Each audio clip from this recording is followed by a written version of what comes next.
Young man Nnamdi Kanu has made a stunning revelation that he's been paid by some people in the diaspora, that is some Southeasterners in the diaspora, to speak against Nnamdi Kanu.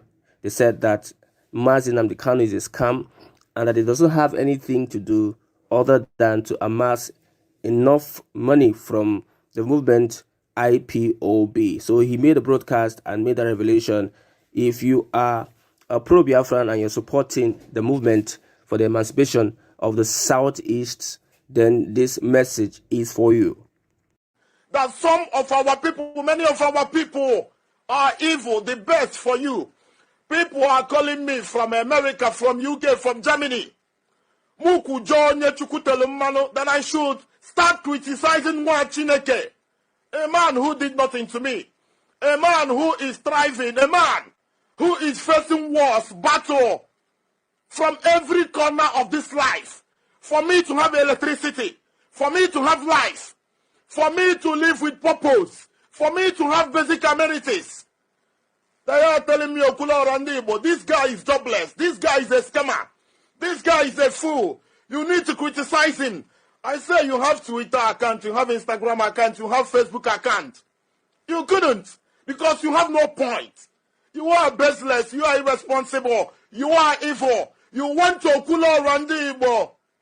Kambanya like broadcast, Kojo Nwa Chineke. I don't know where we go from here. Ozemena wan sube kule egwu ogo Oliver the Kokenwo. Ozemena wan sube sinandi ibade echekwa ifefa nwe echekwa. Ayaka nsube. May he so rest in peace. Ogo Oliver aka netenwo. Oliver the Kokwe. Ozemena wan sube sina problem igbo nwe. Buni ibade echekwa ifeha nwe echekwa. And obuni echekwa ifi nwe echekwa. Ife ahu ko you are going to suffer. Oliver Kumaka Damaria Joss. What can I couldn't be fegu? Ebenizo Obe. Ebenizo Obe can I couldn't be fegu? Okuma can want a Shata Maria Joss, whoever it is. What can I couldn't be fegu? Manandi Bochekwa Oliver the Kokwe, and they are suffering today. Ndi Bochekwa no Mazin Nnamdi Kanu Echekwa. Igbo people. Chekwa no Mazin Nnamdi Kanu Echekwa. Abramoni IPOB. Abume Biafran. I'm not a registered IPOB member. I still need to tell you the truth.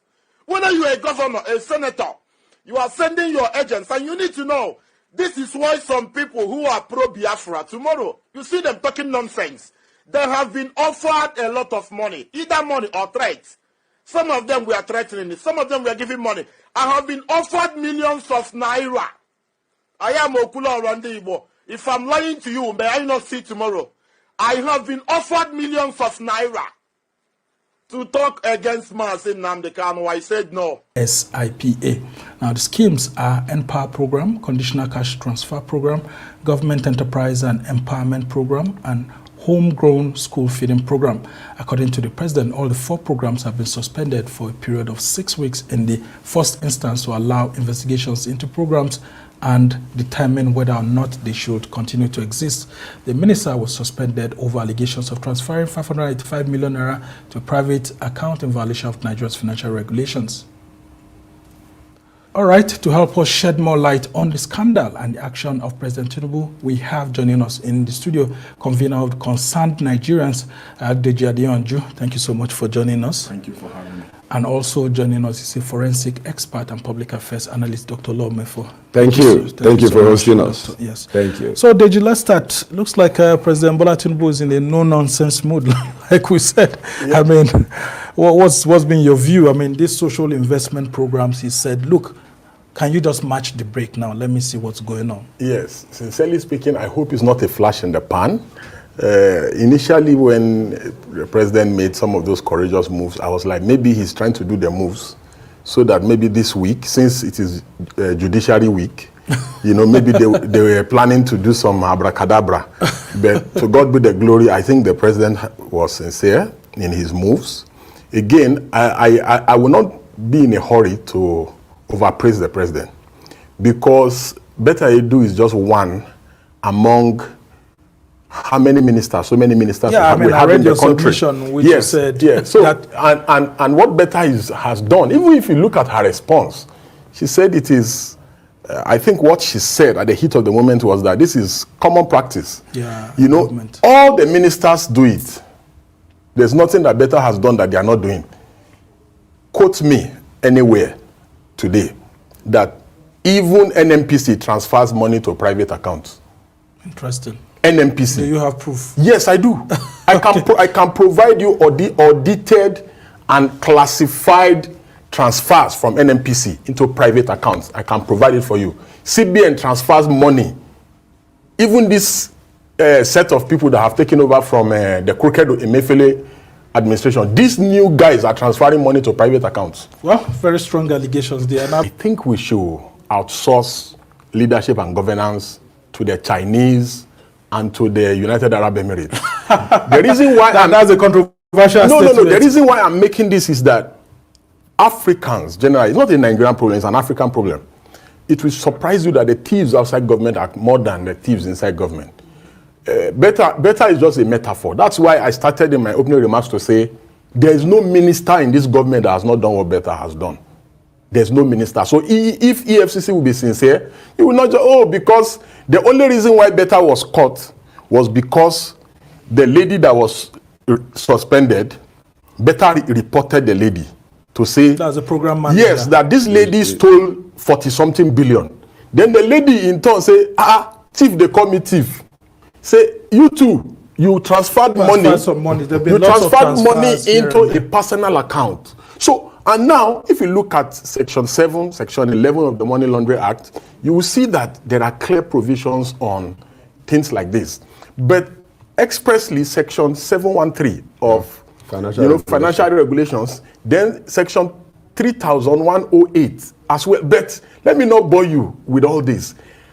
As a lay person or a politician, how many politicians have the time to read over 3,000 sections of a financial regulation? What about, and if you look at that ministry and every ministry, and this is what brings to the fore the issue of the role that the civil service play in the administration and governance of a nation. Listen, the politicians in that ministry, they are not up to even 5%. They are not even up to 2%. The civil servants constitute more than 97% in that ministry. Yeah. The civil servant and the head of the civil service and the head of the civil servants in that ministry, they are actually the financial administrator of that ministry. So there is no way that everybody now is screaming Better. Yeah, what about the civil servants? Yeah, but the civil servants are being called in. I mean, just yesterday, I think about 20 directors were asked to appear before the EFCC and all of that. Yeah. Yes. And so because there's a procedure, you cannot say this. You cannot say, for instance, that money was transferred into an account. Before that money was transferred, there's a procedure. So, how was what were the steps that were taken before the money was transferred? Yeah, but Nigerians are also angry with her that she could approve monies for people to go on a trip, on a flight trip to Kogi, your state, where there's no airport. So now let me address that issue as well. Yeah. You see, it is important when things like this come up for us to contextually say that corruption has become so endemic in our country that it's impossible. Look at the line-by-line item in the budget that was just passed. Almost everything in that budget is a replicate of what happened last year. So why should you be surprised that? Yeah, but projects are always ongoing. Projects are completed. So you bought something last year. What happened to the one last year? The cars that you bought last year. Why must you buy fresh cars this year? So it's not a Better issue. It's not a Ministry of Humanitarian issue. Go to the Ministry of Defense and making a clear allegation. They pay money into private accounts. Well, so some people may want to say maybe that's a security. There is no maybe. That's the security establishment. You are a forensic expert. Yes. Can the government provide an excuse? If the EFCC will be sincere. If the EFCC will be sincere. I'm bringing this in, Deji, because remember the Ikoyi gate, where monies, cash were found in dollars and all of that. Yes. Only for the government to come and tell us that they were using it for espionage activities. Yes. if we are to conduct a forensic examination of how government finances actually move through, what ways should we now be advocating as the clean methods to prevent our politicians from pilfering with funds? Accountants, the system, the trail is all there before us, and yet, so despite all these regulations, it looks like... okay, which politician is going to read a 3,000 section law? Yeah, but they had a ministerial retreat at the villa, for example. A jamboree. It was a jamboree. People were just having tea, having fun. So when you come to a ministry as a minister, the permanent secretary will tell you, the directors, the deputy directors, the assistant directors, you know, I've heard that the permanent secretary has tried to exonerate himself in all this. Now, and after all, the place where that, and even if you want to steal in a place like humanitarian, why will you transfer money to a private account when you can actually genuinely steal a lot of money? Well, now we don't encourage stealing. And of course, Olubunmi Tunji Ojo is also in the eye of the storm. Some of these contracts went to APC members. I'm trying to make a simple analogy here. Yeah. And the simple analogy is that, look at it critically. For instance, you transferred money. If you're a minister, just like what he was saying, and they tell you that this is how we do it here. Because her first statement, this is how we do it here, as a minister. And you saw what happened to Dave Umahi. Dave Umahi, the civil servant in his ministry, locked him out of the ministry. So, there's always this tussle between ministers and political office holders and the civil servants. So, and majority of what we hear in the ministries, this is what they've all have been doing. So if the EFCC, my appeal to the EFCC is that if the EFCC wants to help us get rid of corruption, it should not just be to pick up an individual. Yes, this individual has violated the law. However, let it be across board so that we know that we are making attempt at hygiene in the country. Secondly, you remember that Obaze in his report said few days to the election that Emefiele and the former SGF, they went into the CBN vault and they carried, it's in his report. Yeah, but of course, both the SGF, former SGF, yes, Mustafa denied it through his lawyers. Emefiele denied it through his lawyers. Despite and some denial, of the management of the CBN said they were not given a fair hearing. No, despite the denial, if an investigator, a special investigator, he said it's on the CCTV, they carried $6 million cash from CBN vault and they were struggling and moving it out. So people that are carrying $6 million cash out of safe, you are talking about transferring money to... Well, so that means the EFCC and the ICPC, they have a lot of jobs to do. A lot of work to do. See, my brother, so, I will not be shocked.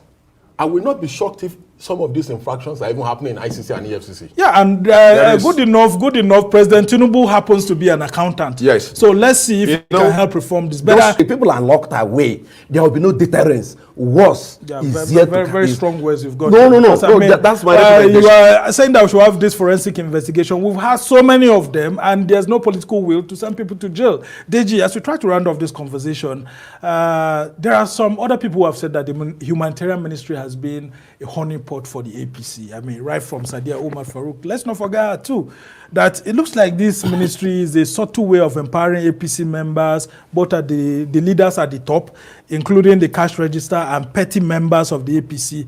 What's been your overview of it? Sadia Umar, the mother of corruption, that's what I call her. Well, it's still an allegation. Allegation how?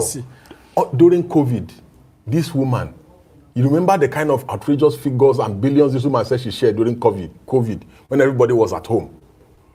With no evidence. In 1 week. So how do you justify some of these things? Now, because I always like making analogies. Look at, there is no agency of government as corrupt as the NNPC in Nigeria.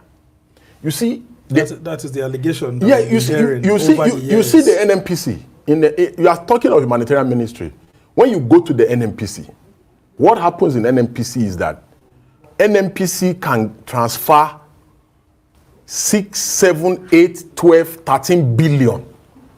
They can transfer $42 million to an individual without any line item on it. Go and check their that's why we have accounts. the National Financial Intelligence Agency. Are you saying that agency? Are you saying that agency doesn't track this money? And banks are also supposed to put these things down if money is passing through the banks. My brother, when President Tinubu gave Mele Kyari a second term, I said to myself, Emefiele deserves an apology from the president. The reason why I said Emefiele deserves an apology is that very quickly, because was that Mele Kyari is a person that is responsible for the balkanization of our economy today. Well, you see, are very strong the lack of dollar in the economy. Yeah, I mean, you're going into unfamiliar grounds. Because the things that you will need very strong evidence. For him to have been given a second term, I'm not backing him. But for him to have been given a second term, you see, NNPC failed to remit money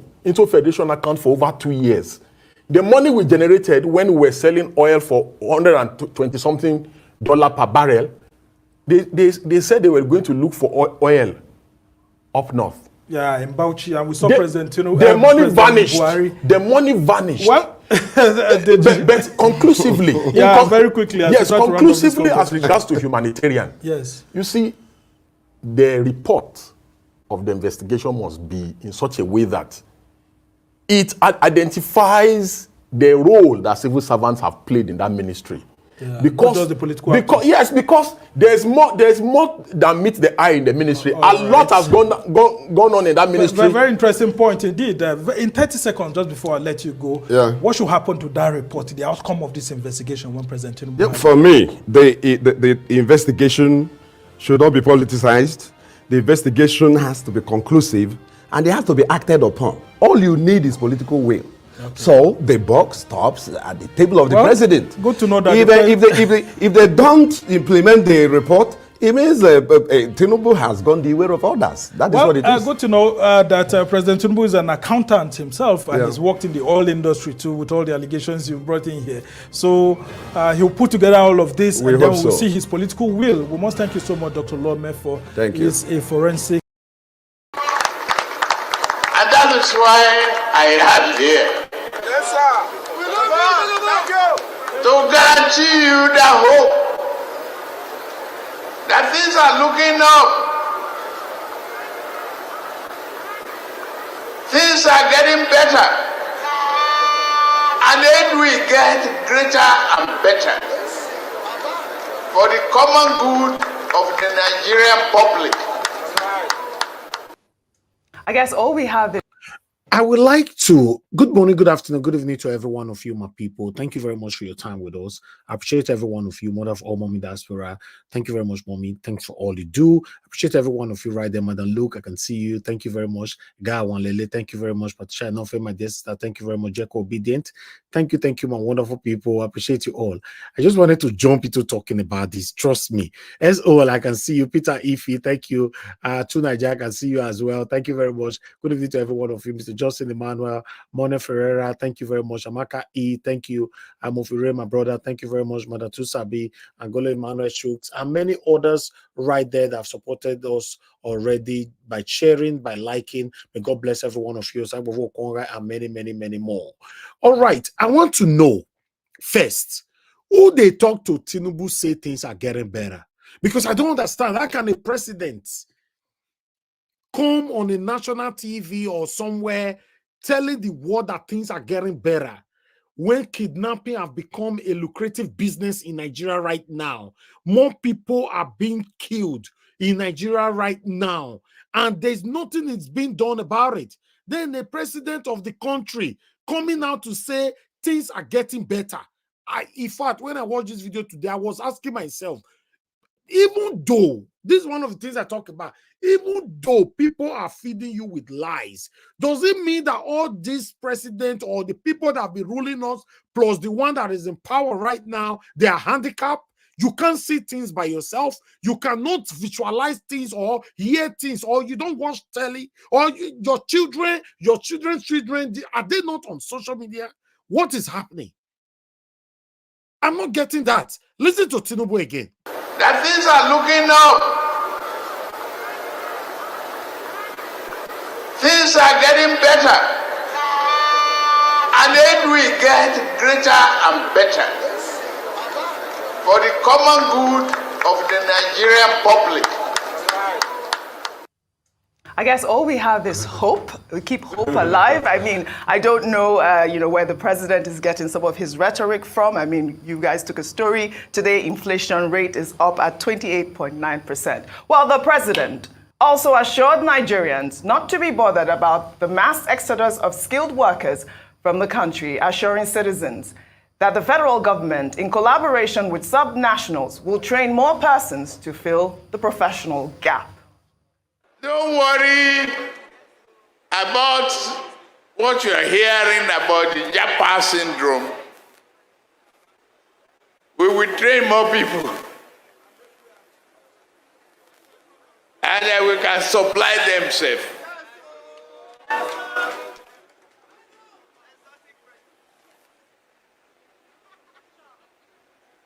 I'm glad we are showing a very united country and moving forward.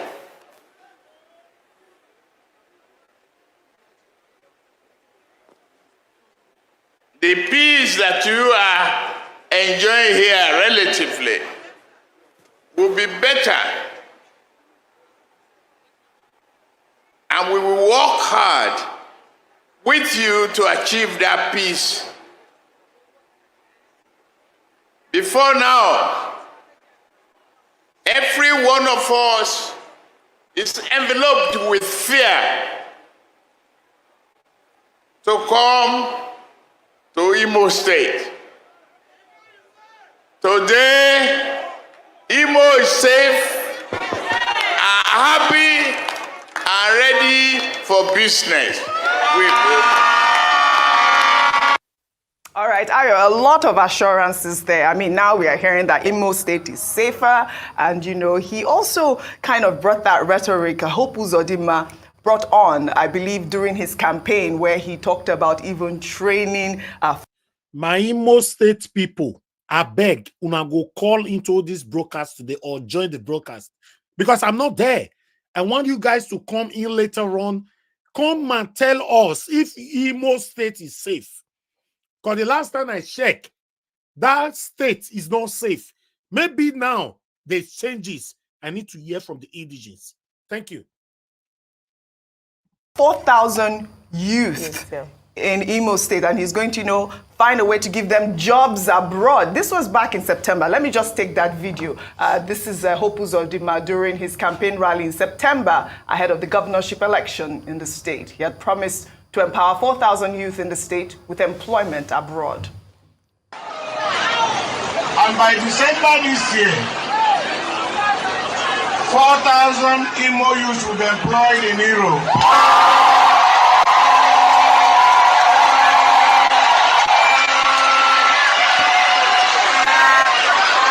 And once the employment letter comes, the governor will pay for your 80 tickets.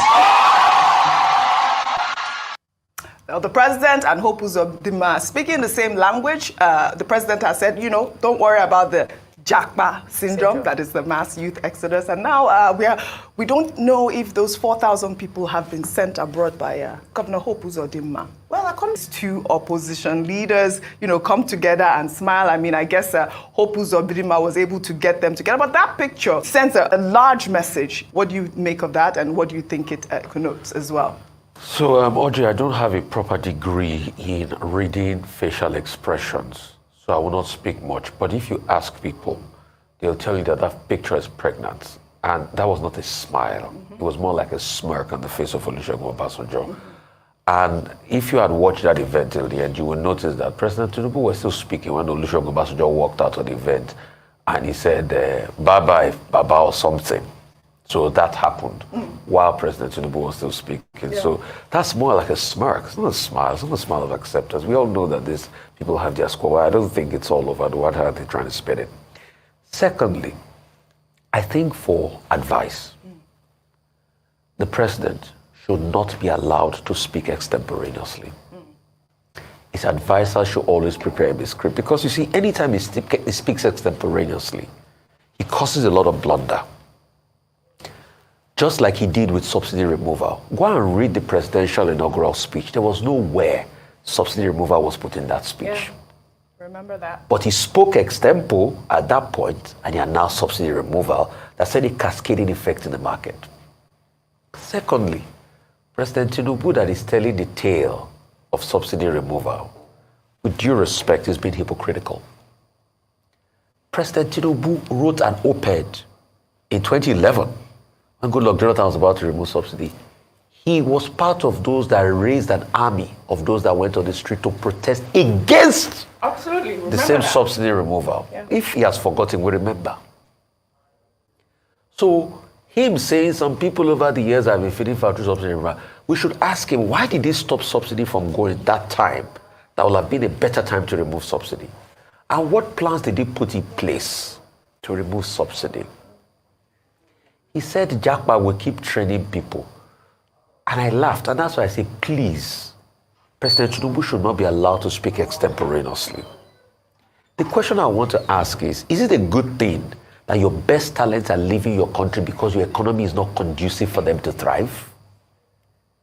I think he missed the point there about Japa. That's why I said they should be writing these things down for him.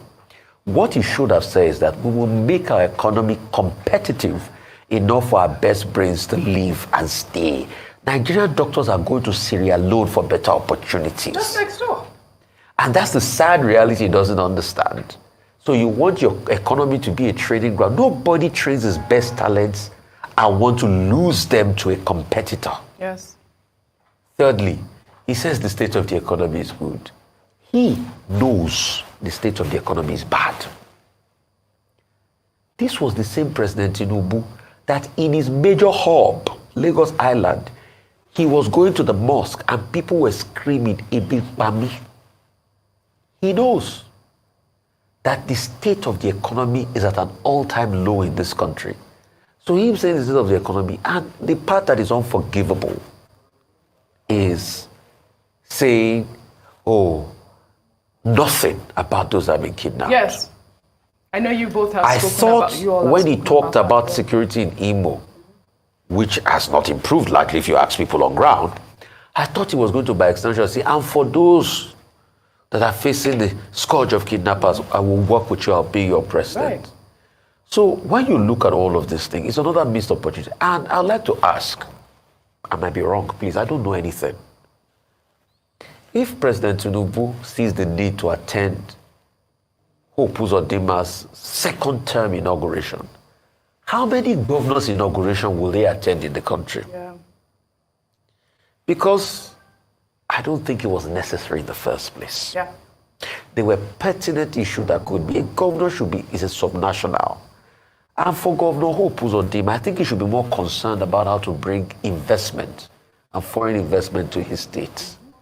That should be his priority. Yeah. I mean, Rufa, you hit the nail on the head there. I mean, talking about him not mentioning the insecurity, even going to visit the victims of that Plateau massacre, and was able to go to this inauguration ceremony speaks a lot. This brings me to my next story, Vimbai.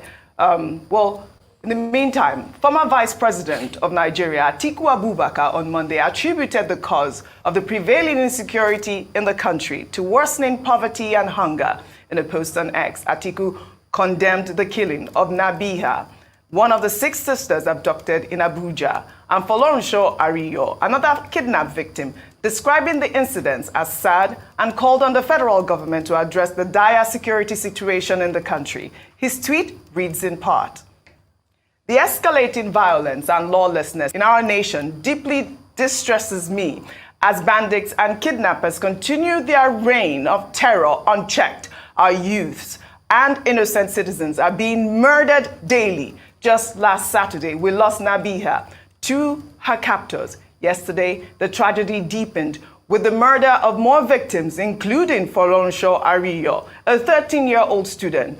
It is obvious that the worsening poverty and hunger in the land is escalating the level of kidnapping and insecurity in Nigeria, particularly in Abuja, the Federal Capital Territory, when the government fails to fulfill its constitutional obligations of protecting the lives and property of citizens. It is an invitation to kidnappers and other criminal elements to have a free rein, visiting houses and hotels in and around the capital city, kidnapping citizens without resistance. This is a sad development indeed. Absolutely. Over to you.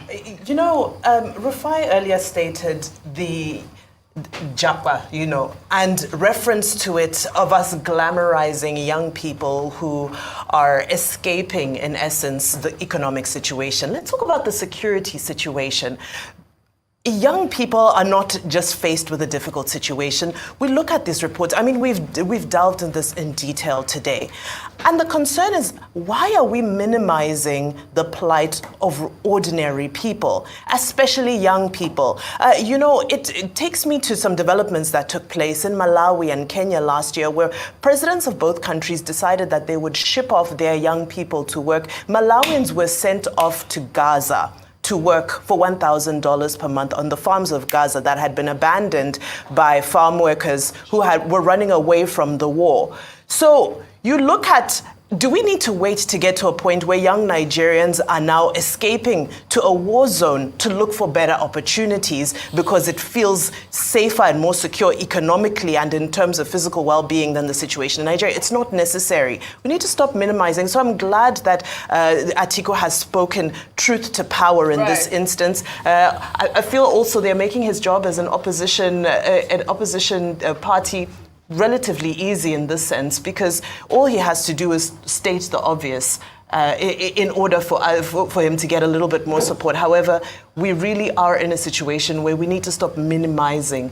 the suffering of our people. Well, we are thankful for the opposition. I mean, Atiku has been speaking, Peter Obi has been speaking, and it is the way that we can all get a healthy democracy. We'll take another story, highlighting Ruth Ogunleye, an alleged female soldier who made a video accusing her superiors, whom she identified as Colonel I.B. Abdul Karim, Colonel G.S. Ogo, and Brigadier General I.B. Solebo, of making her life unbearable.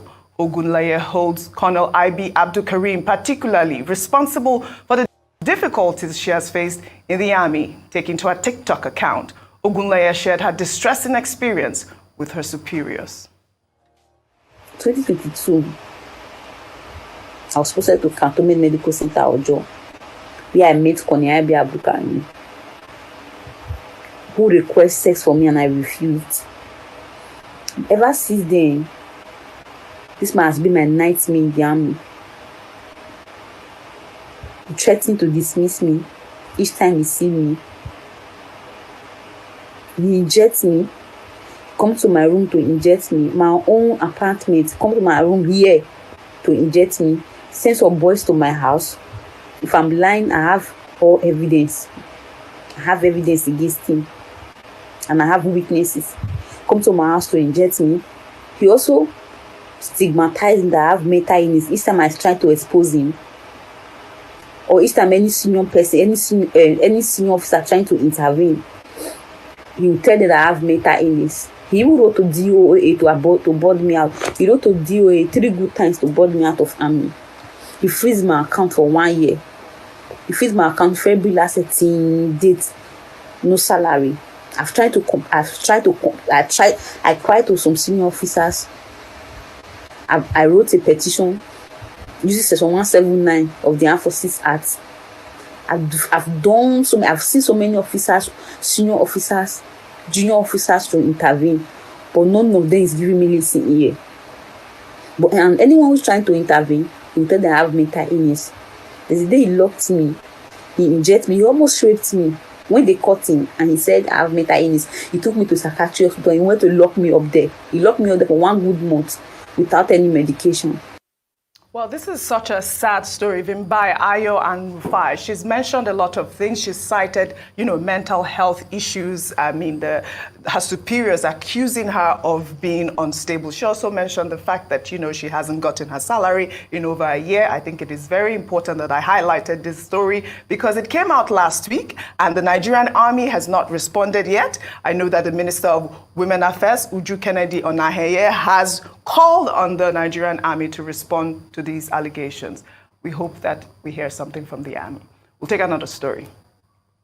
The Code of Conduct Bureau on Monday says it has commenced an investigation into the alleged breach of the Code of Conduct for public officers by Olubunmi Tunji-Ojo, the Minister of Interior.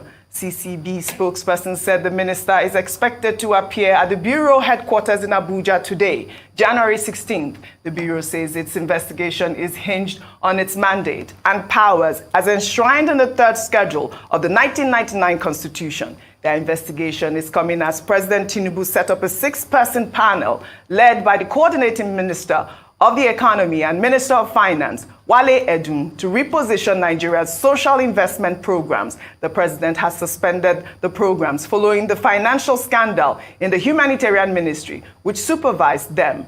Tunji-Ojo is linked to the scandal after a leaked document showed that New Planet Project Limited, a company founded by the minister, got a whopping 438 million naira consultancy contract from the Ministry of Humanitarian Affairs, led by Betta Edu, the suspended Minister of Humanitarian Affairs and Poverty Alleviation. Well, CCB is doing their job at this time. We know that the president has set up that panel to investigate. But there's a lot of conversation regarding this minister at this point, whether or not he should step aside while the investigation is ongoing. I mean, Rufai, I don't know if you can quickly make a statement so we take our last story on that. I'm happy that CCB has stepped in. You know why? Because in 2019, when he made his declaration of assuming the position in the National House of Assembly, he made a declaration and he filled the CCB form. It is based on that form the CCB will need to grill him when he was stating the source of wealth. Did he by any chance say that this company was part of a source of wealth in that declaration form? Secondly, was there a proper resignation for the company before assuming government position? That's another one. So I think it's on the basis of that the CCB has called him in, and they're going to ask him questions as regards that, and we'll wait for them to respond to that. All right, I just want to quickly read out a statement regarding the female police officer. This is from the Army. They wrote, "It is crucial to point that, contrary to the claims made in the video, the soldier in question has not exhausted the laid-down procedure for seeking redress in the Nigerian Army." This is aside human rights and gender desks established in Army headquarters and across Nigerian Army formations, where complaints about human rights and gender issues are also entertained. I mean, I think it goes beyond just the statement from the Nigerian Army. We need to hear more investigation as to her claims. Kidnappers who abducted 10 people from Sowore estate layout at Dutse in Buhari Area Council of the Federal Capital Territory, FCT, on January 7, 2024, have killed 2 more of the abductees. However, the Inspector General of Police, Kayode Egbetokun, said the police already initiated a comprehensive plan of action to rescue the victims. He said the force at headquarters was diligently coordinating efforts to address this and prevent any further occurrence, as all hands were on deck to rescue the victims. It was gathered that after killing some of the kidnapped victims, the bandits increased their demand from the initial 60 million naira per person to 100 million naira, and now totaling 700 million naira. Residents said the victims were allegedly killed over the delay in raising the ransom demanded by the kidnappers.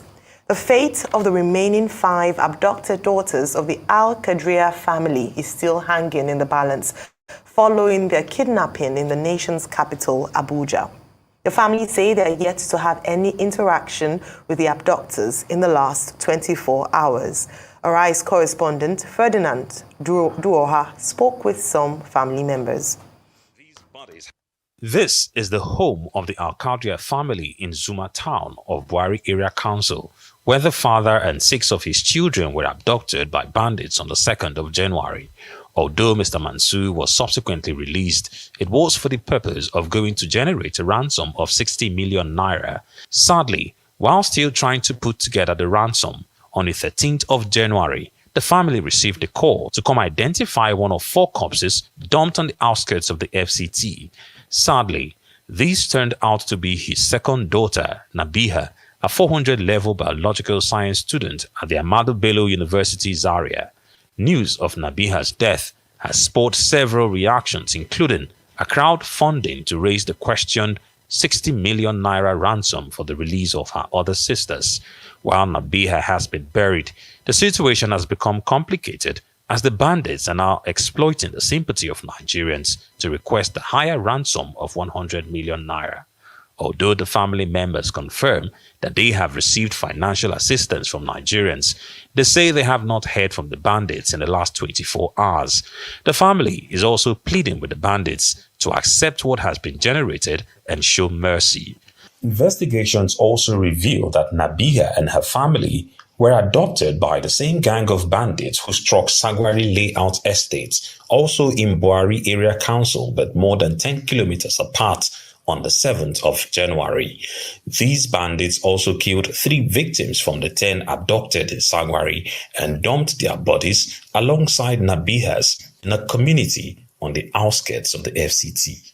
Meanwhile, the head of the vigilante group in the Zuma town, where the family resides, say the once peaceful community has been overtaken by fear. The mood of the community is that of fear, because what happened is what one never expected. As long as I can remember, we've not had any issue or security challenge here. The community is also asking for the intervention of the federal government so as to develop the ungoverned large swaths of land and ensure it is not a hideout for thieves. There are some farms that have been abandoned. You can't go there to harvest.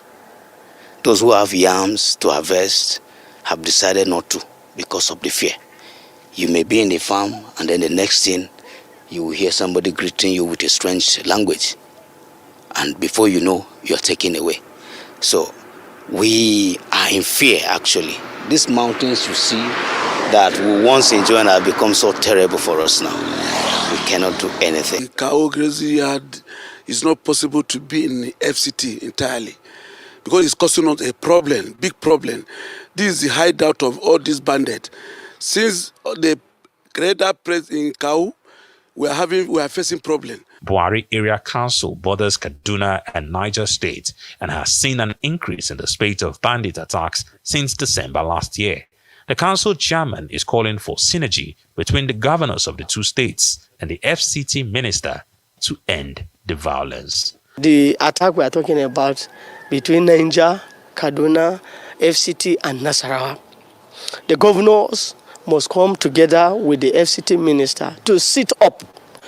If not, these people, all they are trying to do, if you look at what they are doing, their strategy, where they are aiming is Federal Capital Territory, which is the eye of Nigeria. And if we should allow these people, they will disgrace us. They will come into Federal Capital Territory itself as they are coming gradually. There are villages around Kaduna side, even in my area. Many people don't longer sleep in their village because they are terrorizing them. Now, this signboard perforated by bullets tells us about the exchange of gunfire which did take place on that night when Nabiha, her father and 5 of her sisters were adopted by the bandits. Well, sadly, there will be no tales of any heroism on her part after she was killed by the bandits. But the prayers of the family is that the family members who are in captivity are released sometime soon. Ferdinand Duroha, reporting from Buari Area Council. Meanwhile, First Lady Oluwemi Tinubu has called on security agencies to intensify their efforts in addressing the issue of kidnappings and insecurity in Nigeria. Oluwemi Tinubu also poured out her lamentation over the devastating loss of Nabiha, one of the sisters who was murdered by the kidnappers. She further condoled the grieving Al-Qadria family and called for fervent prayers for the safe return of the other sisters and every abducted person. All right. Thank you very much, people. I'm going to stop. That is all the videos that I have for you guys today. You see that lady that was talking right there, you know, yes, I agree with some of our submissions, but that last statement, you know, I don't know what to say about it, man. But it's okay. Let's move on. This is Nigeria, right?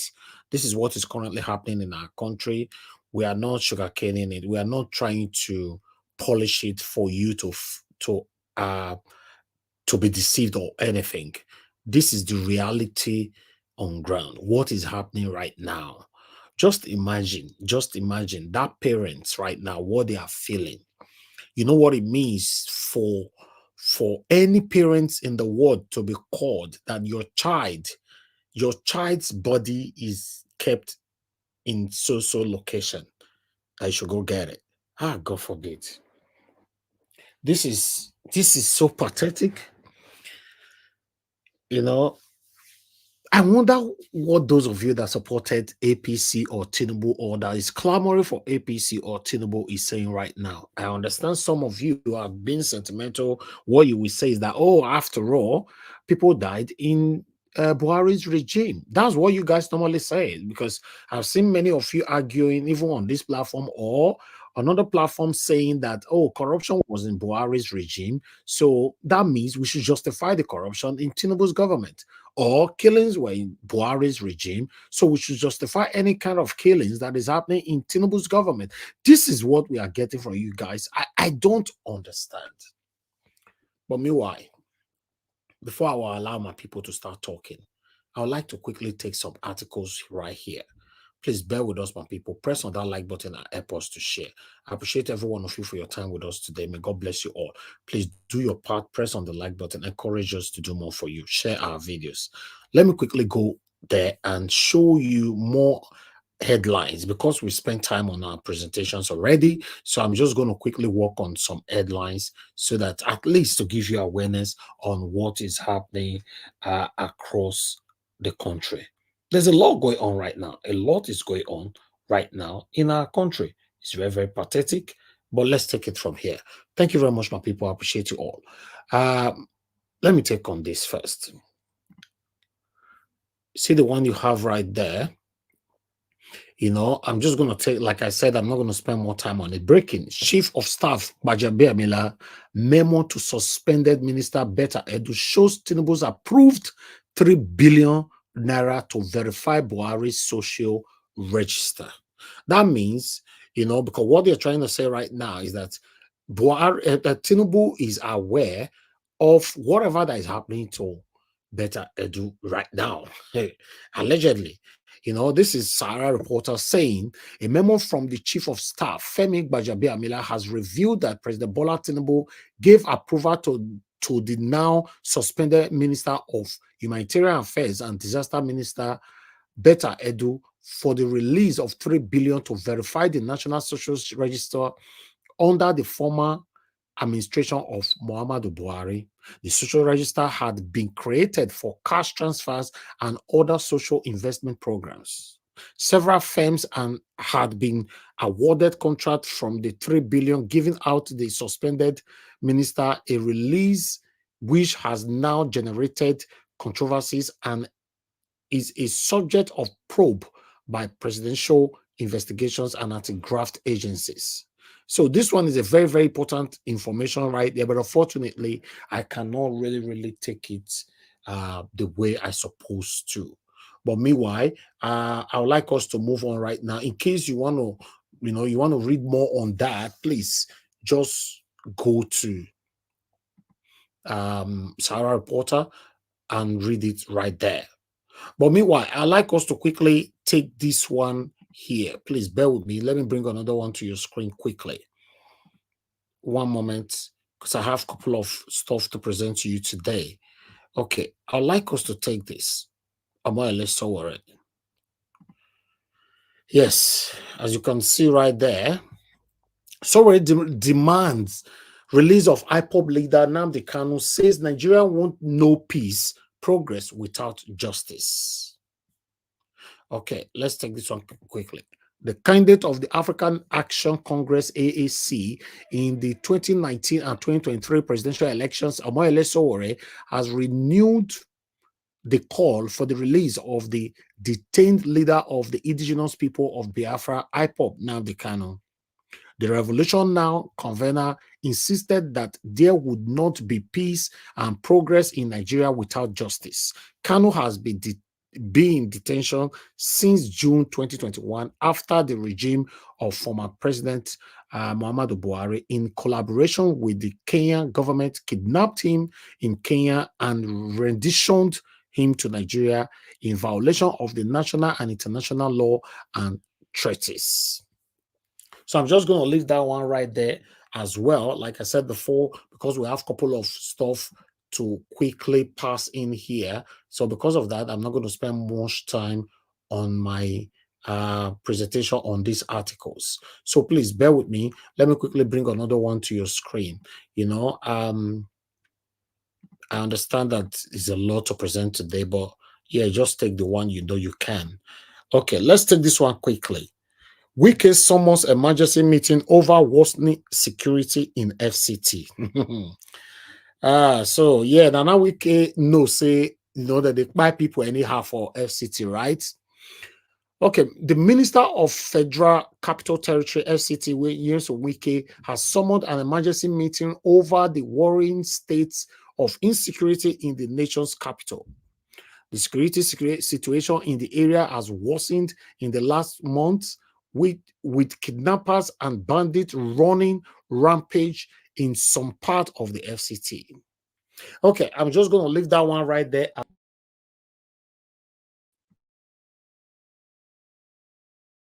Thank you very much, my people. I appreciate you all. It's good to be back again. So I've sorted things out. But I'd like us to quickly move on from where we stop. Please help us to press on the like button and help us to share as well, so that you can join us to fight this satanic set of people that is against the progress of the country. You know, yes, because anybody that is against what we're doing here, you are against the progress of Nigeria. You are part of the kidnappers. You are part of the people that is causing chaos in the country, because we are here displaying and expressing our plight every day on this platform. The only way we can demonstrate our constitutional right to communicate with this set of satanic politicians that have been ruling us since Nigeria was created, but you are against it for a reason I don't know. But meanwhile, I'd like us to quickly move on. Thank you very much, my people. I appreciate you all. Let me quickly take this. Yes, Tuju Ojo. Yes, it was summoned. You know, let me quickly put this on screen so that I can take this one quickly. I'm going to post out a link again shortly. Please bear with me. We almost don't have 2 more articles to go. Yes, you can see there 438 million fraud. Nigerian Minister Tuju Ojo fails to appear before Code of Conduct Bureau. Ask for a postponement. Yes, he was summoned and he refused to come. According to this article, he tried to say, I better make una, postpone now. When I get time, I go come. The Minister of Interior, Olumbumi Tuju Ojo, has informed the Nigerian Code of Conduct Bureau, CCB, that he would not be appearing before the Bureau on Tuesday for questioning over his link to the New Planet Project Limited and how the company allegedly got an 438 million naira consultancy contract from the Ministry of Humanitarian Affairs, Disaster Management, and Social Development. So I'm just going to stop that right there as well. It may be time they on no side the like make I elaborate more on it, but I'd like us to quickly just move on right now.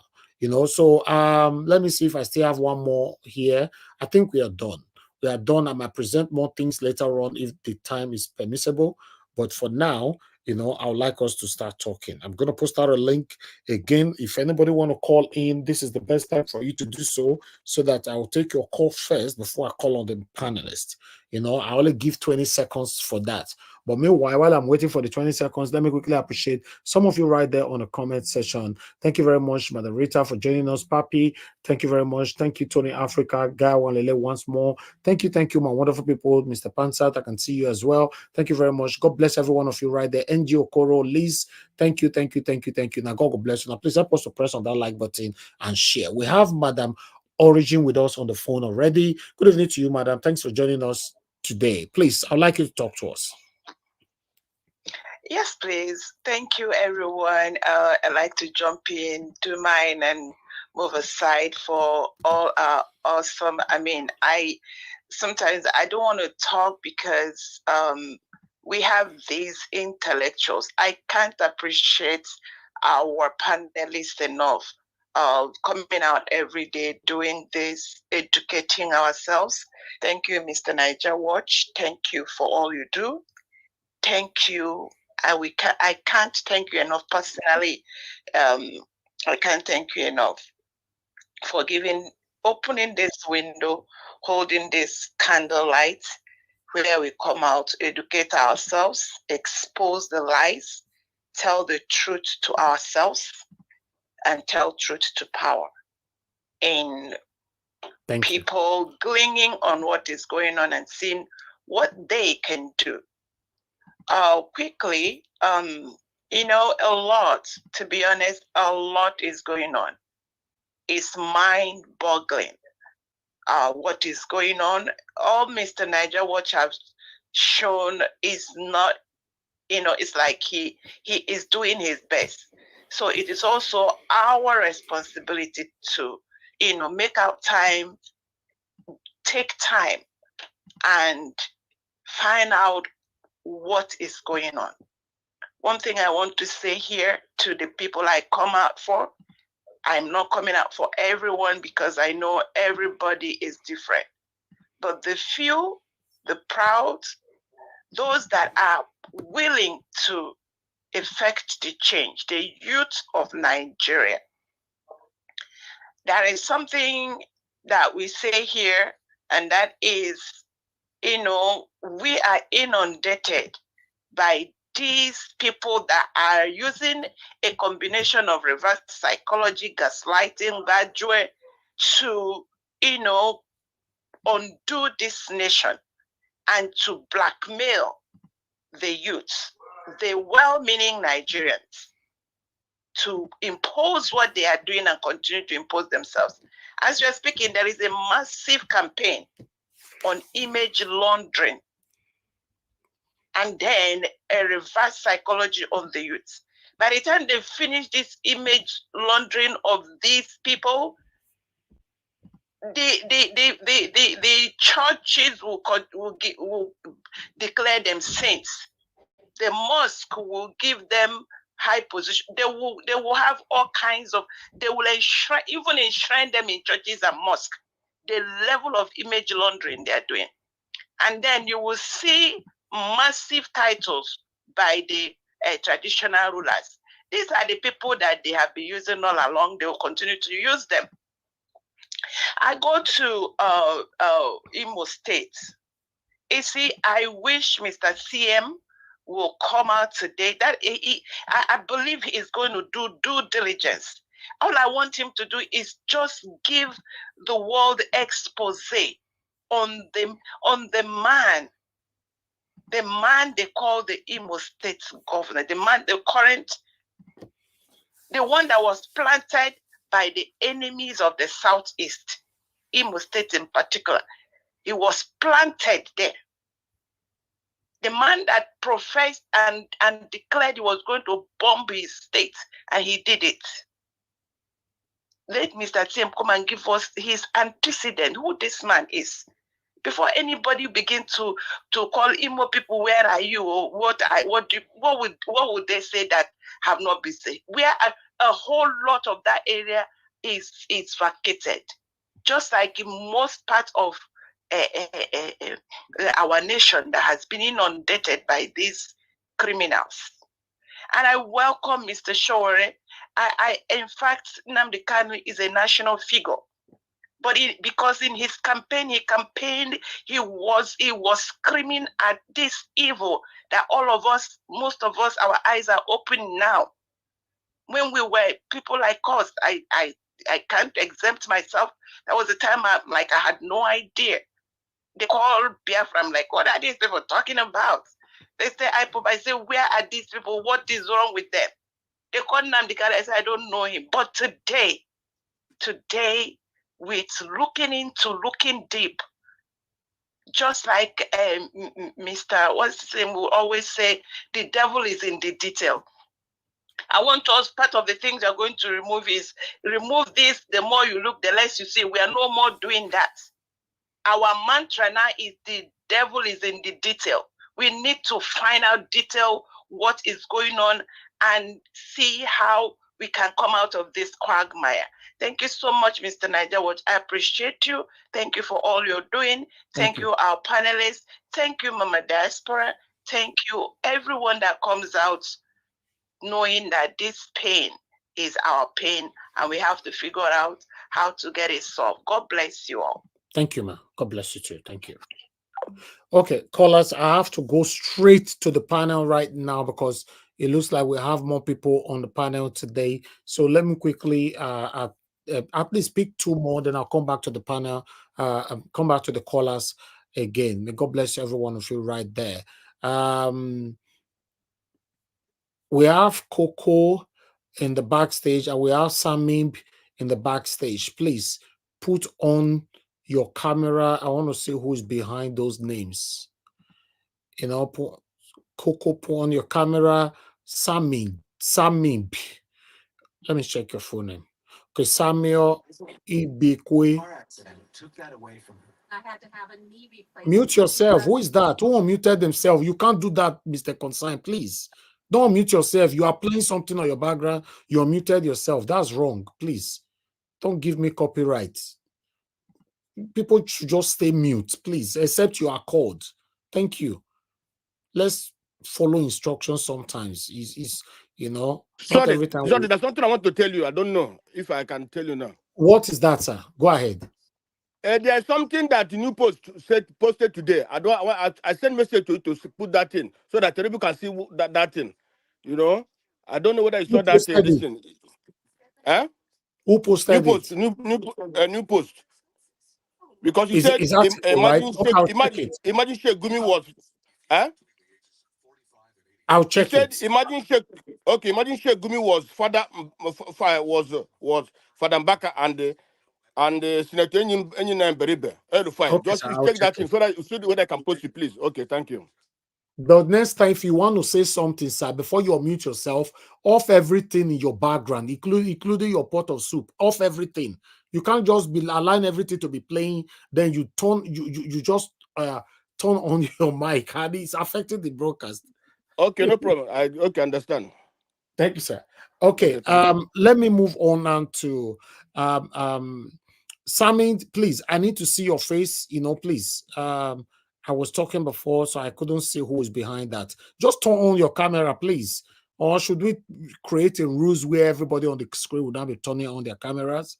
Turn on your camera for only me. Sometimes it takes forever for people to do that. Somebody actually came to the platform yesterday, that yes, turn on your camera. You are writing a full note on the private chat telling me, oh, Naija Watch, I've been with you for so long. I'm from so state country, blah, blah, blah. I cannot turn on my camera now, but I've been following. I don't want to hear story. Instruction, just follow instruction. If you can't follow the instruction, don't come. Simple. It's the rules. That's where we are today in Nigeria. Rules. In fact, we find ourselves on this platform. We are looking for solution. How Nigeria can be better.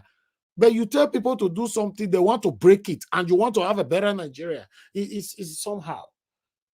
Thank you anyway, my people. I appreciate you all. Let me call on my brother. Give us a mandate. It's good to have you on the show today. Good evening to you. Please, I'd like you to talk to us. Thank you very much. Hopefully you can hear my voice. Yeah, you are good. Thank you. Thank you very much, and greetings to Nigerians and everyone on the comment section. People listening all over the world. Greetings to everyone. I think like maybe a kind of counter story on. I didn't actually pen down anything because I was actually doing some other things by the side. But I mean, if one is saying that the criminal or drug baron not know that the nation is not getting better, it's just like trying to give him maybe trying to give him some attention, because I think his wife also said about the Abuja kidnappings that it is only prayer that can bring those people back. But the simple question is, I wonder if him and the husband can just allow the security personnel that are attached to them to be taken away, and then Maybe they can also dwell on security and then let Nigerians just be praying for them. Don't ask for any army orderly, don't ask for police escorts, don't ask for anything. The criminal dog baron, if you want to go out, just go by yourself. Don't get any security.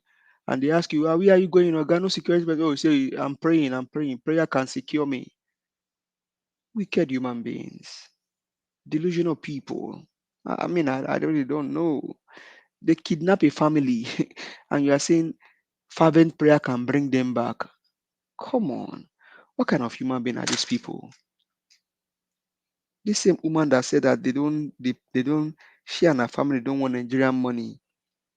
All of a sudden, you now find out that the husband spent how much? Is it 1 billion naira to verify that okay, the criminal dog approved 3 billion naira to verify the Buhari's register. How can you spend 3 billion to verify something? Ah, man. Mr. Elvis, go to the next person, I beg. I think I'm done. I don't have much to say. Okay. Okay, Thank that's you. fine. That's fine. Maybe later on you might have much to say. Thank you very much. Thank you. Okay, let me quickly move on to the next person, which is Mr. Consign. Mr. Consign, it's good to have you on the show, sir. Please, I'd like you to talk to. Please make sure your background is mute, is noiseless. Please talk to us. Thank you, Yes, Mr. Evis, or Dr. Evis, or Mr. Evis, anyone, or Alhaji Mr. Evis. God bless, Thank you, sir. God bless you, and bless everybody there. Thank you, sir. My brother, you see, everybody is confused about what the whole thing. On this Ojo issue, this thing is a conduit pipe where they siphon money, and that is why they put that minister. Today, that man cannot be suspended. Another time, I said, but Jabi Amala knows about this. He's involved in this money racket. He's involved. How can they use 3 billion to 3 billion? You know, so it's very, very unfortunate. They know all of them. This money. They brought it out so that they can share to their all their friends.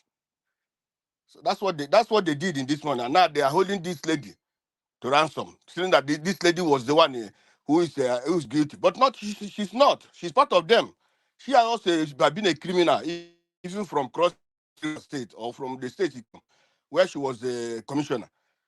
She has been in. She knows about. She's a crook. She's a crook. She has been a crook. That is one. The first lady that called, God bless that woman that called. I forget her name. She called. May God bless her for all that she said. You see, when if I don't know whether Twin Nigeria is there, because I want to ask him, if you have a country and somebody like Buhari and again somebody like Tinubu come and become their president, is the country moving forward? Is it moving backwards? A country, no, I don't think any country in Africa can put somebody like Tinubu to be their president. When you see what Rufai said today, when you didn't write anything for him, start talking nonsense because the man is not well. That's why he talks nonsense. When he don't look at somebody, a whole president telling his people they can go, they can japa, he will train more. You are training more. How much did you put budget for Minister of Health or the universities? How much did you budget for them? Minister of Education, how much you budget for them? Now you say you're going to train more. Is there any reasonable human being can say when you train, others took what you train, they cannot be able to help your country? So that is the kind of people we have in Nigeria. You see, when somebody say the man is completely useless, Now he leave the federal capital where he's supposed to be. Think of the people that are being kidnapped, are being hid. He don't even care about that. Last time also I said the people that put this man there are the Fulanis. Whether they are called them the caliphate or what, that they put them there, they don't want to offend them. That is why he don't want to talk about this killing in Plateau and also in Abuja. He doesn't want to talk about them because he knows he will offend them. So how can a president, their people are not important to you? What is important to you is a criminal like you, Uzodinjo. That woman who called, he said we should talk about Uzodinjo. People know that man as when this 419 started. That man was a driver to one of the 419ers who started, those people that started 419 earlier. From there, he became a 419er. And it's unfortunate that these people went and planted him in Imo State to bring problem to the Southeast. People say Southeast are not like this before. Imo State has been a very peaceful place. Only when this Uzodinjo came in, even when IPOB started, IPOB there was no problem. It was when these people planted this Uzodinjo there, that's when this problem started. And the Imo people, some people are criminals. Those not only Hope that is killing people, some politicians are killing people, some Fulanis also are killing people in Imo State. When the Fulanis came there, that was when this problem started. If people can see, there was a time last year when that prelate of the Methodist Church was kidnapped on the road in Abia. He said it was the Fulanis that kidnapped him. So lately, there was a time there are some corpses in this thing. It was also where these Fulanis were making their cattle. So all these things, the problem in Imo State is multifaceted. We have not, the Southeast have not been like this all our life, but only this thing started now. And that's why we are hoping that something good will happen, so that place can become how it used to be before. But with this devilish criminal, this hope. Well, let him finish. Let him finish. Even this man that is going for this the inauguration, was there any election in Imo State? There was no election. There was no single election in Imo State. So when people are talking about all this, it's unfortunate. Today, people are being fired in Nigeria. People are being kidnapped in Nigeria. Abuja now become the center of kidnapping. Even that wicked that says this, it can't do anything. The military cannot do anything. The military knows what is happening. They know where these people are, but they cannot. But if it was like say the Igbos, like let me read out what this guy read today in Post. Let me read it out. Only that if you can find that thing and put. Imagine that the Igbo is the one running the kidnapping and terrorism in Nigeria. How would the Yoruba media tell the story? How would the army round up innocent villagers that share geographical proximity with kidnappers then? Imagine that Fadambaka is Ahmed Gumi and the Enyina Baribe is Erufai. How would the DSS treat both of them? To you, the Yoruba, Hausa, Middle Belt, and Fulani, it is your constant indifference in the unjust treatment of the Igbo that have brought you all to where you are today. When we said Nigeria should break up, it is not because we don't want the progress of other regions, but because we have seen that a day that is even worse than today would eventually come. When Nnamdi Kanu, if you can put that in, it's a very big thing. Somebody write that in Twitter. If you can bring that, put that thing out, you can see what that boy was saying, what that guy was saying there. So it's unfortunate where the country is going today. But I thank the people of Edo, because during the time of First Republic, Edo people were with the UPN. Yeah. But today they have realized that that country cannot move on with this kind of people. It cannot. I wonder why up to now, Falana, all those people, all of them, they cannot come together and say, let's rescue this country. Let's protest. Without protesting, people rising up, my brother, there's nothing that will happen. No change is going to come into that country. But my only word is this. Sir, you didn't send it to me. You only just sent a message, but you didn't forward me the link, so I can't find it. Unfortunately, after a solution, you can do that. The headline is if you can. No, just put it on the private chat or send it to me, sir. I can't. I cannot look for it. Okay. All right. When you finish your submission, Thank you. Okay. So I only that I didn't know. I was not here when it started. I just moved. I didn't know other things that you showed there. For Sowore knows. Actually, everybody in Nigeria knows the truth. The truth is this: if for a country to move forward, even a family, you can't have a family of 5. You treat one good or two good, but others you don't treat them bad. You treat them bad. Today in Nigeria, we know what is happening in Nigeria. The Southerners, we are together before. Both the East, both the South, both the Southwest. We are together before, trying to bring out this government, what the government from the Fulanis. But some crook Yorubas led by Tinubu decided to make this with the Fulanis, and that is where we are this quagmire today. If that they continue on that trajectory and remove this thing from the Fulanis, my brother, we could have been seen a light now. But they decided to, like a FFK said, he said that now make a peace with the Fulani. How can you make peace with people who are killing you? The security architecture is still with these people. They are still with. That's why things are happening. That nobody's talking. That's why we can't move forward, because these same people are in charge of the security, and they don't know the one they put there cannot do anything. That's why they continue to do what they're doing. How much budget? How much is being budgeted for the security of the country? But still nothing is being done. Every day money is being budgeted, but nothing is being done. They take the money, they eat the money, and the country is suffering. Our people are suffering. You see, so let me for now. Let me submit for now. Okay, Because I thank don't you. have much. I wanted to stop you as well. Thank you very much, sir. Okay. Thank you for wonderful Okay, God submission. bless you. Yes, sir. Try and forward that stuff to me so that I can present it later on. God bless you. Okay. Yes, sir. All right, guys. Help us to press on the like button and help us to share. Let me quickly move on to the next person, which is Madam Luke. Madam Luke, it's good to have you again on the panel today. Good evening to you, ma'am. Thanks for joining us. Please, you have 8 minutes. Talk to us. Good afternoon, Niger Watch. Good afternoon, Mommy Diaspora. Good afternoon from over here to the panelists, the viewers, commentators. Thank you once again for having me here. And it's a lot of material, more of the same, but a few new ones that I can put my fingers on. The first thing you discussed, which I noted very well, was the speaker who had come to share with us that he was being paid by Indigbos themselves to speak against Nnamdi Kanu. And I don't find that unusual, because everywhere you go, you must always have Judases.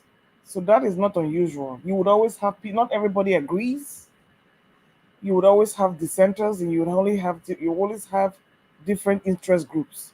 So the only thing, that lack of unity that Igbo display is everywhere, within every social group, within every ethnic group. It's just that sometimes you just have to muster up enough majority so you can win your cause. You're always going to have dissents. And then we also had the Iwayanwu submission of restructuring. This has been ongoing. That was Atiku's mantra. That was Obi's mantra. Many people. This is why I keep faulting Obasanjo today. If Obasanjo had done the needful in 1999, we would have had a template of success in all regions by now. But this restructuring keeps coming on and on and on until it's no longer going to be a reality. Odua nation we're never going to have. Biafra nation we're not going to have, because now the people who gain from this country have sunk their teeth into the resources of this country. And so that will make restructuring extremely difficult. So the struggle continues in that regard. All right, we now have the metaphor for corruption. I like that statement from Arise TV. Metaphor. Metaphor corruption, metaphor. Anyway, we now know for sure now that was a smokescreen, and that Tinubu is even complicit. Bajabi Amila is complicit. Tunji Ojo, Oga, off your mic. So why in anybody's right mind think that this government is going to fight corruption? I praise Better I do for speaking up, because there's no honor amongst thieves. I praise her for exposing that. She should keep exposing them, even if I know that she's going to be sacrificed. Number one, she's female. Number another thing, she's from the South. So that's 2 strikes right there. And then you don't give cola. You don't pay in cash or kind divide yourself to all those gurus, malams there. You are not going anywhere because you're not a northern, you don't wear hajib or hijab or whatever they call that thing they throw on their head. So you are not going, you are going to be sacrificed. So hey, who the cap fits, let them let it wear, let him wear it. King or queen of corruption, whatever you see, you take it. And now Arise TV, they showed Tinubu in Imo, and Rufai was like, what is he doing in Imo? Of all the things to be doing now, with the way the society is, with the way Nigeria is, what is he doing in Imo State? We all know what he's doing in Imo State. He's solidifying his alliance with Uzodinma to make sure APC doesn't go anywhere in Imo come 2027. So he's repledging his loyalty in their satanic pact. The same thing he will do with Wike, even if Wike is no longer a governor of Rivers State. They are going to use Fubara, work on him very, very well. Like Wike said, when the time comes, we know who is in charge. We are watching. Now, the one that really, really, really, really interested me was that female cadet that came up here and told us all what she has been going through in the hands of the military. The amount of abuse this lady has gone through, every female in Nigeria will relate. These same men will be the ones to come out and call you all kinds of names. When you are trying to do your job, they will not let you walk. It's either they're asking for this, or they're asking for that, or they're asking for this, or you're asking. Is it a crime to serve your country? Why are women so preyed upon? They will want to be seen as plating things, and these men will be the first people to insult you. And what did the military say? That she has not exhausted all the channels of complaint. Did you see this woman has her salary held for 1 year? Salary held for 1 year. She has complained everywhere. Did not get any justice until Uju Kennedy has been notified. That is the fate of the Nigerian woman in Nigeria. That is why I can never live there. I don't care how much you pay me. Just the fact of the injustice we suffer in the hands of men. I can never live in that country because sexual abuse, domestic violence is number one thing that kills Nigerians in that Nigeria. And it is perpetrated by the men. Even if the women are labelers. But look at what everybody should go back and look at what this little girl, this woman, went through in the hands of the military by her superior male commandants. Having said that, kudos to Coach Sowore. Whatever he is, I support that he's champion for Nnamdi Kanu. Somebody has to speak for that man for that jail.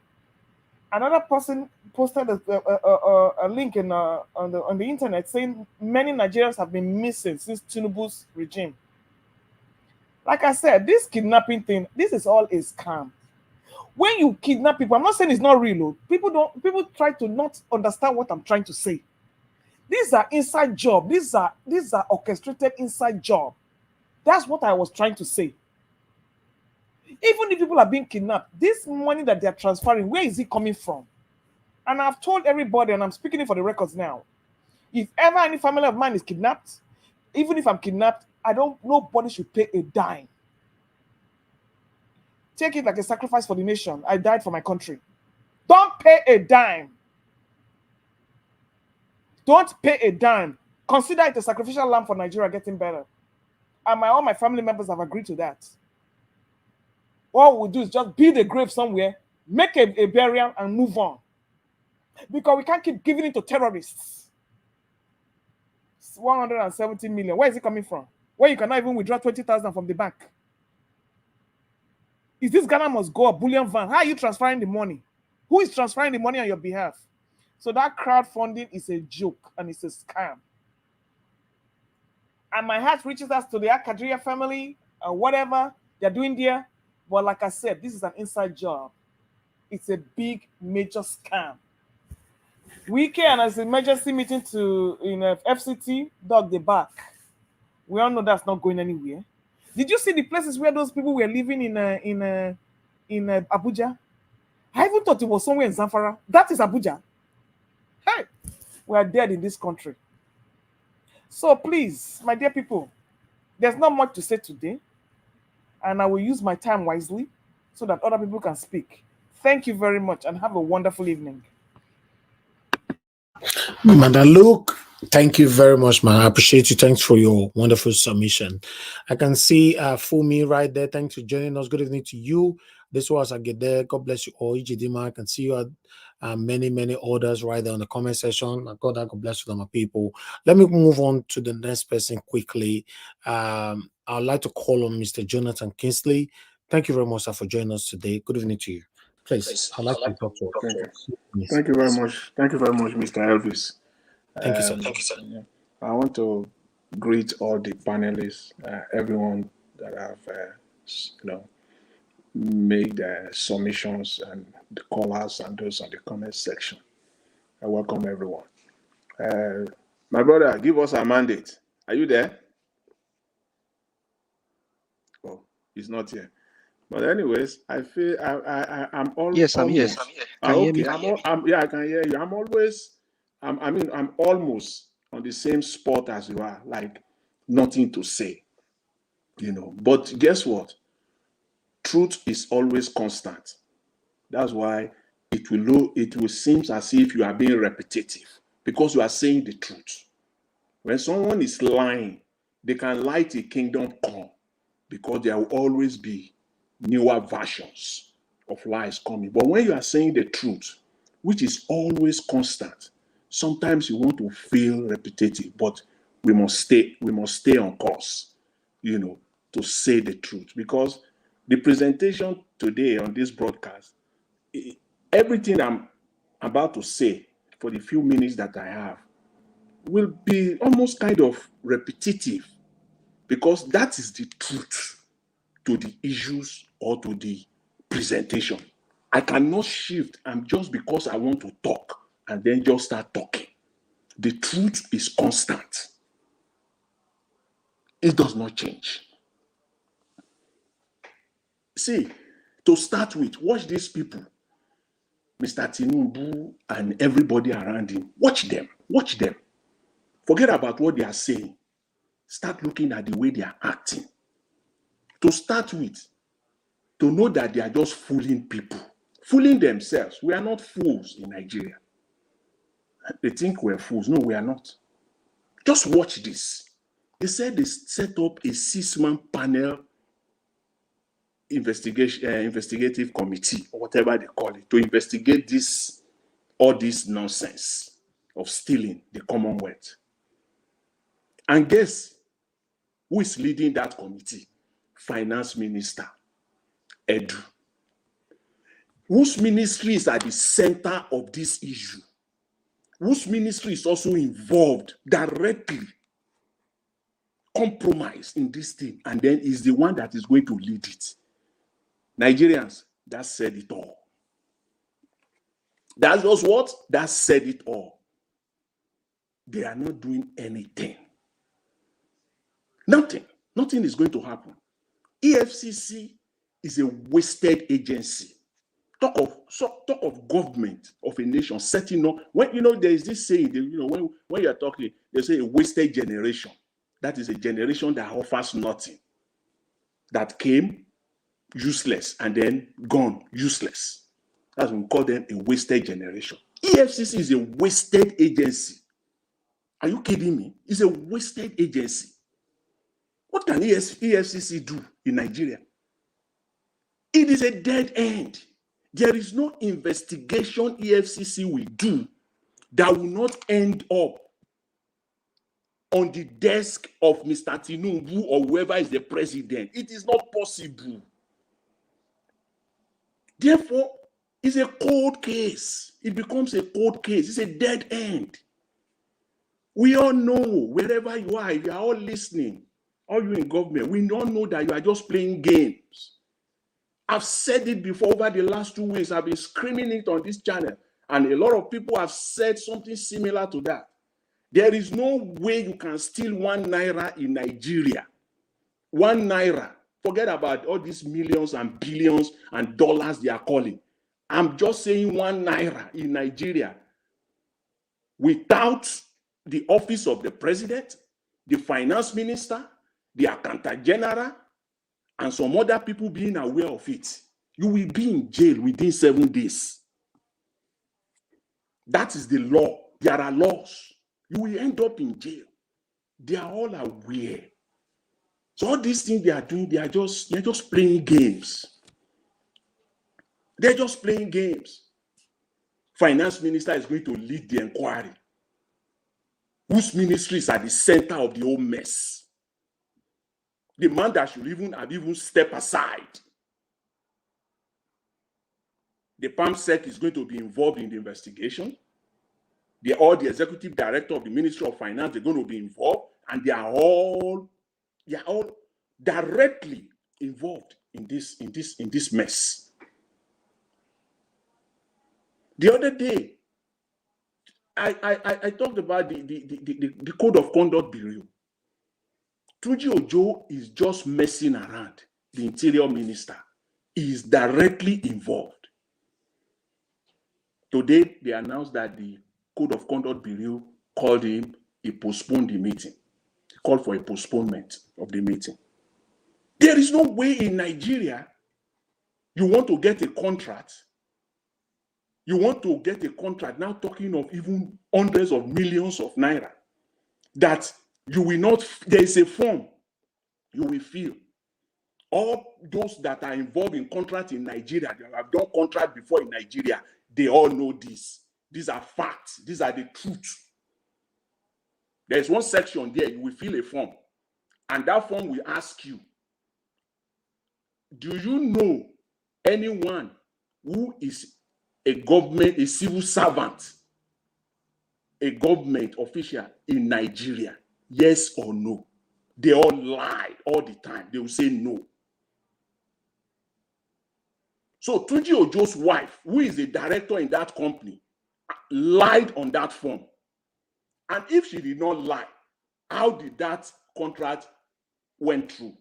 Who are those people at the ministry that approved it, or they are the minister's office, Edu's office, that approved it? When the bidder of that contract, Tunji Ojo's wife, must have said, yes, my husband is a serving minister, then that contract is dead. That's procurement policy. It's there. So his wife is complicit. His wife is already in. That's why the Code of Conduct Bureau is calling him. And when he filled his own Code of Conduct form, when he was appointed as minister, there's also a section on that form. Tunji Ojo also must have lied. Name all the companies of which you are a shareholder of more than 3%. Let Tunji Ojo come and tell Nigeria what is his percentage holding on that company. If he will not be in jail tomorrow, what are you investigating? At the minimum, he will be facing a judge tomorrow. And the best for him is to ask him for a bail, because his trial date will be set. But they are all kidding around as if all these laws are not there. He lied. Because if he did not lie, he cannot come on TV and say, how come? Because there is no way you will not have gotten the approval, the security clearance. If you say, I have a member of my family who is I also have more than 3%, 10%, 15, 20% of a company, you must have said that. And if you say that, that means that during your tenure as minister, you cannot do anything with that company that relates to Nigerian government. In fact, you will go home, you will tell your wife or your children, I don't want to see anything. And when that happens, either directly or indirectly, what government official does is they resign, they step aside. So either way, either his wife or himself are in. It's as simple as that. That is Nigeria. That is the issue. That is what is at the center. There is no way that people will not go in. From Ministry of Finance, they will all go in, up to the Accountant General. They are aware of it. They have knowledge of it. That is the minimum. For them to say, I don't know, is a lie. But for you to say, I'm not involved, maybe you are not involved. But to say you are not aware, that's a lie. And these are the core issues. Let them know this. Don't let them play Nigerians around. This is stupidity. If Mr. Tinubu is fighting corruption, these are the things. All these people should have stepped aside. And we all know that you are fighting nothing because you made your finance minister to lead the investigation, whose ministry is at the core, at the center of this whole mess. So what are we talking about here? They're just deceiving people all over the place. And that was what someone on this platform yesterday was reiterating. Madam Rita was making that case. That there is no way you can talk about better edu without going back. It is impossible. You can't do that. It's common sense. If we don't do that, then we're just fooling ourselves. There's no way. You can't do that. We're not, yes, better edu is wrong. What she did is wrong. And she has to face the full wrath of the law. Fine. But you cannot get to the root of the matter. You can't without going back. It is not possible. There must be a truthful, honest, forensic investigation into this. And for EFCC to do any of such, they must bring people in. I will leave it at that, Mr. Elvis. I think I'll just leave it at that for now.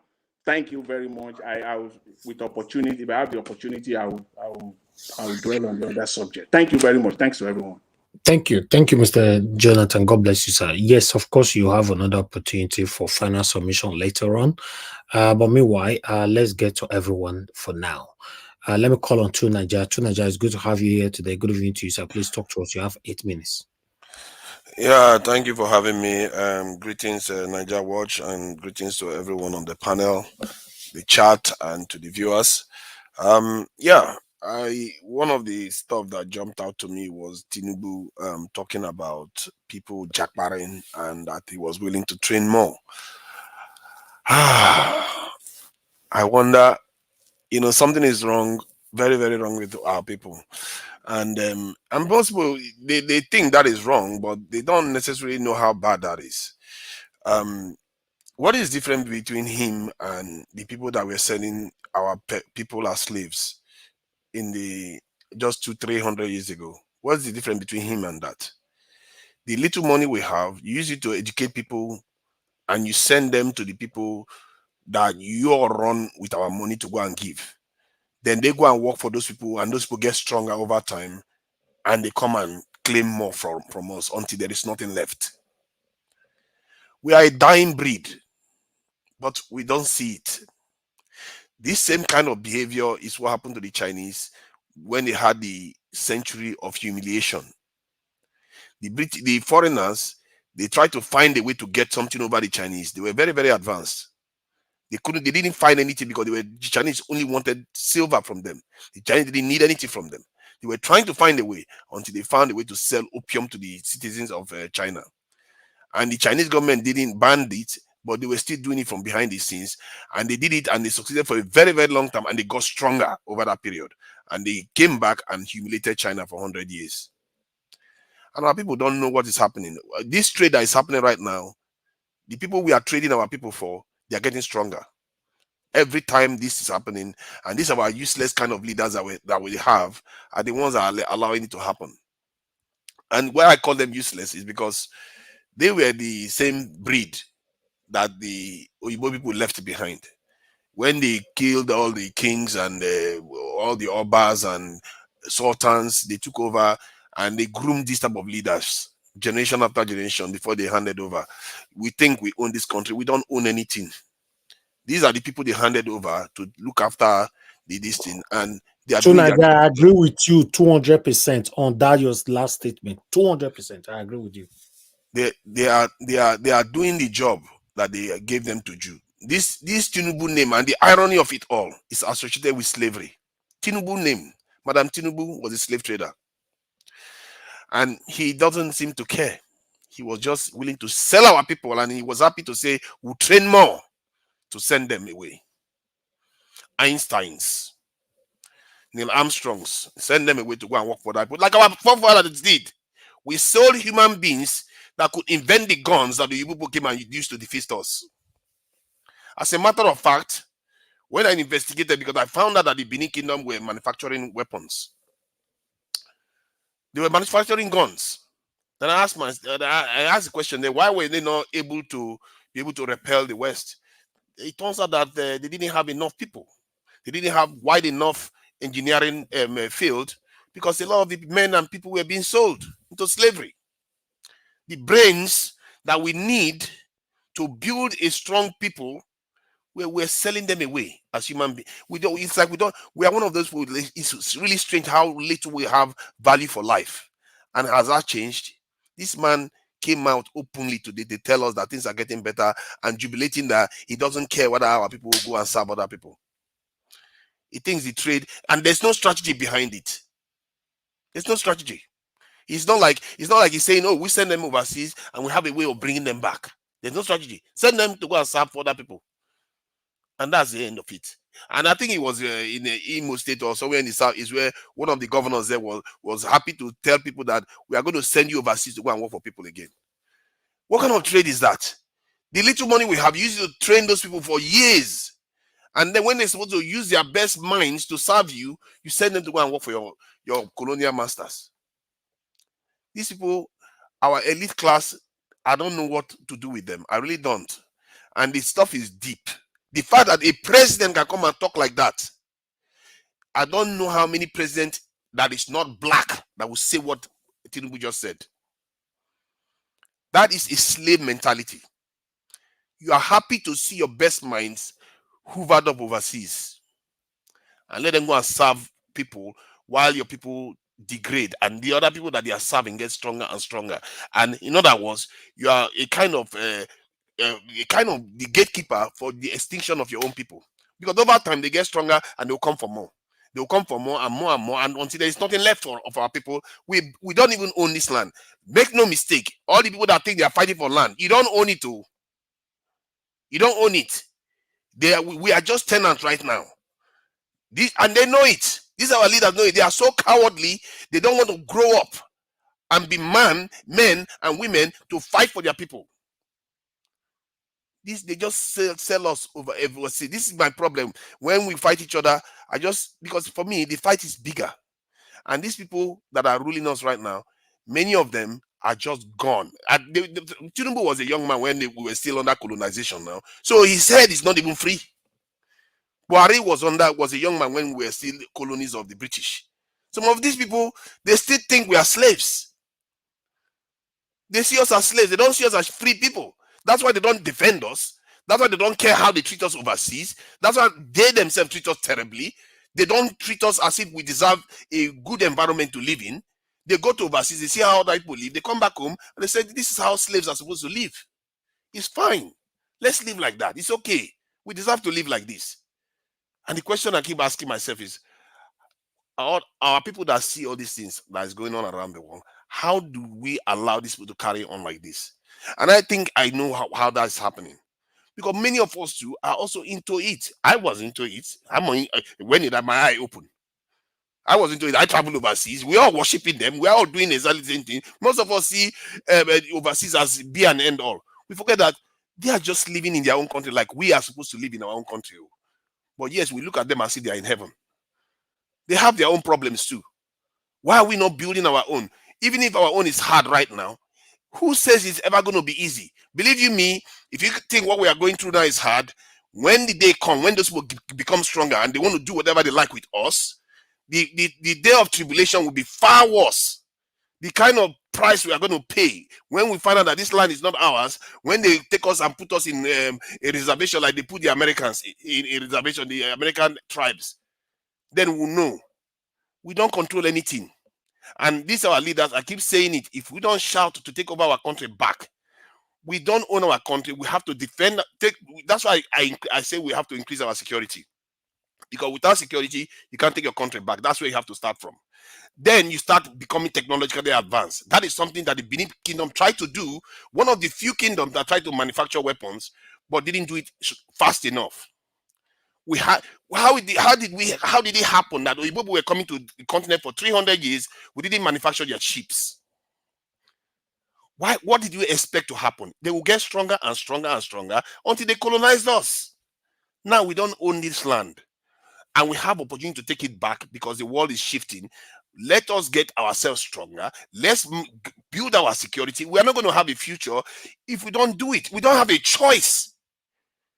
What I'm talking about here, I understand it's very, very abstract to a lot of people. They don't see it. For me, it's as clear as day. I see it, and the time is coming when we are going to pay a heavy price if we don't take care of ourselves, because they are talking about they say it all the time. It's not like, don't even listen to me, or people say it all the time. They are talking about how they are going to invade us, what they are going to do to us, what they will do with our land. They talk about it all the time. This is not a joke business. A British defense minister was talking about how he's going to invade Africa, the tactics he's going to use, and by the time the news came out, he's already done it. We shouldn't be playing with our freedom. We think, and the freedom, that's the little freedom we even have. The land, we have not taken it back. Until we take our land back, we are not going to see progress. All this stuff we are complaining about, it's just going to get worse. Maybe you see marginal improvement, but nothing will change. They will keep us strong enough not to collapse and weak enough never to progress in this world. And that is their strategy. This is why we always keep bubbling at the bottom. Bubbling at the bottom, never moving forward. And this is not only Nigeria, it's happening to all the black countries around the world. All the black, the few countries that are doing well in the black community, they barely number 2 million, 3 million, few people. The vast majority of black people are going through hell in this world.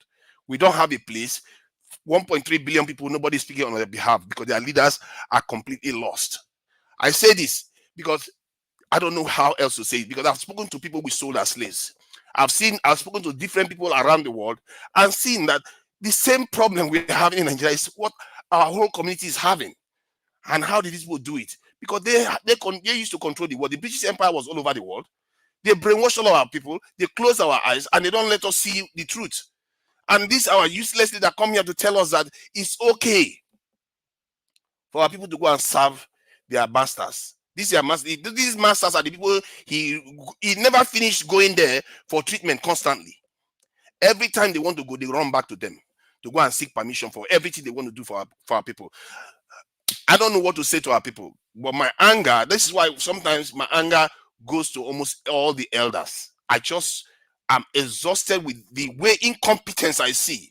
These people don't want to do anything to take care of it. How is it that an Asian man that is 6 foot tall, 5 foot tall, can fight for his people? Look at Philippines. Look at Vietnam. These will fight for their people. No, but you can't take their destiny from them. But this man is happy to have our people go and serve other people. Very happy. No problem with it at all. The mentality is still slave mentality. They don't see us as a free people that should aspire and become advanced in this world. I fear for our future, and I just hope that our people take this thing seriously that I'm saying. And that's why I keep saying, start from your security.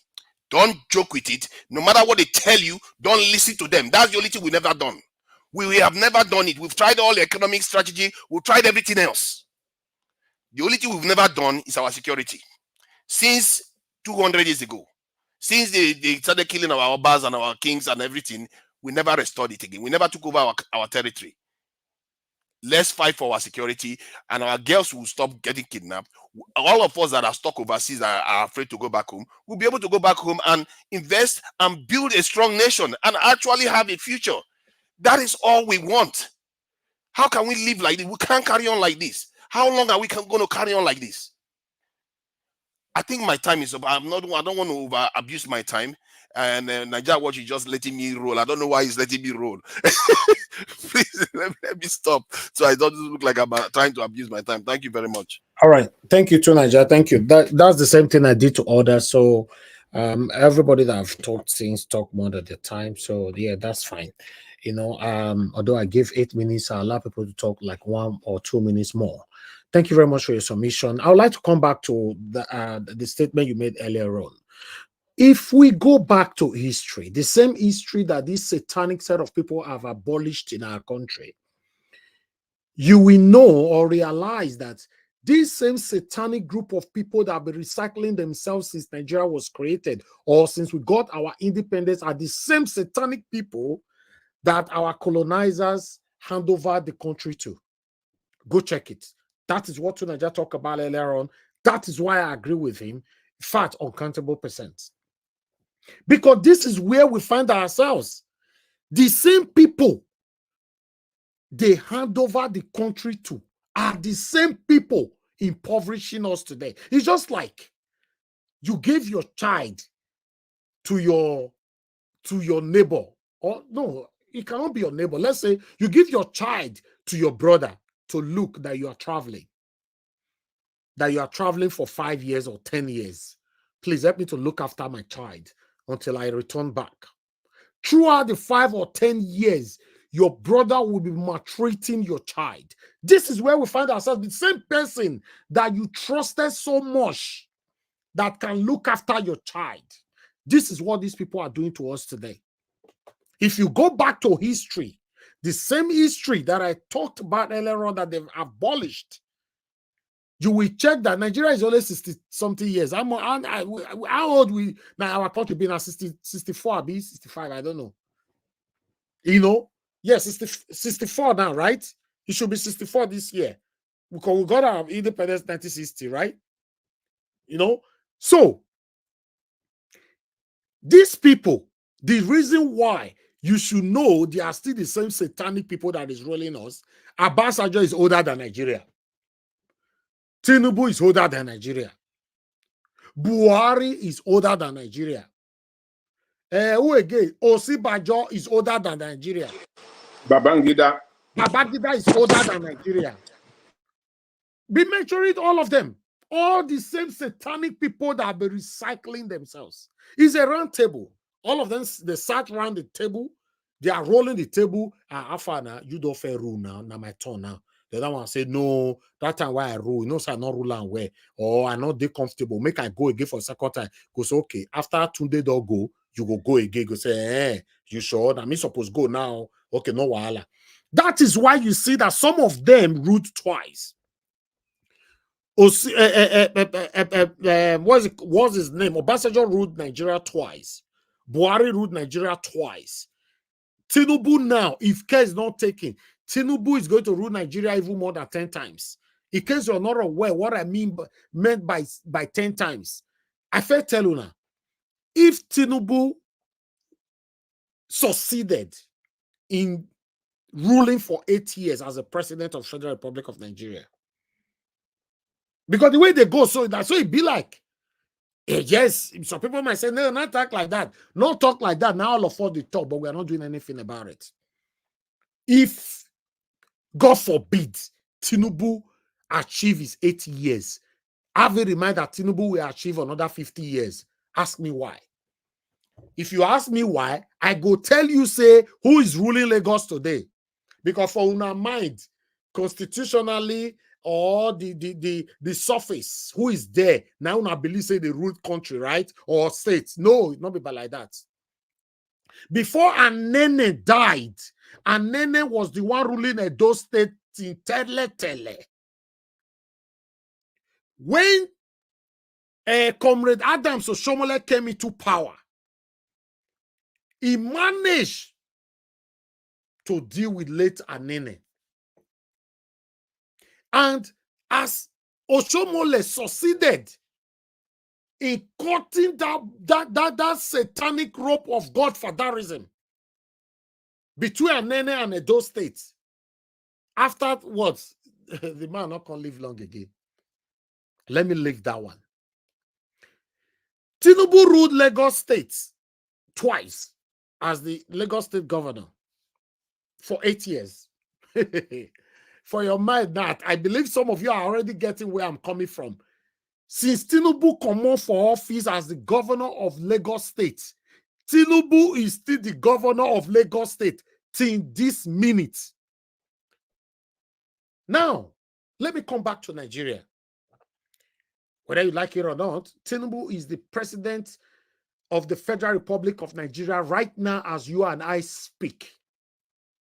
Both you and I that is saying, Tinubu is not my president. Tinubu is not my president. Tinubu is not my president. Every rules he passed overshadowed you, controlled you. Except you don't go to you don't visit Nigeria, or you don't go to Nigeria. You're in America or in UK, fine. Even in that America, in the UK, every rules and regulations of Bola Ahmed Tinubu will still affect you. Maybe, for example, you get account for Nigeria. They go ask you NIN. They go ask you BVN. If you want to visit Nigeria, you go do passport. If your passport expire, you want to do them. You go pass through the pains of Tinubu. So now, so all of us go talk behind our keyboard. Tinubu never be my president. Tinubu never be my president. This man go do 4 years. God forbid, he go do another 4 years. 8 years go complete. Before 8 years go complete, he go do that structure. I take do one for Lagos. Me, I don't know. I know a politician. I take do one for Lagos. He go come do one again. He go hold Nigeria captured for the next 50 years. Even when he don't die. Hey, God, these guys are not understanding me. The structure will still be going on. In case una not do anything now they talk, some of una get power for behind keyboard, where behind the keyboard, behind darkness. Nah, Tinubu cannot do this. God forbid, I rebuke, I cast, I rebuke, I blah, blah, blah, blah, blah. Yes, fine. You are entitled to it. It is your opinion. But in case you refuse to do anything about it now, Tinubu will rule for 8 years, physically, constitutionally, the one you can see. Then he will rule for another probably 50 years. Because the structure is being laid down now as we are talking. Yes, the structure. While they type for your keyboard, they God forbidden Tinubu. Tinubu is laying more structure as you and I speak. And you are God forbidden. So Nigeria, thank you for bringing that on. Yes. Because all these satanic set of people, all of them are older than Nigeria. The same Oyibo way you they insult. Now Oyibo destroy Nigeria. Now Oyibo cause where we day. Now Oyibo do this one. It be like as Olumide come here the other day. And now there's Oyibo. And then I say, Becky, please. Please. Now Oyibo tell Uzodinma make they suffer people. Now Oyibo. Why are we trying to run away from our problem? Now, Ibo tell Obaseki make him impoverish Edo people for a whole 8 years. Now, Ibo, right? It just be like me now. That's okay, fine. I live in the United Kingdom. The same way, Ibo, you are blaming. Now, I'll now return back to Nigeria now. Maybe I'll now hold one political office. I'll not be doing something wrong. Say, no, now because I grow for UK, now make me the drone like that. Now, Ibo, now they influence me. These are just... I don't know as Alex they use all these words. These are just words, inconsequentials. That doesn't make no sense. You are amongst your friends. Your friends are smoking. Then you started smoking. Your parents now ask you, my son, why are you smoking? I'm sorry, Daddy, I was influenced by my friends. You are a fool. Because they don't force you. You feel the smoke. Now you say make you test them. You have friends that drink because my friend they drink. For me, I personally grew up with friends that drink and smoke. Many of them are still my friends today. I've never taken alcohol or a cigarette in my entire life. It's by choice. If you choose to be influenced satanically, then you will be influenced satanically. If you choose, regardless of what, it be like some women, they don't move with some friends. They'll come the shit on their husband, go say, I'm so sorry, honey. Now the friends where I come me, now they can't spoil me. If I day your eye, madam, make you spoil. Or some men, you go club. I don't know what I'm going to find for the club anyway, but it's okay. Everybody have their life to live. They can't carry one olosho. They give you, say, oh, God, chop your life. Not today, this life. Chop life. Then you can't chop life. You can't go carry Zuzumaya. Can't go pour around for your wife body tomorrow. Then your wife can't still get the Zuzumaya. Una two come carry the Zuzumaya, you destroy her life, you destroy her life. You can say, oh God, why me? Oh God, why me? No, don't call God. Now, wait till you choose. That is what you choose. You conformed to the Satanism. You can't influence me. How? At my age, how? You want to tell me, as I grow rich like this, say, I never move with people where influence? No, listen. Now, how you take draw your line, now so you will take follow on. It doesn't make you a perfect person, but it makes you somebody that stands with its own principles. Make una dead there. God forbid Tinubu. God forbid Tinubu. Because some of us, and we get power well for back of this our keyboard. Though. Hey God. Some of us, we get power. We rebuke Tinubu. Bible says in verse 19 equals to 2. He said, touch not my this and not that. They will quote them for you. They go, God forbid them. Now, so that they God forbid all these satanic leaders. Till today, they are still God forbidding them. And they are still the people ruling us. Hey, you are getting it. They God forbid Osibajo. They God forbid Obasanjo. They God forbid Goodluck Jonathan. They God forbid Babangida. They God forbid what's his name again? Abasha. They God forbid Buhari. Please mute yourself for now. Or you want to say something? No, I'm okay. Thanks. Okay. They God forbid everybody. And we are still in this. In fact, I wish we were still in the same place. If for good though, in case you're not getting it, I wish after all this God forbidding, we are in the same place. If for they're beautiful. But guess what? It's even getting worse. It's not even, we are not even in the same place. It's worse every day. The story where we talked yesterday, Nigeria is worse today already. Oh, can I ever check dollar?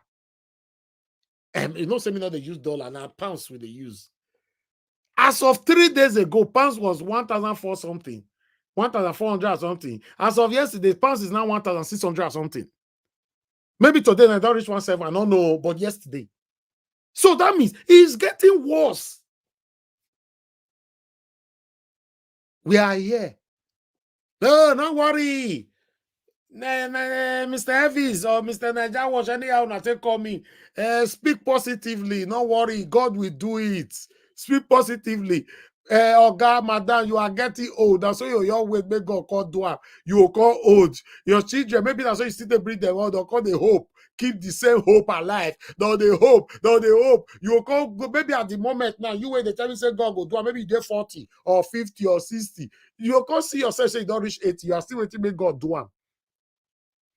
God have given us the wisdom, given us the knowledge, giving us everything to have a better country. We choose not to have a better country. The government, the past and the present, all of them are satanic, and many of the citizens are also satanic. Until we come together and speak in one voice. Mr. Elvis. And believe. Yes, sir. Just like you say, God has given us everything. I think the same Bible says God has given us everything that pertains to life and godliness. God has given us everything.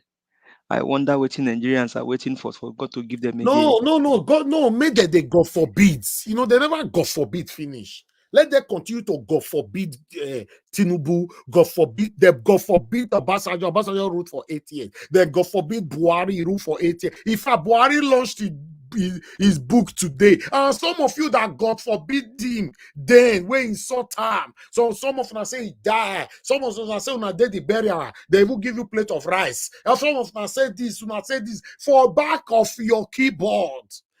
Now all of them they talk all this one. No, you talk. Listen, guys, in case you're not aware, Nigeria is captured by the few. Just few people that capture Nigeria. That is why I'm using the word they are recycling themselves. Okay, fine. That's why you see Tinubu talk and say, now my turn. Emi loko. Yoruba loko. I've been on the street talking. Okay. They're not going to ever see Igbo local because the dog gang say they don't want me Igbo man rule as a president. Why we have gullible Nigerians who are dancing to these satanic tunes from this satanic set of people, insulting everybody. When you speak, they say you be Igbo man. Some people go even see me now because on this platform they talk now. I don't say obviously I'm a proud Edo man. If another platform they talk like they'll say, come out. When I say you are still in pain, Peter Obi people. Tell me the situation we are facing in Nigeria today. Is it about Peter Obi, about Tinubu, or about Atiku?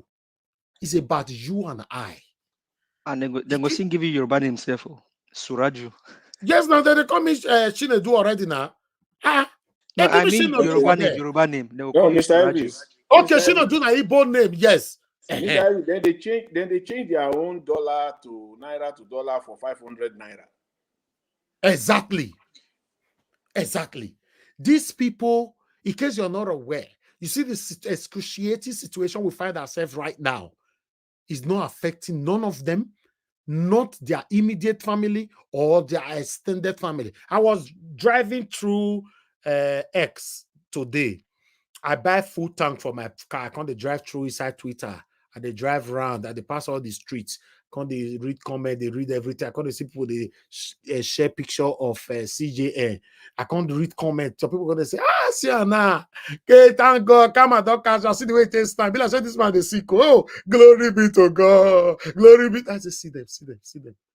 You are just there praying. You are praying. Even though you the glory be to God there. If he died today, the money he looted, if maybe he looted any money, his immediate and extended family go there and they go. Now you kidnapper, you don't ever hear say kidnapper kidnap them. Tell me. All this kidnapping, what they hear. So yes, say they kidnap a politician. Tell me how many the ex-governors we kidnap don't ever kidnap. Tell me ex-commissioner we kidnap don't ever kidnap. Commissioner, that one is even small. I make me say go commissioner. Because be like say governor too high. Or any deputy governor. Or a minister. Tell me. Or senator. Then they kidnap bus conductor and the woman where they fry corn for side of the road. So tell me any of these people where you see say kidnapper don't ever kidnap. In the history of Nigeria, you say, my brother, they say kidnapper kidnap the former governor of so state. Hey, God, oh, not be small thing. Oh, they carry a wife. Have you ever heard of that? Oh, and they fight me. You and I were supposed to unite and speak in one voice how we can have a better country. Now we they fight ourselves. We go argue. Instead of us to argue to learn, we must make sure so we win that argument before we go house. We all have a long way to go. Thank you very much, my people. Good morning, good afternoon, good evening to you all. I'd like to call on the next person to speak to us. Mr. Ike, thank you very much for your patience with us. Good evening to you, sir. Please unmute yourself and talk to us in 8 minutes. Hey, Mr. Elvis, good evening on your side. I'm calling when I heard Imo State come out and how safe Imo State has become. Oh, wonderful. Talk to us, sir. Wonderful. Yes. You know what this adage when they say when something continues to happen, it almost becomes a norm and people are no more affected. You know, the way it has gotten to now when you say, oh, breaking news, 20 people were kidnapped. And people will come out and say, oh, just 20. Well, I thought it was even 80 or 100. That's the stage, the security situation, and things that are supposed to shock the world has gotten to in our country and in our state. See, you will never know how bad it is until you visit the morgue. When you visit the morgue, one time, the former Archbishop of Sowore Diocese came out to say that he doesn't even know how many youths that are remaining. The last time he visited the morgue, that the morgue was filled with corpses of youths, unidentified. So it's easy for anybody to come out to say, oh, the state has become safe. It's because people have gotten used to reporting it. That's what it is. So, for the president to go to Imo State and say Imo State is safe for business and the security situation has improved is a sign that the people, one, are tired of reporting it, and two, nothing comes out of the ones who reported. Three, you are hounded, even your family. Let me tell you, we were in Dallas sometime last year and we were having a meeting and people were complaining about how their relatives and family members are being killed or missing. And everybody was careful to talk because we had agents of the government in that same meeting. Even if you are away, they will hound your family. They will go after your family. It's almost like if your family member is kidnapped, you will not rest wherever you are. That's the way it is. So living outside does not insulate you from this problem because you will always be called upon when this kind of thing happens. You see, in a clan where people are serious, sincerely speaking, I don't think the president would have made that trip. Everybody is talking about the family that the 6 girls were kidnapped. Do you know there is another Ekiti family that also had that same problem? You reported in one of the editions here about the one that was killed and burial being done. A lot is happening. A very serious government will lock themselves up and be thinking about how to solve the problem. But going on the stage and painting something that is black and white is the height of insensitivity. And we cannot continue like this. My nephew was picked up in Sowore with the Sienna, the normal vehicle that this killer squad goes with. They picked him up and said he was doing Yahoo Yahoo. And he said no, that he wasn't, but rather that he's a student of the university. And he told them that he was going home after his studies. They picked him inside a car and were driving him, and they took his phone and opened it. Coincidentally, his father retired from Nigerian Correctional Center. The mother also retired from the same agency, the same correctional center, and his eldest brother is actively serving. And that was why they said, "Oh, leave this one a barrack boy." And they dropped him off and told him and gave him back his phone.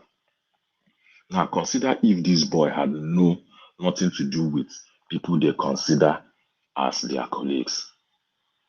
He would have been killed and nobody will know where. Because they kill you, they dump you in a morgue.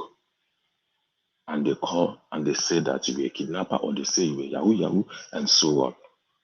So the little silence that you see in Imo State is because people are tired of fighting. The people they are fighting against are too strong.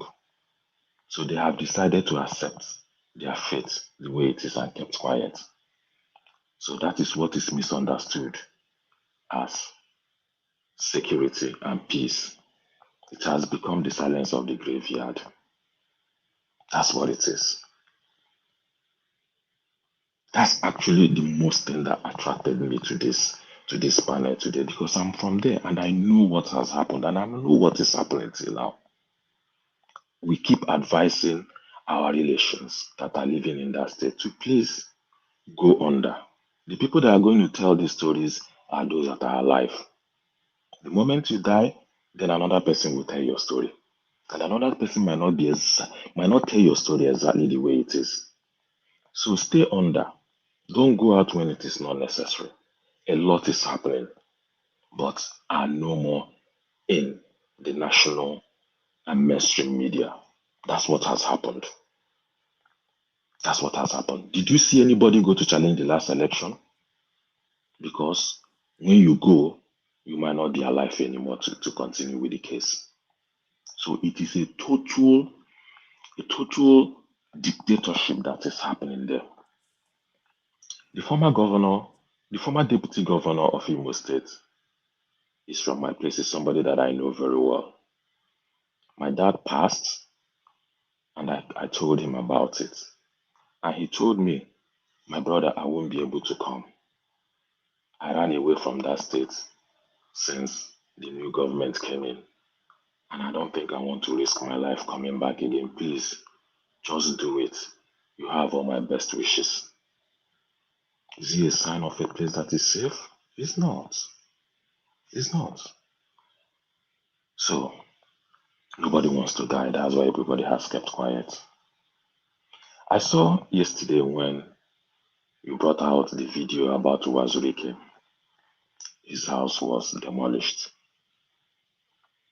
There was a video of the owner of All Seasons Hotel that his hotel was partly demolished because he didn't accept to close all his rooms during that period that the election wanted to happen.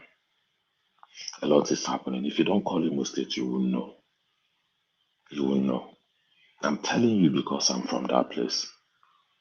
So the president mounting the stage to say what he said is really the very least or the total opposite of what is happening in that state. But what can we do? They have all the yam, they have all the knife. Whoever they gives, the person eats. Is not as it was said. Now, one more thing. You see this ransom that they are crowdfunding. We know what it is now, but I tell you, we will not know where it will end. Already, I heard they have increased the ransom since the whole nation is contributing. Then they can as well contribute higher amounts of money. We don't know where this thing is going to end, but I tell you, it's not going to end well. It's not going to end well. Everybody is living in denial because your neighbor has not been abducted. It's getting closer. It's getting closer. And the perpetrators are getting bolder by the day. They will soon make a statement in the city center, and everybody will know how bad the situation has come. They are still operating at the outskirts, and everybody is living in denial. But when they make a statement in the city center, our eyes will be clear. Our president couldn't go to Davos, he sent the vice president. I thought it was to have security meetings to find a good solution to this. I didn't know that one of the reasons why they didn't go to Davos was to go to Imo State and say things are getting better. Anyway, Mr. Elvis and other panelists, I can Thank say you. things are getting better, but I'll leave it at that. Mr. Thank you. Mr. Davis, can I say something on this? Yes, sir. Quickly. Mr. Davis, you see what the guy said, partially true, not the way he said it. He exaggerated things, okay? We know Imo State or the East is not so safe now, but all the same, it's not like before. The time he was talking about the Reverend Father went to the morgue, it was last 2 years. I think last 2 years, yes. When the time the military came, even the market, they were shooting people in the market. You see, that was that time. But since last year and mostly after this election, things have calmed down because all this pie was the political people. It was because of politics, all those politically that they were doing all this nonsense. But when I call East, and again, where this guy is coming from, Olu, that is where this problem is, and that is where Usodinjo is coming from. You know, Igbo people, we didn't like the way Usodinjo came into that place, and that is why Igbo State was hot at that time. The people didn't like it. They want to resist it. But then the federal government decided to put more security to Usodinjo. You see, they put more security to him, give him a force to guide him, give him the military to guide him. is the most protected governor in Nigeria. Because the Igbos don't want that man to be there. That was why that problem was there too much that time.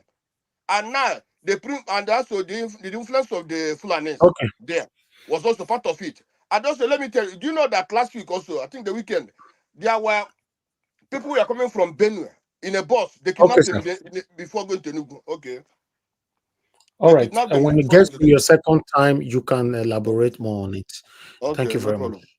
Thank you, sir. I have a question, Mr. Elvis.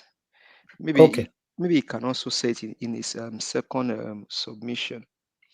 I think the man that spoke before him, even if one life is taken down in a state, it is considered as break in security.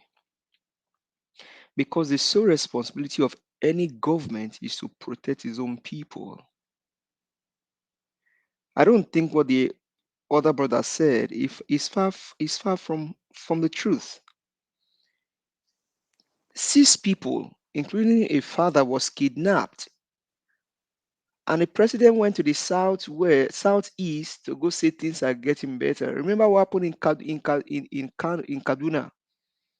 Bomb explosion happened. He went to Maiduguri or somewhere to go say whatever happened is the act of God. Now, this same Hope Uzoduma or Hopeless Uzodunjo promise. No. Call his name properly, please. There's nothing like hopeless. Call him his name, please. But that is his name. Hopeless is his name. No, sir. That's not his name, please. Okay. We don't do that here. Promise how many youth? He promised, is it 5,000 youths to be taken to Give Europe? us a man. He did take that back. Respect the rules of the platform. That hopeless, don't. I felt to tell you the other day, any of these people, you can't call them hopeless and idiot and all that. Just call their name. My own word now, not your word. No. You can't use it here. I felt tell you cannot. Okay, his name is. You can't use those words here. Okay. His name is Hope Uzodima, not Hopeless Uzodima. Okay. Thank you. Agreed. Thank you. This same man promised, is it 5,000 used to go to Europe last year, December? I'm not sure if we're in January or we're still in December. And the people he promised to travel, I don't know if any of them have traveled. So is he far-fetched from that? That guy is a 419er? No, that is politics. That time he did that, it was politics. Not that he's politics. Regardless of politics. It's a crook. Do you know what? That one is a crook. So what are we saying? It's a crook now. The man is the one killing but what people are we in saying? State. He promised people. Has he taken them? No. No, that one is just a political promise. It's nonsense. They were talking that time. Everybody know. It's People nonsense. know. People know. Different people are just stupid. They know. How can you say that is nonsense? So what Buala did now is okay. Everything. No, Mr. Jonathan, different. let me even ask you. It's not different. Mr. Jonathan. No, you want to win? It's a campaign. Okay, let me ask you. Okay, hold on, sir. They're not the same. No. Hold on, sir. I don't know where you live. Maybe you live in Europe or you live in America. I live in America. I listen to news every day, Nigerian news. Hold on, sir. Now, I mean, I'm just gonna ask. I'm just hold on, sir. I'm gonna ask you a question, sir. Just hold on. Okay, ask. You live in America. Yeah. If Joe Biden or Donald Trump told you they're gonna give this during campaign, that's not political thing, right? And they will not do it. My brother, are you from another planet? What planet are you asking me? So are you from another America planet? All the different things from that Nigeria? Tinubu promised. Excuse me. APC is a propaganda party. Anything they saw, the whole thing that Tinubu said, you listen to what Tinubu is saying. All the whole thing that Buhari said, you listen to what Buhari is saying. That's the propaganda they are making. You can hold the people in America accountable. You can hold your people in Nigeria accountable, right? So you're holding APC accountable. The time Why Buhari said that. Why shouldn't they be excuse me, my brother. Excuse me. The time Buhari said money will be $1 to $1. Did you hear that Buhari to accountable? The fact that they didn't do it does not excuse the fact that they God bless you, sir. that they are deceptive. That is what we're talking about. You cannot I come told you out that in the name of politics. In the name of politics and say I'm going to build heaven in Nigeria. And so that is deception. That is called deception. Yeah, everybody knows. I told you it's propaganda. Okay. It's not propaganda. I said It's not, propaganda you push is don't, you are propaganda party. missing Do you, it. do you My respect? brother, you are Are you missing it. respecting You those don't understand. criminals? Okay, all right, Mr. My brother, you Consign. are missing it. Thank That's you. not propaganda. Thank That you. is that is deception. All right, Mr. It's I've not. muted you, Mr. Consign. Mr. Jonathan, thank you very much. Thank you. You know, when we get to the final submission, you guys can analyze it properly. You know, I appreciate you all. Thank you so much. On this platform, we pass our informations here. We pour out our plight here. We disagree, agree, and all that. You know, but we cannot insult anybody, not even the government on my platform. I'm sorry, we cannot do that. You know, let's just address them. You know, let's have the same, you know, if possible, you don't have to, you can do that, you know, maybe when you're at home, you know, have the same mindset of a mainstream. We can't just, you know, call a city governor a hopeless. No, not here. You know, I don't do that, you know, and Okay, we Mr. Elvis, should. sorry to interject you. Let me bring in the story of Jesus Tega Onokpesa, right? If you're saying bring in the mainstream media, Yeah. Jesus Tega Onokpesa is an APC chieftain. Do you know what he called Rufai on the national TV? Whoa. Maybe you go and watch that video. He called No, Rufai. just say it now. What did he call Rufai it? is a badly raised child. Yes, he did. He said that. Okay, so that's not abuse. No, it's not abuse. Or it's not abuse. You know, it was that was rude, but it's not an It insult. was rude, but it's not an abuse. Okay. Yes. We can move on. Yes, you know, he didn't say Rufai is a hopeless and all that. He's a badly raised child. That means yes, you know, both of them. I played the video here more than 3 times, so I know everything that happened on that video from beginning to the end. Onoposa was wrong 100%, but he did not abuse Rufai. You know, so he So only said that how else will he have abused Rufai? he was rude. He was rude, but he didn't insult Rufai. He was Really? rude. Everybody Okay. know that. Okay. Yeah, he did not insult Rufai. You know, we have the video. I can bring it here anytime. So I watched it. I presented it. So he did not insult Rufai. It was rude. You know, a badly raised child. Yeah, he used that word on the national TV. So that's fine. You know. I don't understand, Mr. Pansa. What are you disagreeing with? You disagree with because I said nobody should call hopeless or thereby hopeless. I don't know. Please, when you disagree, people should please let your sentence be long so that we understand what you are disagreeing with, so that we can reply properly. You know, yes. I want you guys to understand that on this platform, we are here every day to pour out our plight. We have few people here, you know, that don't insult the government, but when they talk, forget about it. You know, many people here. You know, if I mention one name, maybe in the likes of CM, for example, you know, CM pass message here every day that hit the government so hard. But you don't ever hear say they insulted the government. No. You know, there are many other people. So the only person that just insult the people, which I understand, you know, is the pains of you know, that these people inflicted on us. Is my brother give us a mandate? I think the other they talk that spirit of Twitter, day body.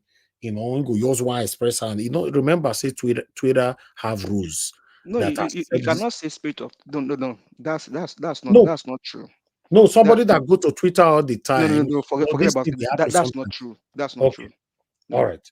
You Okay, cannot that's say fine. that. Okay, These guys that's are fine. these guys. Okay, You said now a family of 6 was kidnapped, Mm. and you have a government, you have a president going Yeah. somewhere else to go and say that the country is safe. How more can a man be wicked? How more Yes, can a of man be course. evil? I agree with that. How more can a man be satanic? I And agree with your that. wife is saying that prayer will bring their family back. I agree And you with and your you husband, you have 100%. security chiefs that protects you. Come on, my brother. I Except you are agree. not human. I agree with you 100%. Okay, his name is Hope, right? He's supposed to give hope to his people. Hold on. People are You being are killed not in his own getting. state. He even promised 5,000 people Listen, to go give to us a Europe. mandate. It looks like you are not getting this deal, what I'm talking about So here. if This you're saying no, platform, that's not Twitter. That's who I am. and I am a that's what I'm just saying. person. You Listen. can't say Twitter. That's no. This is my Oh, character. This is me. okay, hold on. please. I Let cannot me see speak. injustice and wickedness against these people. You know what life means and blood. Yeah, everybody have the same emotions like you, my brother, not just you. But we still manage to control ourselves when we are passing message. I have the same emotions with you. You know, if some it might even be more than yours. I come out every day here, but whenever I speak, I listen to myself.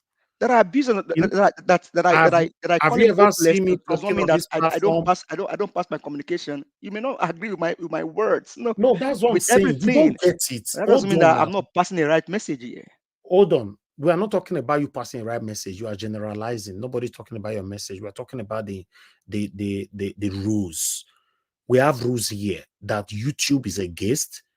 And for me, because I'm subletting from YouTube, I must follow it. Any word insult is not allowed. Mr. Harris. Yes, sir. Mr. Harris. You know, those words that you sometimes or people characterize as being abusive, those are the same words that one we use to describe what someone has done or what is doing. Someone like Hope now, Hope Uzodinma. I can come anywhere and say what he's doing is hopeless. His actions are hopeless. Okay. So, Please, that is the I way don't you get you want already, to sir. I don't already get you. Let me answer you, please. Mute yourself. I'm hearing myself back. Mr. Jonathan, you see what you are saying now? That one is acceptable here. Everything about Hope Uzodinma is useless. Or whatever he's saying is useless. That is acceptable. You can't say, what's his name? Hopeless Uzodinma. No.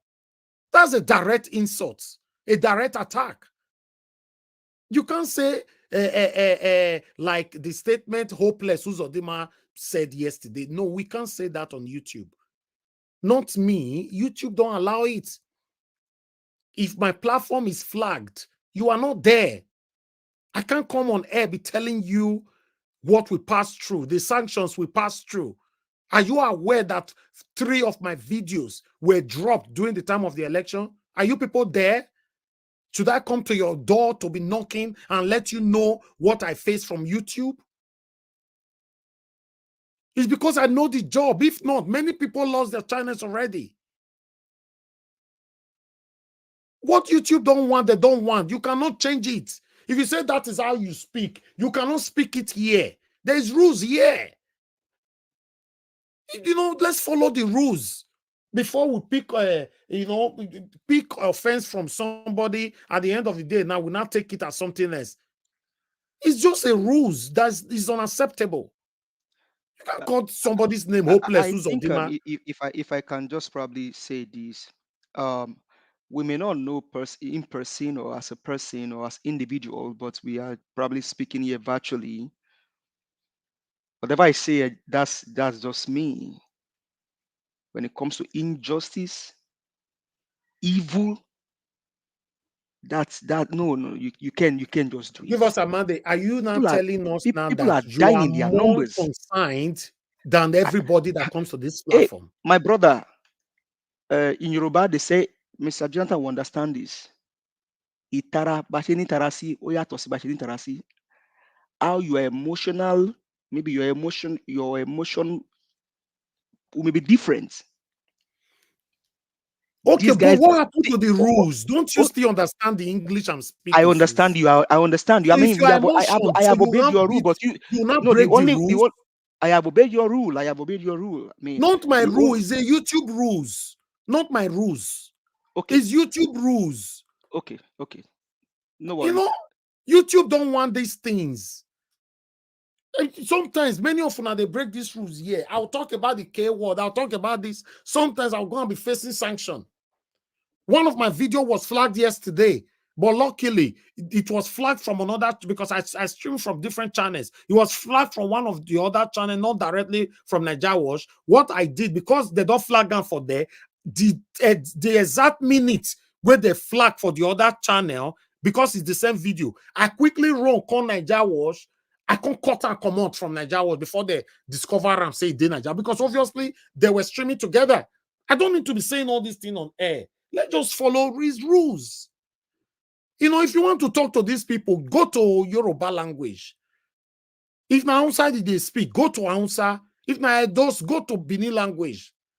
We cannot be speaking English or you talk and say, you know, this You know, say YouTube get interpreters.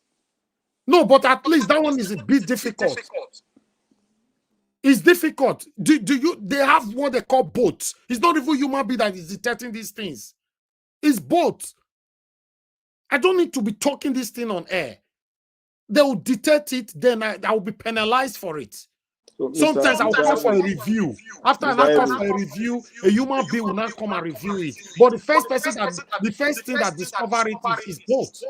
Okay, Mr. Elvis, would just this final question that I have on this, will YouTube flag me describing Mr. Tinubu, you know, as being incompetent, unreliable, and incapable? No.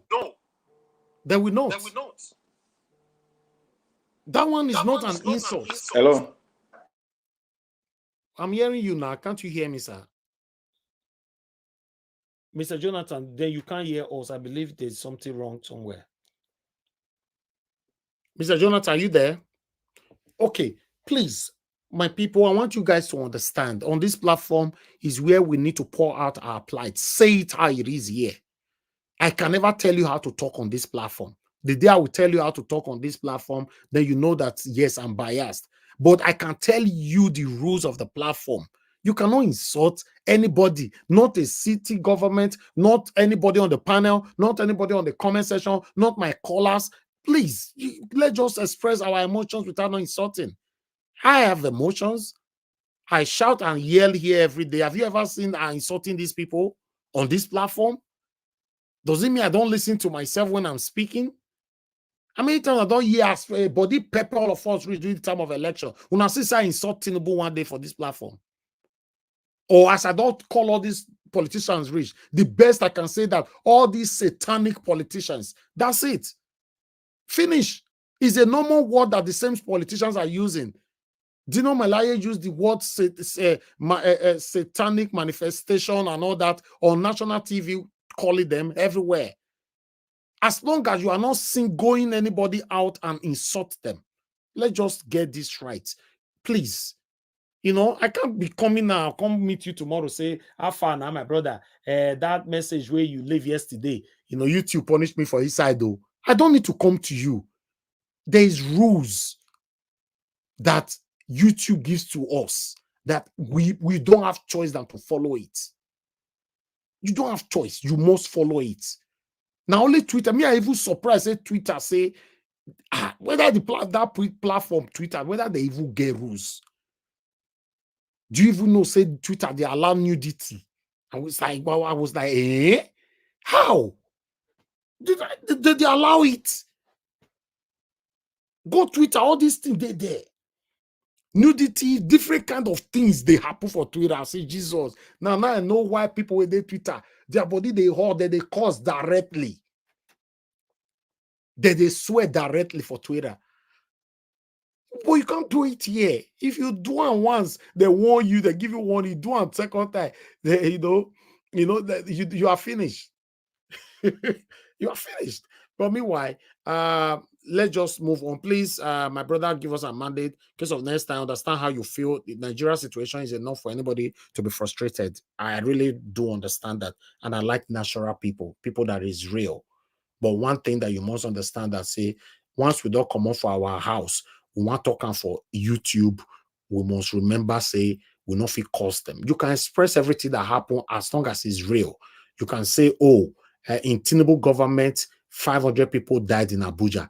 Just let it be real.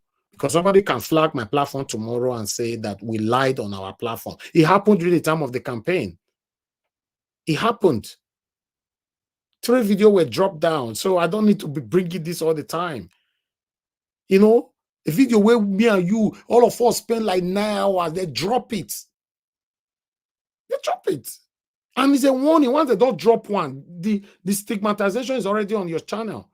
They'll flag that thing go dead. They wait me do another one. Please, we can't be revealing everything on air. Let's just follow the rules, express our concern, our pains, everything. That's fine. You know, when it now comes to insulting these people, our platform cannot take it, not for any reason at all. We cannot, you know. Thank you very much, everybody. Ginger Breadman, thank you very much for calling in. Good evening to you, sir. Please talk to us. Thank you. Please talk to us. Go ahead. Am I allowed to call Tinubu a criminal drug baron? A convicted one for that matter? No, Tinubu was convicted. So we have the conviction proof and everything. If you call and say I'm flag on that, we have the proof. So those things is not a problem. You know, we cannot call Tinubu a drug baron, a convicted drug baron in Arise and in Channels. Because the reason why he do, and remember that Kenneth Okonkwo is a lawyer, he knows that there's a documentation that back that up, right? You can do that. That's not a problem. Say you want your talk now, say your call in and say, you'll say, okay, stupid Tinubu before you start talking. It's not allowed. That's all. Okay, yeah. Your point is clear.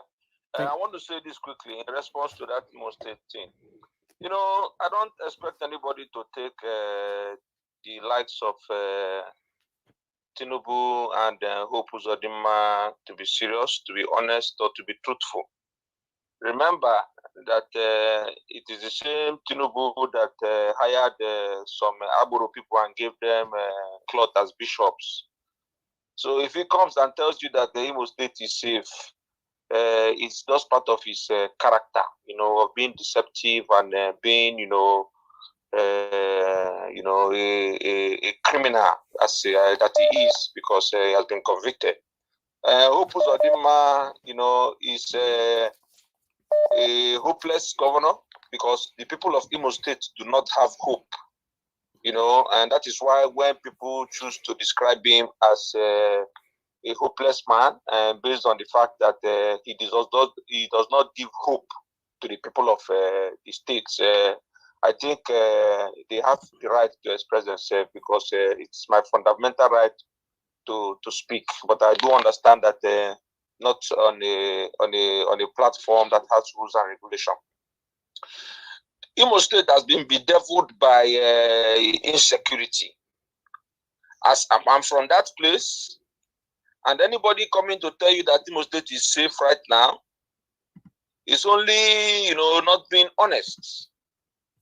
As I speak to you like this now, none of my family members can go to Imo State because of the fear of either being spied or being adopted by these criminal elements, which are directly the governments. So I want to categorically and clearly say that the submission of Tinubu on that TV was completely deceptive. It was not honest. Exactly. And it's not true.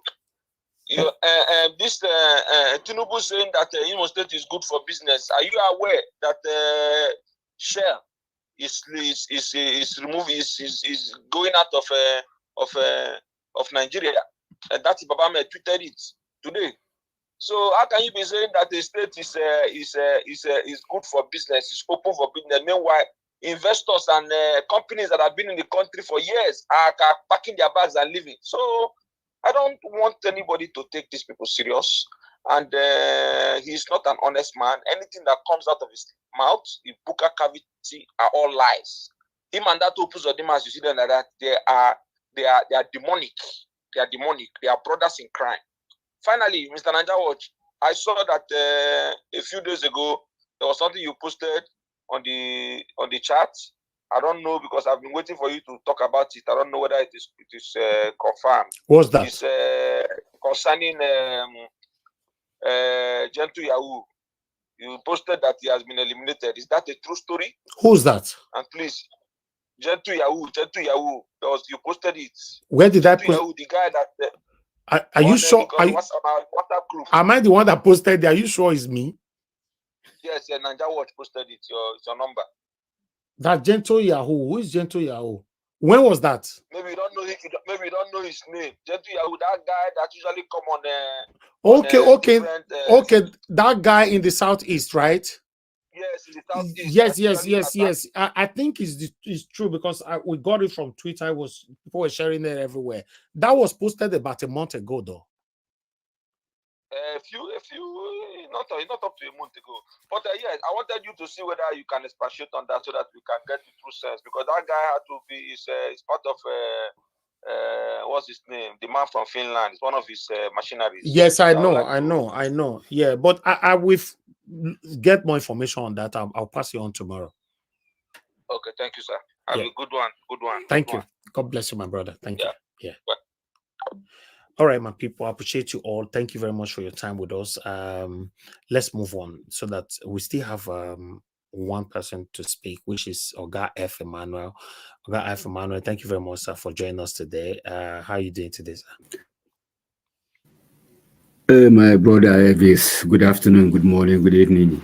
Thank you, sir. Thank you. It's been quite a while. I come on, my hands have been so tight lately. I understand. Nigeria wahala is too much, man. Of the small, my brother. It's all right. I greet each and every one of you in the panel. Give us a man, my brother, the hair. Madam Luke, I the hair. You too, Niger, the hair. Jonathan Kinsley, I the hair. Mr. Ike, concerns. I the hair all of for now, or I they do good job here. Well, what am I going to say again that you guys have not spoken already? The truth is that Nigeria is a lawless nation, filled with criminal leaders, filled with satanic people in the helms of affair, according to Mr. Niger. The truth is, until this set of people as a whole is wiped out, Nigeria will not find its footing. Nigeria will not find its liberation, because the thing gives me a kind of concern that I keep thinking around the clock. What is the way forward in this kind of situation we find ourselves? It's like a day after the other, you must hear one negative thing. And the government is so insensitive to what is happening. The same person that campaigned from one state to another, asking for vote, in as much as we know that he didn't get it legitimately, at least he was moving from one state to another state. And you eventually got it in a crooked way. Now you can no longer go to one or two states that your people that you're governing are being harassed by terrorists. It's unfortunate. I know what even when he was weak, even when he was no longer able to move around, he was carrying so many things in his body so that he can sustain the ability to stick campaign. But now you are on seat, you are in power, and your people are disappearing, and you don't have that feeling to even say, okay, what happened in Plateau? Let every other thing, be put on hold. Let me go and, see my people that have been, deleted from the face of the earth. Not one, not two, not three. I mean, but they say government is the people, and the people is the government. Does it mean that these politicians are no longer part of people? Could it be that they are angels, or their spirit? They are no human being. There is no blood in them. There is no heart. There's no liver in their system. Are they a kind of a special kind of human beings that don't have feelings? Again, I don't understand.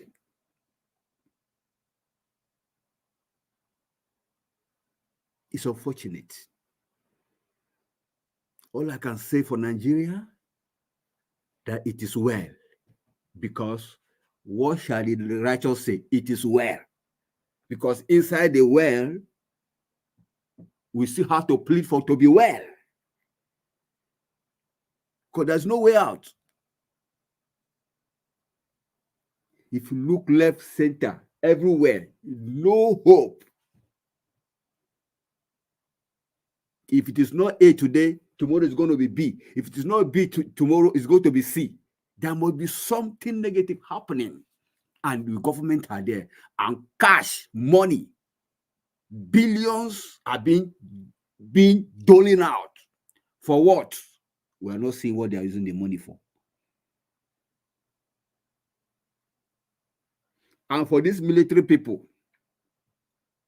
they're harassing that little lady. It's unfortunate that the military now have become so indisciplined. It's still part of the corruption. How can you, as an officer, be humiliating your fellow officer just because you're looking for blow to press? Is that one not satanic? Where you're supposed to be protecting the territory, strategizing, finding out where these hoodlums are. You're busy thinking of who to press blow. If this lady didn't come out now, you and I wouldn't have known that this is what is happening. Thank God she summoned the courage to call them out, even by their names and by their ranks. So all the sector in our economy is being messed up. So is it the military that we are saying they should come and take over? All the money that have been spent for security, yet they cannot bring down these guys. In fact, all I need to say is, I feel this killing has a political undertone. And I feel there are politicians that are cashing out through this channel. These guys are like SPV to those politicians. It's just that nobody has really found out. I remember in the days of Jonathan, he said, there are Boko Haram in my cabinet. That's what he said. Could it be the same thing that is happening this time? Because the amount of money and negotiation that is going through, some of them will come after a lot of talks. They say government should negotiate with these guys, with this bandit, with this Boko Haram. Really? Government should negotiate with thieves? For government to negotiate with these people, that means there are people that are pushing them. There are people that have interest in the sharing. Thank you. I rest my case. Mr. F. Emmanuel, you were asking a question just now, a surprising question. If these people don't have a heart anymore, please, can you let me know which of the people were you talking about? Are you telling me you were referring to the same satanic politicians that we all know, if they don't have a heart anymore? My brother, just as you're talking now, I'm talking now. I can feel your feeling. You can feel my feeling. But the question I'm asking now is, these people that are in power and they are seeing from one state or the other, people are being kidnapped and being maimed. These people don't have a heart right from time. As for blood running in their vessel. No, blood don't run through their veins right from time. It is over. This is what we all have been facing since Nigeria was created. Is anything different from any of them? Tell me. Mention one that you think say you get the human feeling. Nobody there now amongst all of them that have been ruling us. So we're saying, oh, maybe they don't have a heart anymore. The heart has never been there. These people don't care about you. They only have a heart for their children, their immediate family, and extended family sometimes. Not for Nigerians. Tinubu made a speech today. We'll now see where Tinubu talk about the people that were kidnapped. I was so shocked. For Abuja. I was so sure, not even one comment. Exactly. They don't move us so rock for Abuja. Not be the same Abuja. So insensitive. Somebody did not mention anything concerning the kidnapping, even the guests where they take their lives and all that. They say whether these people, they don't get hurt right from time. And even the media is carrying it. Media carries it. I just say they don't have. It's a special Ajur England. He's not aware of it. Anyway, all the people that surrounded himself, are they not aware of it? Thank you. Thank you, Mr. F. Emmanuel. God bless you. I have somebody on the phone. Thank you very much, sir, for calling in. Please talk to us 2 minutes. Good evening to you, sir. Yes, good evening. Good evening, everybody. Good evening, all the host panel. I'm calling from Gabon. I want to tell all Nigerians just a brief message. You see, in France, in Mali, in Mali, what is happening in Mali was France are causing what is happening in Mali until Russia came in and discovered that Mali are the one who are causing problem in Russia is the what did I call it? France are the people who causing problem in Mali before they chase France away. I want to tell you that what is happening in Nigeria is Britain. Until Nigerians stand up, forget ethnic statements. If you are Yoruba, Hausa, Igbo, everybody should rise up. Otherwise, Britain are going to kill everybody. What is happening in Nigeria is Britain. Until Nigeria decided to chase Britain away, you will see everything will return normal in Nigeria. That's my suggestion. Thank you. Thank you, sir. Thank you. Thank you.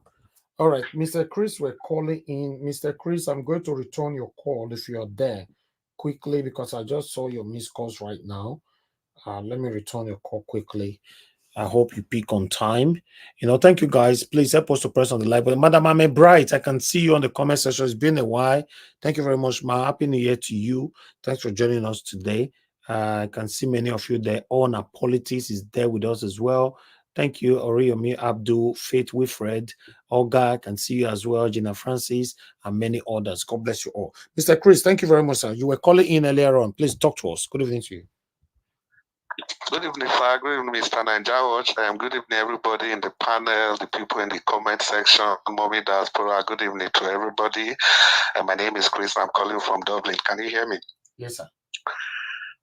Yeah, thank you, Mr. Ninja, for the opportunity to contribute. I just want to continue from where you stopped, the speech that you gave about how our leaders are so insensitive to the plight of our people. And just like the example you gave, that how can you leave your child with somebody and now the person has given back your child and you can't even take care of that your child, even as well as the foreigner that you gave your child to take care of. The foreigner did more than you, the parents of that child. Yes. You see, that has always been my point about this colonial thing we keep talking about. The colonial masters, they did more for us than what we are doing for ourselves. And we are not going to move forward, not until our leaders choose to love our own people more than the colonial master did in their time. Because how can you, in all sincerity, how can you explain that a president will say that it is okay for his people to go out of the country and he was willing to train more? What nation does that? That summarizes what is happening in Africa, everywhere across the continent of Africa. If you look at the Libya route, our youths, they are all on their way to Europe. Whereas these same people we are talking about, they are training their youth to be able to take care of the next generation coming. We don't love ourselves. Let's stop blaming these people. We have to do more for ourselves before we keep blaming. Because this speech that Tinubu just made now, was he sent to do it by the white people? Even if he was sent, Mr. Nigeria was like you said that nobody has been able to influence you. So why do we always give the excuse that it is the white people that are influencing our leaders? Why do we always give that excuse? Not until we show love for ourselves, we cannot move forward. Thank you very much for the opportunity to contribute. Thank you, sir. God bless you, Mr. Chris. Thank you. All right. Everybody on the panel have given their submission except Madam Rita that just coming in. Madam Rita, thank you very much for joining us today. Good evening to you, ma'am. Please, I'd like you to talk to us. Yeah, good evening, Mr. Elvis. Good evening, everyone. Mommy Diaspora, everybody in the panel. Madam Luke, special greetings to you and my brothers and sisters in the comment section and those watching from home. I'm just very sad about Nigeria. Just very sad. You know, we don't deserve this. We don't deserve this constant daily pain, young children passing on, being murdered. We don't deserve this. I mean, we don't deserve this, man. I'm not happy today. Just hearing another set of people being killed. Sorry for using the K word. I think we're using it more often. I'm sorry, many people being quiet. It's sad. I don't even know where to start from. There should be some sort of, what will I say? I'm not happy today because of what I'm hearing, about the young people being killed, and then everybody's just going for to go and drink beer, 33, pressing blow blow. Mr. Elvis, today you haven't told me, or have not told us definition of this blow blow you talk about, because you are the first person to ever mention it here. I've never heard that word. There's a whole lot of other people, doing parties, every weekend. People are sharing Ashrebi. Even within that Abuja axis, people are just doing what they're doing. The ones who are looting are looting. Nobody is even talking about these young children their lives were just taken short just because their crime was they were born in Nigeria and they were living in Nigeria. I don't know. I don't know. That moral compass is, I don't know. I don't know. It's gone. It's done. Nigeria. Even the so-called area, they says Buhari. Buhari, I think that's the area where you have the law school, Abuja division is in Buhari, and it's unfortunate that if they've had one incident happening in that same area, nobody does anything. Security forces sit down at home or in their offices with air conditioning, and then the next week, same spot, same area. Like, what's going on? It's like we don't have, anyway, we don't have a government. Everybody's just moving, just floating like a feather on the sea, just floating in any direction, anywhere belly face. Because when you hear anything about security, and then people have passed on, especially if it's constant in an area, you should do something about it. At this point, the National Assembly, even if they're in recession or whatever it is, they're arresting. There should be an uproar in the Federal House of Representatives and the Senate. If there is some sort of law that says that they cannot use drones, they should come back and sit down and sign everything signable to use technology for security in Nigeria. The Senate should be on their hot seat right now. My goodness.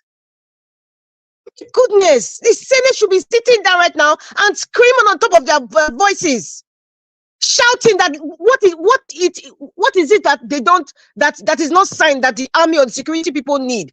Drones. I heard that there's some section that you cannot use drones in Nigeria. Okay, therefore, the Federal House of Reps, the senator should sit down tonight because of these children that have been their lives have been taken at a very young age. They should sit down and not a law and change it immediately. There's nobody that will not agree to it. Anybody that don't agree to it is a demon. Is part of these oppressors. They are part of these murderers. What should be happening? Technology. Because the money that they've pumped into the army, we all know we're talking about trillions, if not trillions of dollars. I don't want, if I say trillions of dollars, some people will say it's too much. No, trillions of dollars from the days of Babangida, trillions of US dollars have been spent in the Nigerian army. Just like, I'm not just talking the army, Navy, Air Force, trillions of dollars has been spent on the Nigerian army. At least by now, come on. They should have drones that can be hovering around the entire nations. All these little hamlets, these little villages, hovering around constantly, infrared, where they can even view at night, and these people will not know. But you see, the law is selective in Nigeria. It's selective. It's just too obvious. Those people who are living in Buhari area, they are not Fulanis or Hausa now. They're different tribes. I mean, part of those tribes that were, that Babangida, took their lands, paid them off, and started to build Abuja. Many of them, those are indigenous people there. This is not good now. Come on. I don't understand. Maybe they're not feeling the pain I'm feeling, the sadness. And you can just imagine if that was your daughter or your niece. Just imagine. House of Senate, House of Rep, I am saying it, should get their ass back on the seat and start finding laws to sign that where the armies can use technology and drones. They should pass it. They should sign it off. We don't even need the president. For the president, he just wants one section. They should sign it off. If president does not agree, then they should tell Nigerians. They will know who we need to talk to. It's annoying. It's annoying. Technology can wipe this nonsense out. They're not serious because they're part of this fine everywhere. Some of them are part of it. We all know some of them are part of it. Imagine what that man said. With that video, Mr. Elvis, you played. The man said somebody in a foreign language spoke to them. Obviously, these are the little pockets from the Janjaweed of Sudan that entered Nigeria. Where is El Rufai, the midget of Kaduna? All these people that they brought to vote for Buhari, now all of them, you're not hearing their voices. Madi Shehu, that comes online constantly to be a religious bigot. Where is Madi Shehu? Where is El Rufai? Where is he? He's in the UK right now, right? He says he's going back to school. He's in the UK. That's why he did not take the ministerial position. But we know it's not. In fact, that was just an excuse. Where is El Rufai right now? Where are his children? Because these are the people that brought these criminals into Nigeria. They open all the borders. Where is immigration? Who is questioning immigration? How are these people coming into Nigeria? If you go to Kebbi State, people, see, Kebbi State and Niger, those other countries, like they can cross from Sudan, it's like you are walking from your kitchen to your living room. That's just how it is. I'm just using Kebbi State. I'm not speaking about Cameroon that is close to Adamawa State. Or is it Borno State? Or is it Sokoto State? With the borders, for Christ's sake. It's just porous. These foreigners have entered Nigeria long. It's not even now. They can even block all the... There are so many parts in which all these foreigners enter Nigeria. Through bike, they bribe their brothers who are in the immigration and they enter Nigeria. They carry all sorts of... iron into Nigeria. I don't want to be calling the name. They carry everything. They have their supporters. But if it's to go to the east now, from every less than 500 meters, you will see checkpoints. All the Janjaweed and their Fulani brothers are over there. Anybody can say I'm calling Fulani or Janja. I don't care right now because we're talking about people's lives. See, there has to be some sort of uprising or something. I don't know. I don't understand this aloofness. It is too painful. We don't deserve this now. Come on. Nigeria is too sophisticated. We are too exposed. We're too exposed to be dealing with all these kind of people in fear. People will just be coming and taking our children, just be doing anyhow, and they will not be hiding in our own land. I don't know. Maybe we are really under a spell. And then they're all talking about this. I will call it this Beka Edu and Tunji Ojo thing. I call it Betunji Gates. Betunji Gates, yes. And there's something that actually made me laugh. And he was saying when they said Tunji Ojo he used 438 million naira for consultancy. Mr. Naija Watch and those people of Edo State, it reflected my mind back. You people's governor of Edo State, Governor Obaseki, he should tell us what consultancy that he used during his administration, the millions of naira that was disbursed in the name of consultancy. See, all these SPVs, it is not like it's a new thing to us. It's not like it's a new thing. They use it for consultancy. They'll say humanitarian affairs. They'll say it's to feed the nation, feed the children. In fact, all these NGOs, I said it from Jonathan's time, most of all these so-called, some of these celebrities that have NGO and some unknown people, all those are all SPVs, my people. That's why I see some celebrities, I will call them Nigerian celebrities. They don't act movies. You wonder the kind of lifestyle they're living. It's all these SPVs. Some of them, they are working with these oppressors. Many of them, and they know themselves. And even within the industry, they know each other. So it's unfortunate that this focus on Betunji Gate is just kind of overriding. In fact, we should not even be talking about Betunji Gate right now. What should be talking about is this menace of foreigners coming into the country and just taking down children. It's like they're dangling the carrot for Nigeria. Okay, take one today. Tomorrow, we'll take down two. Okay, it's 60 million. Tomorrow is 100 million. Day after, it's 800 million, maybe 1 billion now.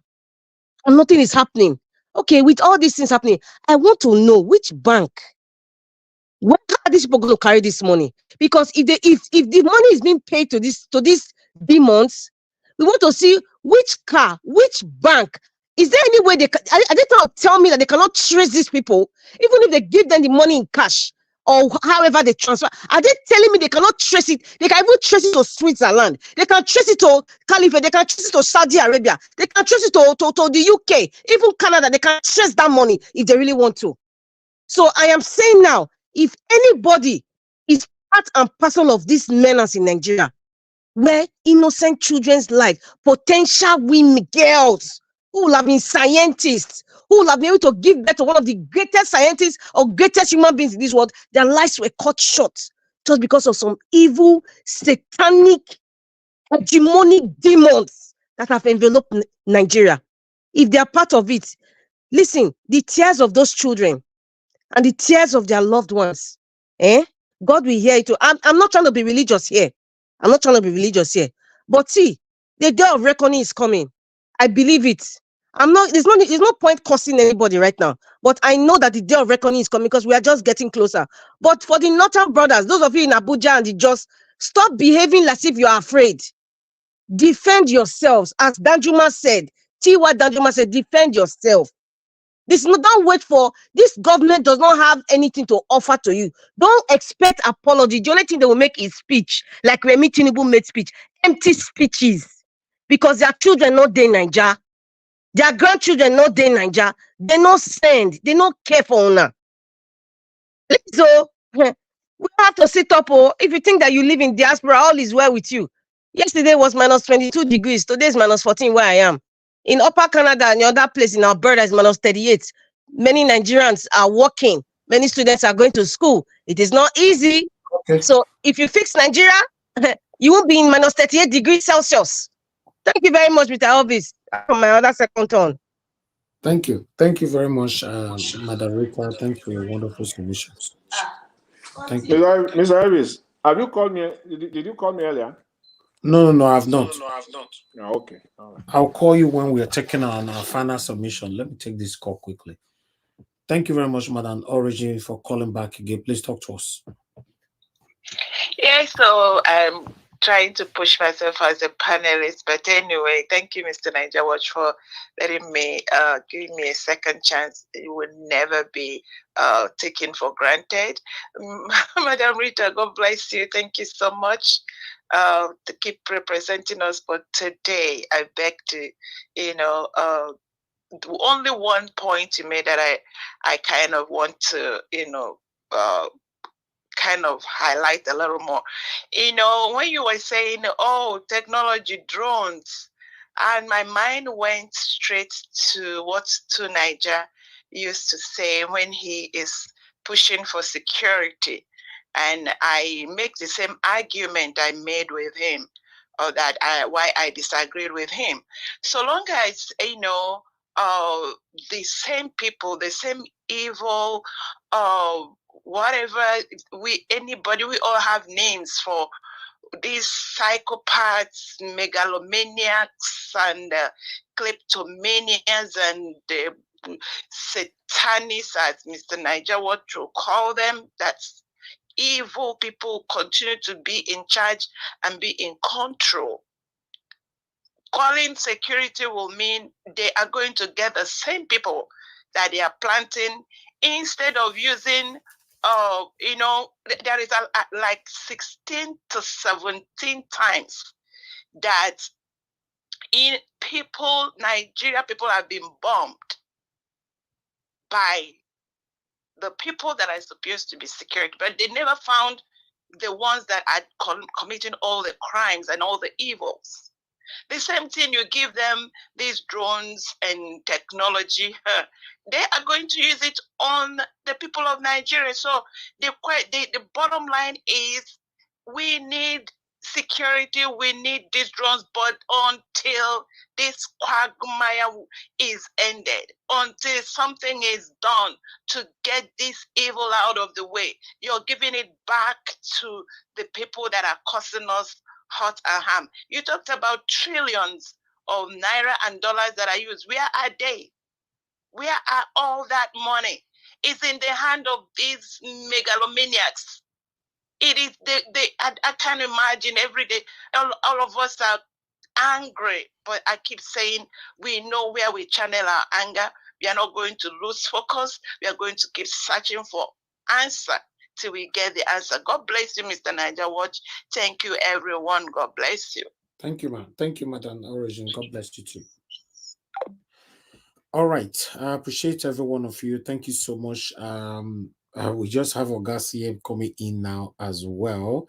Auguste wanted to be having our final submission right now, and, and you're coming in late. But meanwhile, you're still going to get your 8 minutes. Then we'll quickly have our final submission. Thank you, sir. Please talk to us or mute yourself. Thank you, Niger Watch. Good evening, everybody. Please, all protocols duly observed. Sorry for my lateness. Probably the snow kept me away. The thing is, I think I saw your headline, Sowore calling for the release of Nnamdi Kanu. Sowore, I thank you. You've added your voice to so many of us and then to so many of us calling for his release. And one thing is remarkable or quite instructive, what you said, that Nigeria cannot grow on a womb of injustice. That is true. Even you, Sowore, I think it's also injustice on the part of the federal government. How can you are not a threat, so why should they restrict you to Abuja? That is sometimes when you see what tend to baffle me about Nigerian system is that when I say that we do not some of the government actions or pronouncement defies logic. Sowore is not a threat. He does not command any army. He hasn't got any troops at his beck and call. All he has is his voice. Probably he will talk, go to Sahara Reporters and publish. Anybody that uses the pen, maybe they say the pen is mightier than the sword, but in this case, he is not. And if you had allowed him to go outside the country, he will be there quietly doing what he's doing. The way a government handles people like that is, since he's not Sowore does not command any territory in Nigeria. You cannot say this area is Sowore's people. If you get in there, then they delete you. No, he doesn't command. It's not what they call the usual guerrilla fighter. He said there's an area, one forest. No, all you do is you use good government to finish them off. Because he called for Nnamdi Kanu. Nnamdi Kanu's case had there was a loophole he gave. He said, when I see this, why? I mean, for somebody to say that, what is he saying? He didn't say, give me money. He's not asking, he just say, do this, when I see you doing this. For who? For the people. So that is the logic.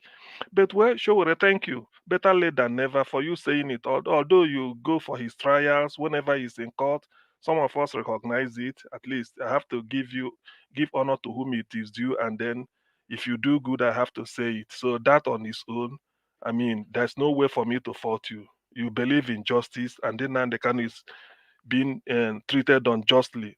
You yourself, Sowore, is the same thing. Now, let me say this about what happened in Imo State, but I will leave. If we all know this, let me say the drama or whatever. There is no need to discuss that. Sometimes the messenger is more important than the message. And if there is a time that is true, it is now. Imo State, let me say this. I'm not from Imo State, I'm from Anambra. But I must tell you this. The political capital of Igbo land may be Enugu, or not maybe it is, but the heartland of Igbo nation is Sowore, not my Anambra, not Ebonyi. I stand to be corrected, but nobody will even doubt it. The heartland, what they call the heart is Sowore. If you look at the map, Owerri is equidistance from major cities down there, up and down. So, and then we tend to remember Owerri for one man, a great administrator, late Dr. Sam Mbakwe. Whenever you, in fact, if you go to his Owerri was just like his baby. So when Sam Mbakwe handled Owerri as the state capital or Imo State, then Imo State was part, Abia, the whole of Abia was part of Imo. Some part of Ebonyi Afikpo was part of Imo. It's just the Anambra and the Imo State then. The man performed excellently well to the extent that they rate him after Emayo Okpara. Ojukwu was because of military rule. I mean, had to Ndi Igbo was almost being vanquished, wiped out of the surface of the earth. Ojukwu said over his dead body and then he rose up. So in times of leadership, he delivered. Whether he must have been the best civilian leader, I don't know. Just like Winston Churchill in England, he handled the British people during the Second World War. He gave a good account of himself, but politically he was a disaster. So Ojukwu we rate him. Then after that is Sam Mbakwe. Nobody. I'm not from Imo State. Even from a bunch, people will tell you there's Sam Mbakwe. They named their port. You know what is a gateway, and he did it. So the man there now, that brings me to the man there called Hope Uzodinma. Jesus Christ. See, if you people remember, sorry, I have to sort of, in making my point, I like to sort of, link some, tie some loose ends and then link them up. Could we cast our mind back when Ojo Okalo cried in the House of Senate? He said, upon all the thing I did, this. I told you people said, no, it's not because he wasn't made Senate president. He will say, tripod, the this thing for the Southwest, the speaker in the North, then the tripod, it will be a triangle. It should come to the Southeast. That Nigeria got independence on 3 regions, East, West, and then North. Midwest was created later. All those logic we know. I told you people know. The man is crying because this is an opportunity for him having qualified as a criminal to join the government of criminals. And I think that this is the first time since independence when we have clear criminals in charge. So Ojikalu felt this has been his time because pot cannot call kettle black. The man in Nassau Rock and Ojo Okalo, it's just a question of comparing. How do you compare black and maybe what's they call? How do they call it? Okay, how do you compare white color and snow? It's like the same thing. What is the color of snow and what is the color of sky? People with or whatever. So that is why he's crying. I told people this is why the man is crying. Now, can you imagine his junior partner? Maybe junior in the sense that because he started earlier, is now the man in the Imo State. Who is Hope Uzodinma? That's people should ask. Because sometimes we don't look into the character of a person. When they say they want to know the character of this person, not because of what you are going to do, because they use it to predict. During the heydays of 419, Jesus Christ, there's a place called Arabarago, one Okokomaiko area. As we are moving from my 2 down by this side of the road, before you get to Janik, before you get to Lagos State of Education or something, there used to be Arabarago bus stop, all those type of old bus stop they build with a brick.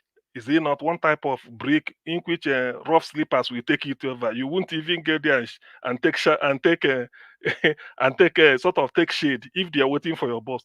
There's an old one story building behind. That is where Hope Uzodinma's office is. The way a bank manager or a bank clerk will get up, maybe wear your shirt, put your tie, and you head for Union Bank, maybe Union Bank Oju Elegba or maybe First Bank Ilupeju to go and work. Hope will dress up to go there and stay.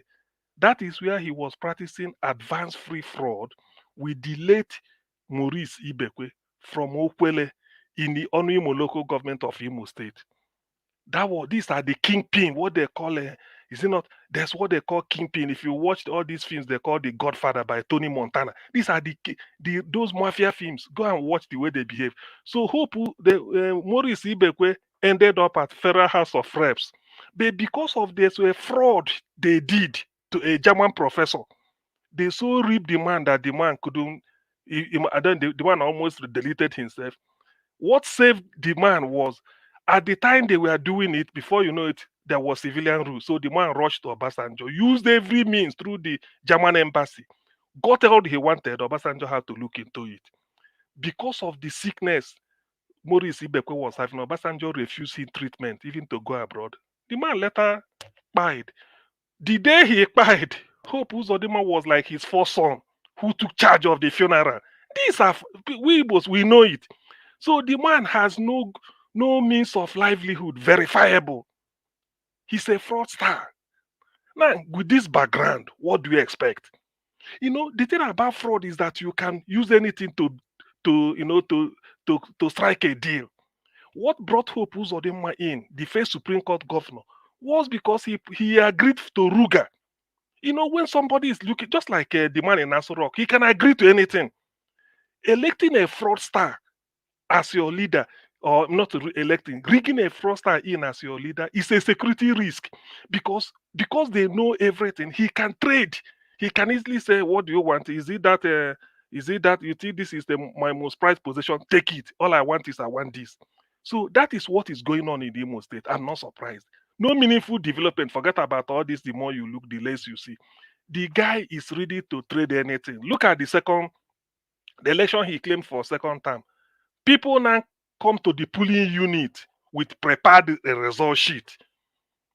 It happened in Imo State now. People were shouting. You see the way they handled it. So the man, what is happening? I want people to, when you know the background of the man they put in charge there, anything is possible. That is the negative way. Any fraud is possible. So I'm not disappointed. He doesn't represent, and for as much as possible, people must have cited the example of what happened in Olo, inviting them. Okay, how can you, even the governor of Zamfara, the governor of Niger State, they said about 12 local governments have been taken over by Boko Haram. You can never hear that the governor of Niger State invited Nigerian army to come and, have you ever had it? But Hope Uzodinma for nothing, just to please the Fulani Caliphate that made him told INEC, go and manufacture vote to put, and then make sure that number 4 becomes number 1. We all know this. What I'm saying is not new. It's just that I write to, for those that their mind must have calcified. So you just have to bring them up to speed. This is what the man did. Have to invite military to come and be shooting your people. So some of the videos we watched, in broad daylight, a woman is selling banana and granite and all these things in a marketplace. Yet you see soldiers lying on the floor shooting. What are you shooting? Practice? I say that practice for what? People were running helter skelter. This thing happened. If I could be in UK and see it, how much more people down there? So that is to tell you the level. These people are, when you the Niger watch, really the word sadistic or sadist or was satanic that you used to call them. If there's anything higher than that, I think that's what they deserve. Because how could you have done this? You are inviting them for what? Say, come and take charge and then be shooting people, and then you are there. When you there, you just see him smile. All this. These are when you know a man's background, that will tell you, the morning tells the day. That can tell you what the man could do. In those days, there's an advert of Lufthansa. They advertised the plane when we were in Nigeria. They said the inside of an aircraft will tell you the type of service to expect while on board. So Lufthansa, German Airlines. So that is exactly what is happening in Imo State. I'm really not surprised. But the thing is, when will the people rise up? When will the people? This has gone beyond the All people right. of Imo State. That is what I'm saying. So to that extent, there are a lot to. I'm not surprised whatever is happening. And then the man in fact, he's like the best party to the druggie in Aso Rock. He's the best party because they know themselves. Thank you. Thank you, Augustine, and may God bless you. Thanks for coming around. All right, let's have the opportunity to have our final say right now. But I'd like to quickly appreciate Peggy Mondi. Thank you very much for the super chat. May God bless you. I appreciate you. Thank you very much. All right, guys, please do your part. Press on that like button. Let me call on the first person on the panel. Give us a mandate. Then I'll come to Madam Luke. Give us a mandate. If you are there, please give us your final submission. We are doing for 5 minutes. For 5 minutes too long, sha, but for 5 minutes is fine. Thank you. Well, thank you very much. Well, I think Nigerians, whenever you're ready, I mean, you can probably have your country back. I've not seen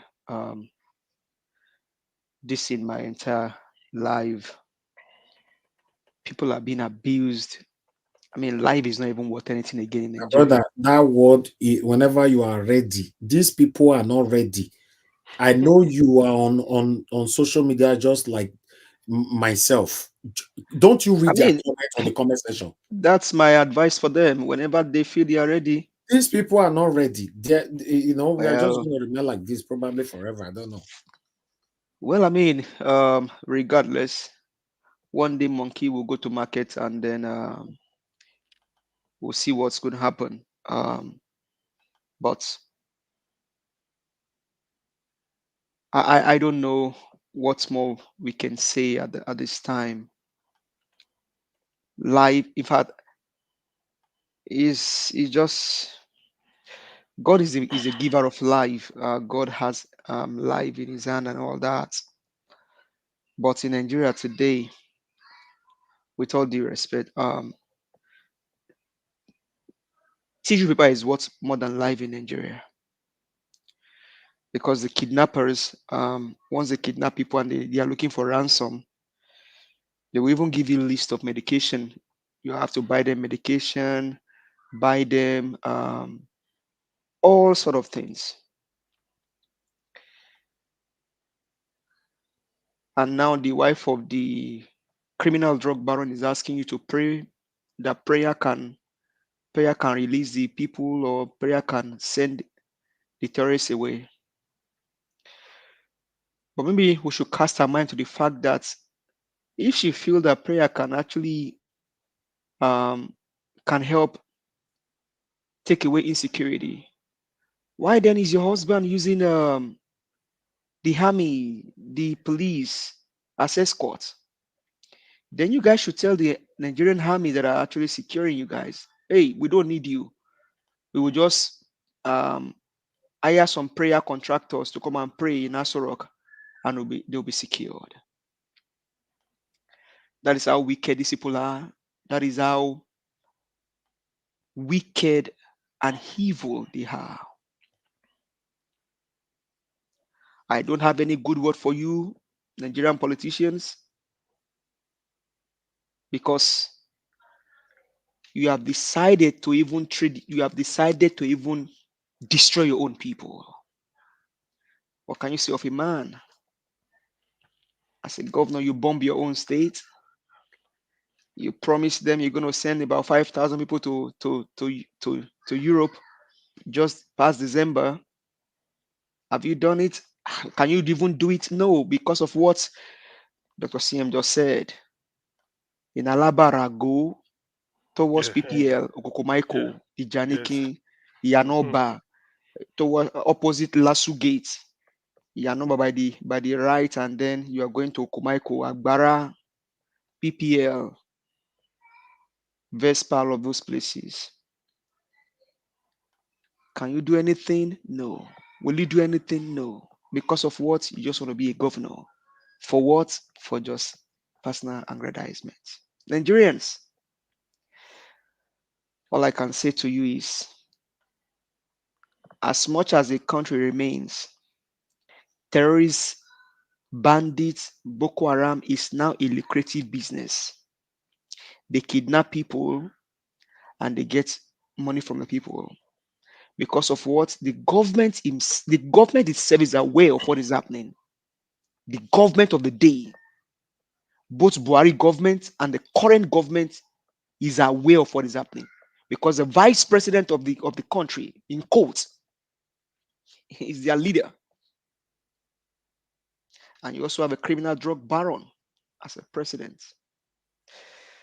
How it gets better, I don't know.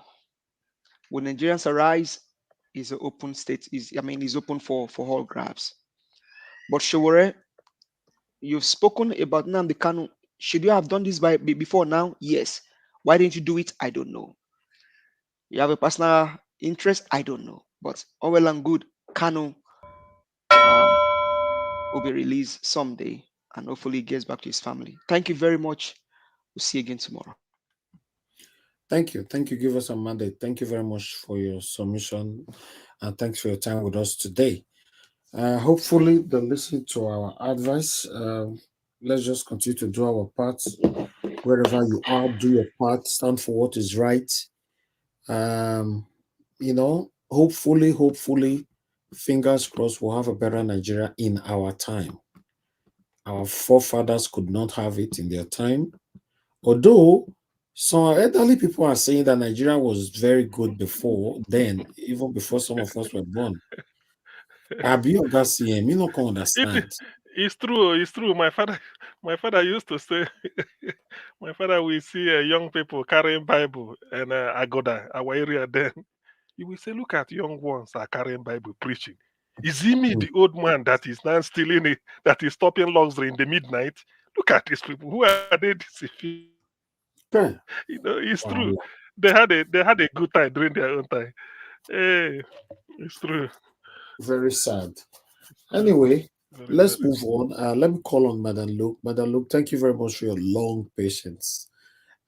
Please give us your final submission. Before that, Mr. Johnson Emmanuel, may God bless you for the super chat. Thank you. God bless you. Go ahead, madam. Thank you. Thank you once again, Niger World family, for this wonderful opportunity. Reflecting on Madam Rita's passionate submission, I could just feel the tears and the blood and the sweat coming off of her being as she was just pleading for Nigeria and everything that's going on. As a mother, you will know what it is for any of your children or family member that you give birth to be kidnapped. Like I said, I don't know where the mothers of all these people are that are making all this kidnapping nonsense. These inside jobbers, they will continue to do what they're doing. They will continue because they're part of the government, like everybody knows. I tell you a story. I know personally how some young Nigerians decided under Buhari's government to try to fix security. This is a personal I know. They went to the Nigerian police to liaise with them to find out, to start doing a criminal background check database on all Nigerians. So that way, anywhere you go, biometrics, everything, it will be easy to catch criminals. Do you know what the police did? They killed it. They killed it. I mean, they had spent money, developed software, developed everything, and to go through every state. This was 10 years ago, right at the beginning of Buhari's campaign. Till today, they had a contract with the Nigerian police force. Young people under 50, under 40 came together, developed software. They're in Nigeria. The policemen killed it. After the people have invested millions in that project, they killed it. So Nigerian youth, they come in different ways to try to see how they can make an impact, but they don't get the support because they have been caged. So when you say, "Oh, when they are ready, they will take care of business." See, when you want to fight criminality, you have to use you need the rollings. You just have to go around there and rollings everybody. Because there is no way you just kind of start from the head and just cut down to the roots, or from the root uproot and cut the head. But right now we're doing the reverse. It's the reverse. The criminals are really digging into the roots, so that even if you cut off the head, the roots itself are more powerful than the head. The way these people have spread their tentacles in the name of Uzotima, Umahi, and all this. You know what? Still on the merger. The merger, I don't know. Unless you have a rugged person, I don't see any southerners there in that merger, except Peter Obi from the southeast, and you know where that will go. Unless we have a strong person, I don't know what Abacha is working. Can't he lead it? Which one is he wearing his Babariga and jumping from place to place to place to place? Nigerian youth, take Nigeria. Why can't these people that are shouting Nigerian, why can't they lead it? If they're so concerned, why can they not lead it? Mr. Give Us Amanda posted that link about those Nigerian soldiers. That Nigerian female soldier. We now hear that she has been flown to Abuja. So you know what that means. She's going to see Pepe there. Rather than help this lady and look into her case, they flew her from Abuja or wherever they flew her to and transported her. That's going to be the end of the case. Do you remember that guy that they picked up during the campaign that said his brother said something about Fashola and they locked the brother up? We have not heard of that case till today. Does anybody heard of that case? That man is languishing somewhere. No, I think the guy has been released. Oh, thank God. I think he may have been released, Chike. Thank God. Yeah, Chike, thank Yeah, God. they released him since early December or at the maybe end of November, long time ago. Oh, thank you. So to round up, my time is up. Nigeria cannot get better because the youth even need a leader. The youth need a strong leader who knows these people, and when they come and they can back them. So without having a leader that will set a good example for this youth, the youth cannot just come out and take Nigeria. It's not possible. They cannot organize themselves that way. Thank you very much. Thank you. Thank you very much, Madam Luke. Thank you. All right. Before I will call on the next person, which is Mr. Jonathan, but I have an update here. Let me quickly pass this update. You guys remember this lady that cried out? She has been arrested this evening. You know, unfortunately, this breaking news is coming from Sarah Reporter.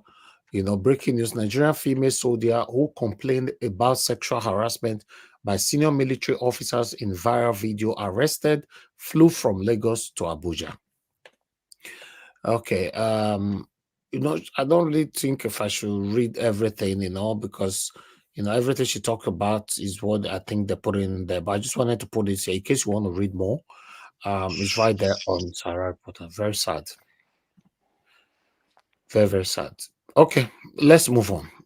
Mr. Jonathan Kisle, please unmute yourself. You have 5 minutes, sir. Your final submission. Thank you very much, Mr. Elvis. Thanks to everyone. And then someone will say that they are not listening. Of course, they are listening. They are listening even more than those of us that are even talking. They are listening. A lady spoke less than a few hours later, she's been arrested. The abuse of women. Nigeria is not currently set up to protect our women. That's just the way it is. The country is not set up. The laws are very, very vague, very, very nebulous laws that does not protect our women at all. And that is what is playing out here. You know, I want to this Mr. Tinubu today. You know, I mean, this was yesterday. The president of a country saying, the president of Nigeria now, as Nigeria is now, saying things are getting better. That's coming from Mr. Tinubu as of this third week of January 2024. With everything going on in Nigeria, a sitting president in Nigeria saying things are getting better. Is a height of insensitivity. So insensitive. Is a colossal indictive statement. What a clueless statement coming from an incompetent selected president. Very indictive, unpatriotic, lack of sensitivity. That's just what that is. With everything going on in Nigeria, food problem, electricity problem, inflation, the inflation, the currency problem, the rise of, just name it. It's all over the place. And the president coming out saying things are getting better. What an indictive, colossal statement coming from an incompetent man. That's just what it is. Things are getting better indeed. Mr. Tinubu, things are getting better indeed. It is either you are incompetent or not properly informed. But I am not naive, though. I choose the former than the latter. That you are incompetent. It's not that you are not properly informed. It is just clear incompetence. Who does that? Which country in any part of the world we want is, our own citizens to be trained and then shovel to another place, to another part of the world, where people are talking of labor shortages all over the world. Even when Nigerians that goes to other countries to study, they don't want them to leave. They are coming up with every form of immigration policies, how to attract them to stay. And all you can come up with is a president, calling a so-called president now. And that he will retrain them. That tells you how clueless the man is. He doesn't know what he's talking about in the first place. He just doesn't know. That's the fact of the matter. He doesn't know what he's talking about. They will be retrained. The new ones will be trained. And then when those ones are trained, still under the status quo, those ones will also leave. And then you will train again. And then those ones will leave. Who does that? Which resources are you using to train them? Just take that for a minute. Nigeria today, as of today, the 16th of January 2024, with the state of Nigeria, and the president saying things are getting better.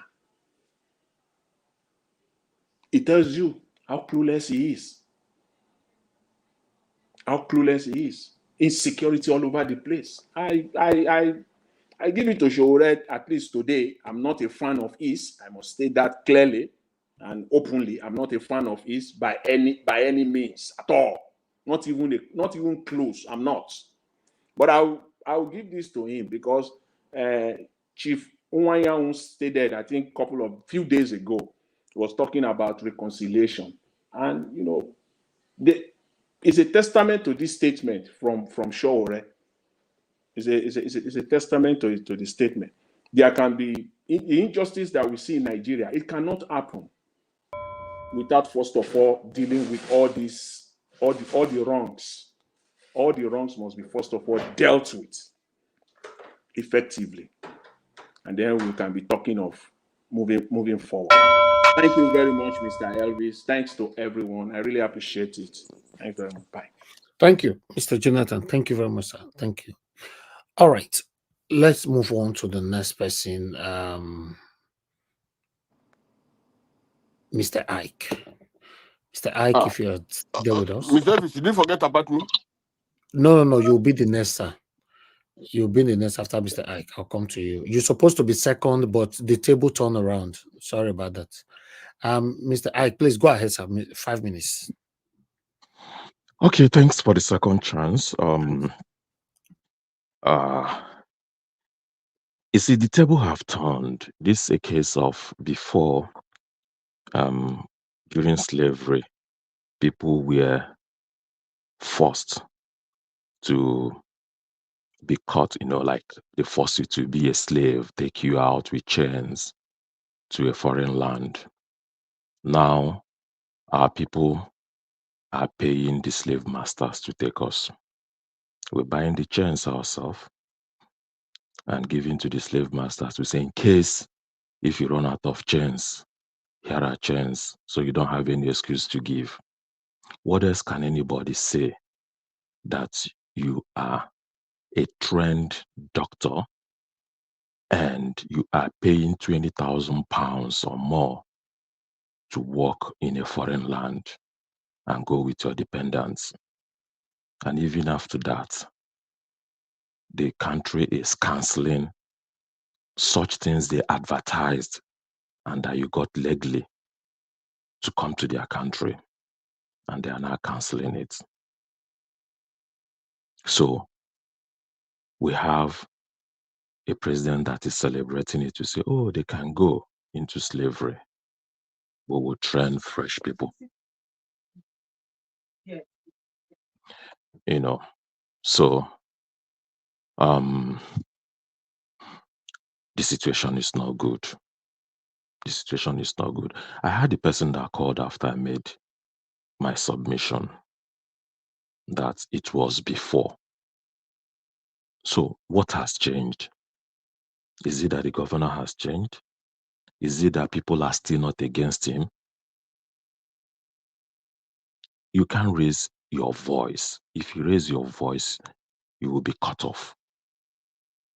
And because the thing is no more in the news every day, it looks like things have changed. Unless it happens to you, that's when you will know that things has really not changed. Did it change the fact that the way he came in the first time by the Supreme Court? Did it change the fact that this time the results were written? So it is still has this thing hanging on the neck that everything did not go well. That's what it is. When Ozekome went to the Supreme Court to say, Supreme Court, you told us that APC had no candidates in the election in Imo State. How come the APC has done 4 years? And you told us that because Uche Nwosu had 2 parties that he used APC and he used AA.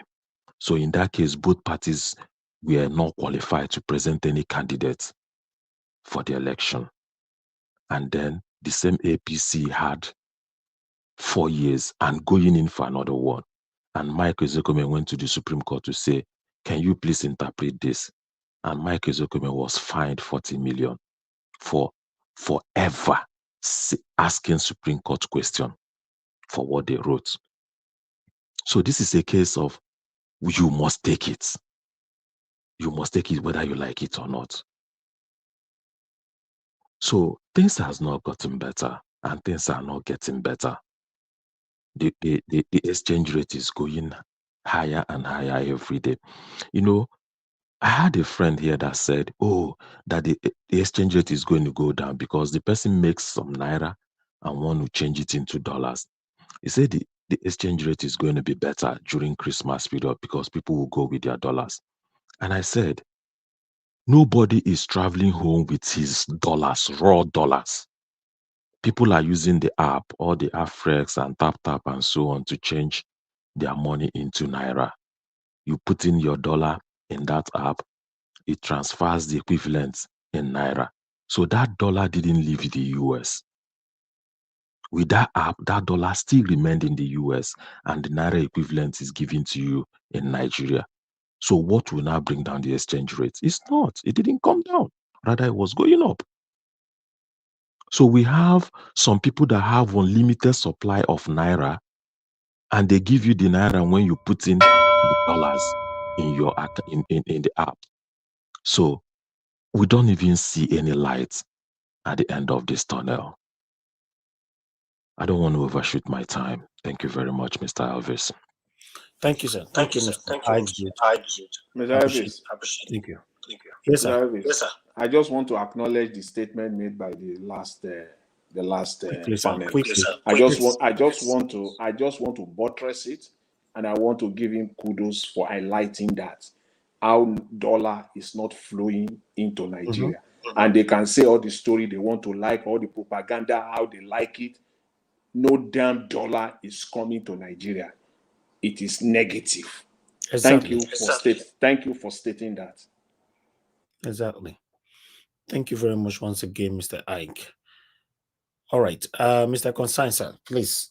I don't finally call you now. You're supposed to be the second, but talk to us. Thank you, sir. No problem. I want to thank the last call also, because the last person who spoke, because by talking about that Uzodimma case, you see, what is happening in the East or Imo State is deliberate, because they know that what you said, APC doesn't have a candidate that time. Now they're supposed to go to court. They're supposed to have another judgment around November, but the Supreme Court decided they put a date other November 30th, but he deliberately postponed it again till after the election. You see, so they didn't want the man to go out from there. That's the first. So whatever is happening in that place is just the federal government is doing what they're the one causing the problem over there. Like what CM said. You see, I said it before. So that man is a 419er, and they know why they put him there. And all this problem happening in Imo State. It's not the whole Imo State. It's mostly in Olo.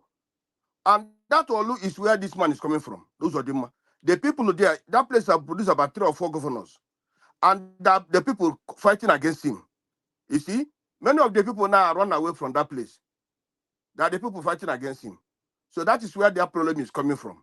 No, but other areas in Imo State are safe. But it's only that place mostly. Now, on the issue of, for more than 3 or 4, now, like what Miss Luke is, look at what you said yesterday.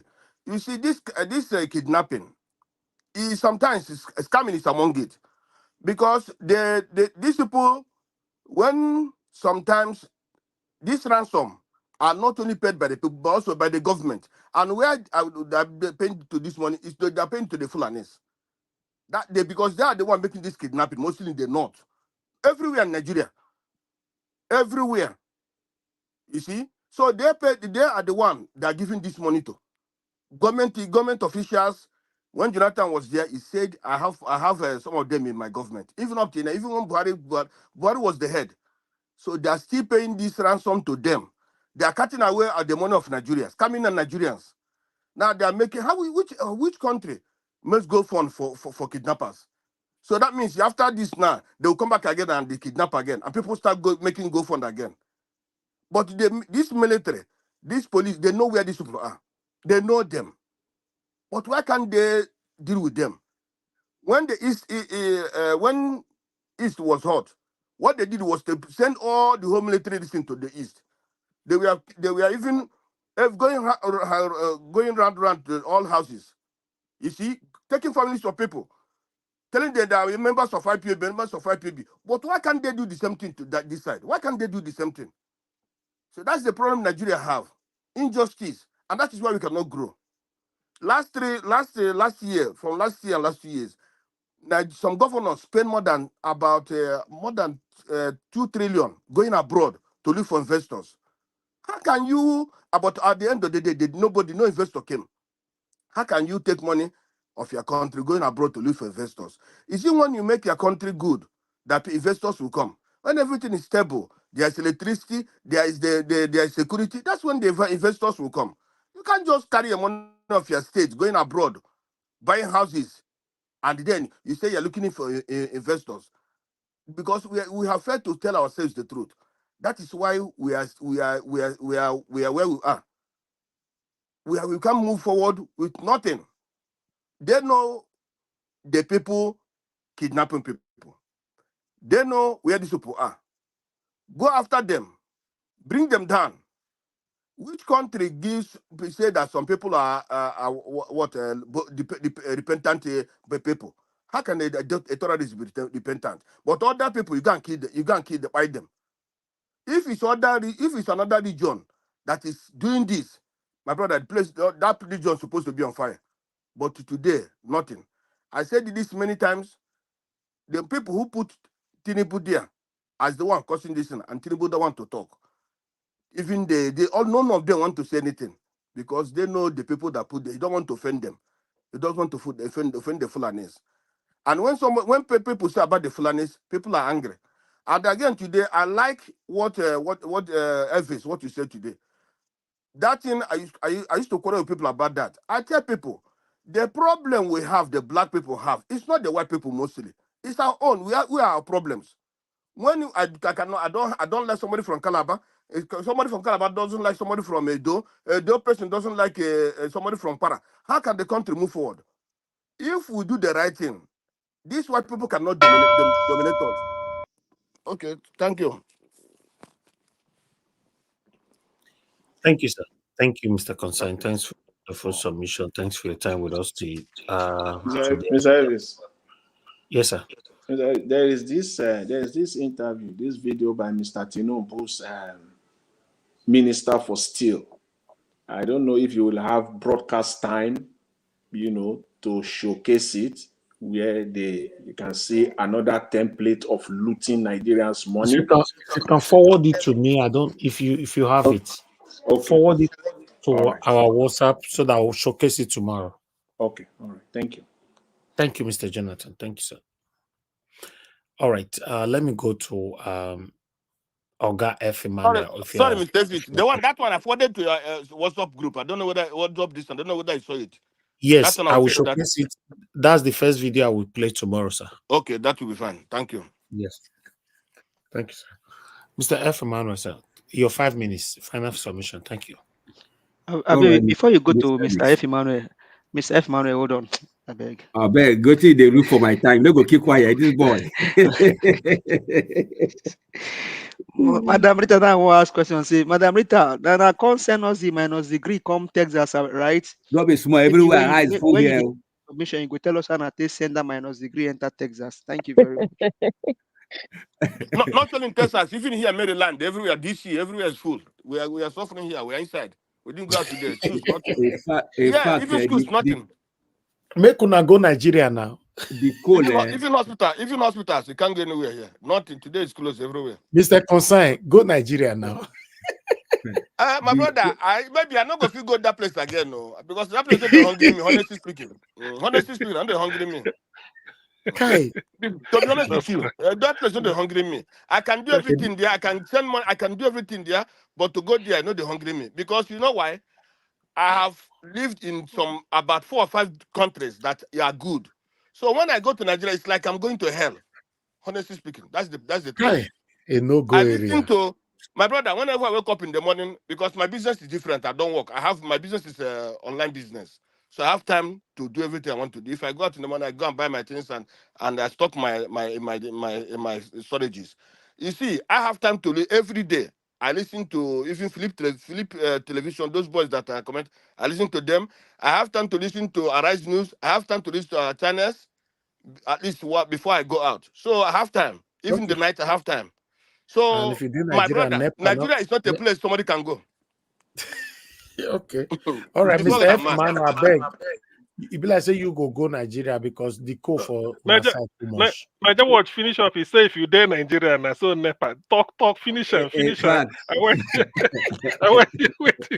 You know say when they talk say they stock this, they stock that. I mean, what say if I like you, you never go put pepper for your eye twice. NEPA even good now. If in Nigeria, you go fit stock anything safe, they go don't break the store now. Stock waiting.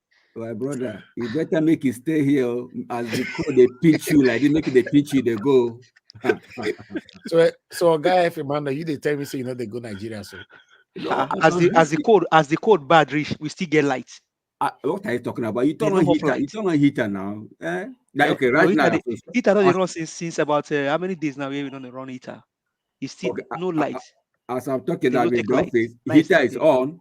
So, but if it is in Nigeria, where am I going to get that? You know. So when Nnamdi Kanu say Nigeria is a zoo, it's now beginning to make sense. It's beginning to make sense. Donald Trump say Nigeria is a shithole. It's not making sense. But F. Emmanuel, may I ask you this? So you know, say if you go Nigeria, you get a government as well go lodge now. Exactly. But okay, Mr. Give us a if okay, if I know that, but the issue now is my mom that is back home, my sibling, are they going to also go to government house too? Once you enter, my family, listen. So whatever I'm going to enjoy is going to be based on the relationship I have with the governor. Once you arrive, Emmanuel, that is your mother's land. Please go. You get all access pass. All access pass. You go fit carry anybody enter. All right. The truth is that everyone have made the best submission so far. So what am I going to say? The only thing I can advise our people back home is they need to arise in anger for they should protest for insecurity in our country, because I think that's the only thing they need to do.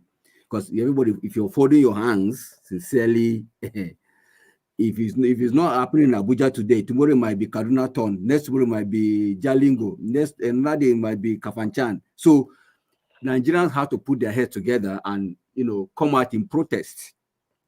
We're not talking about salary increment right now. We're talking about security. They should protest. Let the government know that their life is at risk across the states. across the 36 states. If Nigeria can come out en masse and let the government know that their lives is in dire risk, I think the security agency will now sit up. Maybe they will now look at it critically, because the way everybody is snubbing the whole situation, it happened in Jos, or it happened in this place. It might be Lagos turn tomorrow. It might be River State turn tomorrow, because the thing now is becoming turn by turn. So we don't know where it's going to hit tomorrow. So the best advice for me, for Nigerians now, they should come out in unity and protest across the 36 states.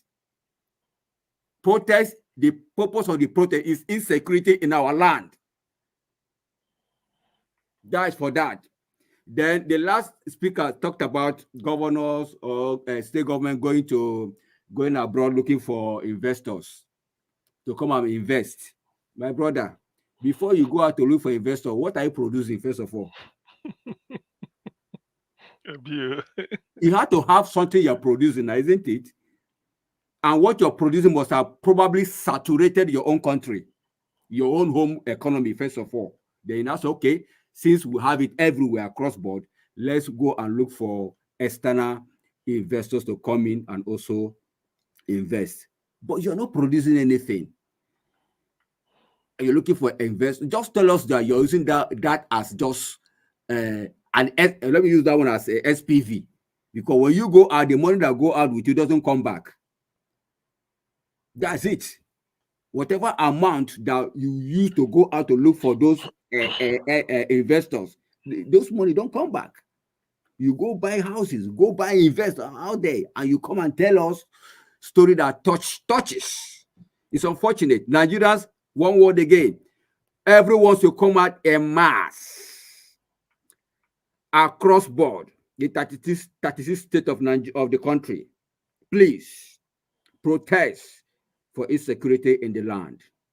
I think that will send a message to the president, since it seems he's insensitive about what is happening. Thank you very much. Oga F. Emmanuel, God bless you, sir. Thank you. Yes, sir. Mr. Elvis, I have just to what Mr. F. Emmanuel said. Now, he always draw my mind back to, I think Dr. CM will remember this, when Peter Obi said, imagine if those containers that come to Nigeria, as they are going back to where they came from. Yes, they carry something. They carry something. We It's just true. load those containers with what we are producing. Yes. Just load it and take it back. Man. It just, whenever they make all of these comments, it just take you back to the election, the campaign season. And that's how you can balance trade. You can Unfortunately, some Nigerians don't want that. They like it the way we are. Sad. Very sad. Would have been in our country today now. Yes, sir. In fact, let me just tell you what I'm perceiving right now that the present government is practically doing. They are campaigning for 2027 in a stylish way. They are not even after what is happening right now. They are trying to capture all the state across board. That's why I can go to Imo State and say, everything's working well in Imo State now. So he's already campaigning for 2027. That before now, no security, now there's security in Imo State.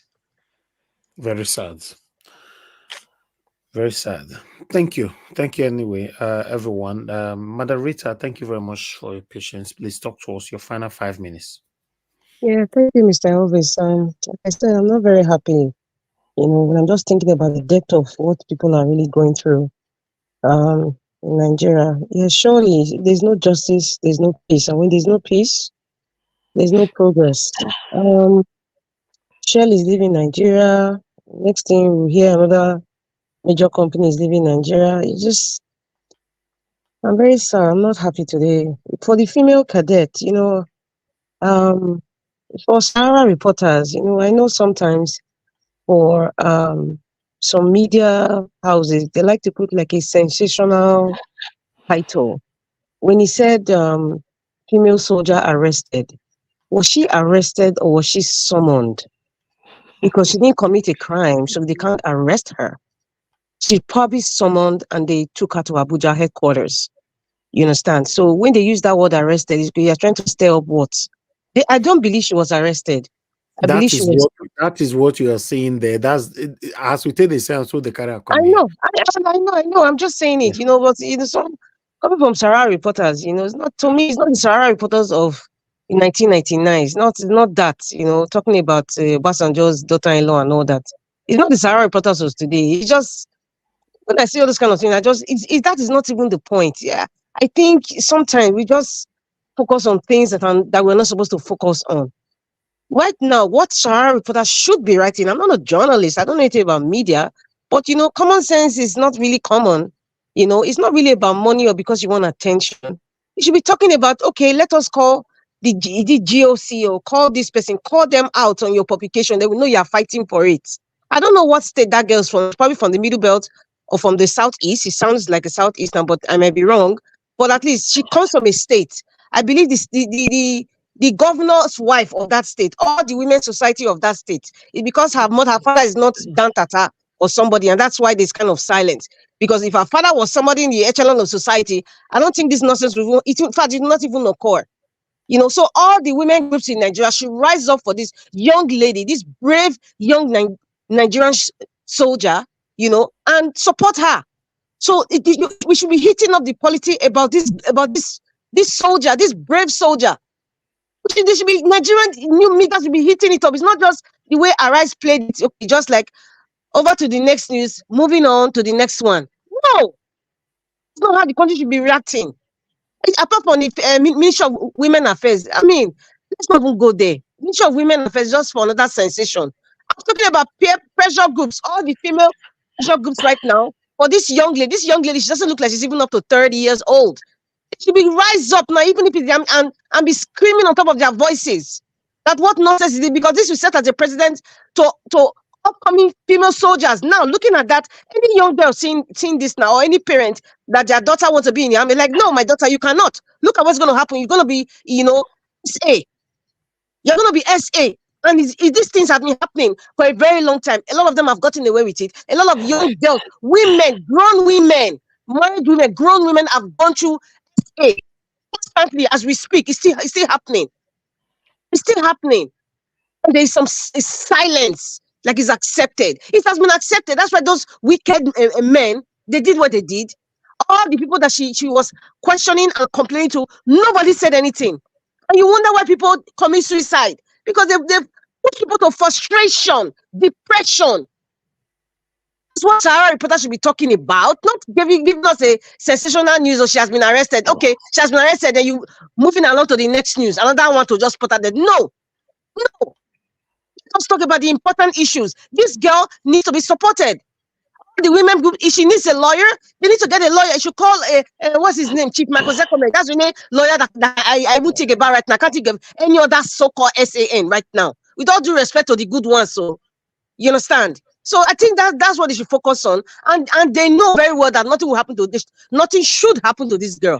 And I'm thinking that they summoned her to actually explain her case with proof that she has been reporting several times. Her money has not been paid. You understand, for over a year. Come on, man. What's that? That's what I expect them to do. We need to support. It's not just a young woman, even some young boys who are being molested too, coming to the army or any industry. This happens even in the banking sector. It happens in schools. I mean, we've seen the scandals with lecturers. It's a whole lot. Yes, sir. Rita, just a second. Do you really think the primary reason for picking her up is for questioning, not for arrest? I don't think it's for arrest. I think you really think that is the way it works in Nigeria, that they want to really do her okay, good? sir. Do you know why I think it's a summon? Nigeria right now is very tensed. And this hegemonious administration knows that there's torchlight on them with the Betatunji gate that is happening now. And so many, they know right now there's a torchlight, and they know this is a social media age, and they know that a time will come, if people don't hear from this soldier, people will start talking. So I don't think they arrested her. I think she was summoned because they want to, because obviously the Ministry of Women Affairs have been involved, right? So maybe they say, okay, bring her to Abuja, let us sit down, let her tell us everything. Physically, it's not through telephone. Let her explain and write a report headquarters, because this thing has gone viral. That's why. So they will not play with it. So I don't think she was arrested. That's why sometimes some of this media, some kind of things that they write, they just pick the wrong things. They should be questioning. This girl must not. In fact, the publication should be, this girl must not be silenced. This brave female soldier must not be silent. This brave female soldier is speaking for all female soldiers God bless or you, Madam all Rita. women Thank who you are so in the much. public sector that are being abused. They should be putting publication like that to panic them. Those are ways in which you put them out. You call them out. Not telling us he's arrested. Okay, what's going to happen? What's going to happen by just telling us that? I don't think she's been arrested. I think she was summoned. Because right now, there's tension everywhere. Social media is like a wildfire right now with this Beta Edu Gates issue and with all these Bajabiamia and all these things. So they will not arrest her. They summoned her. Because you know what? They don't want to even go through the tears right now. They just want to go direct. Because I'm sure there's a direct order from Asoro. Because right now, they're looking for legitimacy. They're looking for where they will not look too bad right now. So I don't believe she was arrested. I believe she was summoned to, I'm using the word summon, I guess that's what they use in the army, summoned to headquarters. You understand? So that's my belief. But so the point of it is that we should start speaking up for these things are happening. It's happening in the music industry, entertainment, it's happening everywhere in You Nigeria. can even hashtag it too. There can be hashtag for it too. Sorry? I'm saying that they can even do a hashtag this one. Maybe there can be like an hashtag for this lady too, because with the Yes. hashtag you can go, you So Sarah, can go what to be viral. doing? What's all this is arrested? Is that okay? So everybody will shout. Then tomorrow we'll not hear another bad news of bandits. I beg. This year we should not be entertaining some kind of. We should be calling them out this year. Because I feel bad for this guy. I'm really sad about what happened to those young ladies. Now this other one again. So today is not really. I'm just thinking like what is really going on? Like what I think F. Emmanuel said. The last thing he said, perhaps everybody should, come out to protest because protesting is your right. When there's a protest and an uproar, then maybe the apparition of body load, whether it's suffering from dementia or I don't know, whatever hallucination or something that doesn't know what's going on, for him to say that Nigeria, Imo State is safe. I don't know. So maybe when he says it's on TV, maybe he sees people are uprising, they will say, please read the placards. What are they saying? Or people are speaking. Maybe he will not say, oh, okay, this is happening because right now he's as clueless as his predecessor that has ear infection. I'm just sick and tired of it. Thank you very much. Have a good night, everybody. Thank you, moderator. Thanks for your submission. I'm trying to check other articles here. That's the same thing they're saying. That I have another article here right now saying that the headline said the female soldier who complained about sexual harassment by senior officers arrested this evening in Lagos. This one is coming within Nigeria. Within Nigeria reported it like that as well, apart from Sahara Reporter. So I'm just trying to see how many people. Don't worry, the full story will be out tomorrow. So don't worry about that. Miss Elvis. Move on. Miss Yes, Elvis. sir. Yeah, sorry to interject you. As Madam Rita said, imagine a UK army come out and complain about a superior about sexual harassment. Now they will now forget all of the service that she has given to the nation, and because she complained, you arrested her. That word arrest should not even come up in the first place. Exactly. Okay, so there was a case here in Texas. There was this young, I think she was also a soldier, beautiful Mexican lady in the U.S. Army, and there was this army black guy. I think it was sexual harassment too. He buy the girl. He buy the girl. They found the girl. That whole thing went to the floor. I think there was a deliberation on it. Now, imagine them now say this lady, after everything she has done for the nation, she has served the nation, because she came out and speak, you arrested her. That's where I think that's the old book of what Madam Rita is saying, that so they can easily forget all of our service. You cannot even dignify her in the first place and say, okay, for you to even come out and speak like this, okay, let's summon her or let's invite her to Abuja. You could have said the soldier has been invited either to Aso Rock or to a women's ministry but arrest because Okay. I don't know. Thank you. Thank you. The final person on the panel is Oga CM. Oga CM, please give us your 5 minutes. Let's round up. Thank you. Okay. Thank you, Niger Watch. Actually, I want to touch on two things. I will leave Nigerians with this thought. Is Nigeria not fast becoming Somalia? This is for homework. Everybody should go and think about it. They have a lot of analysis, something to compare. Nigeria, to me, it is, but maybe by tomorrow somebody can raise it up. Now, this issue of forming, coming together to form alliance, or is it what they're talking? No. This year proved that Nigerian voters really know what they wanted. Why I say this is because the type of followership P2B enjoyed, being a new kid on the block, so to speak, and then the effort people made to collect their PVC and the sacrifices, not really effort, sacrifices people made to collect their PVC, some paid for it. Rather, what Nigerians should be talking of now is not really coming together. Bringing 1 million parties together does not mean anything. What they should be talking is, henceforth,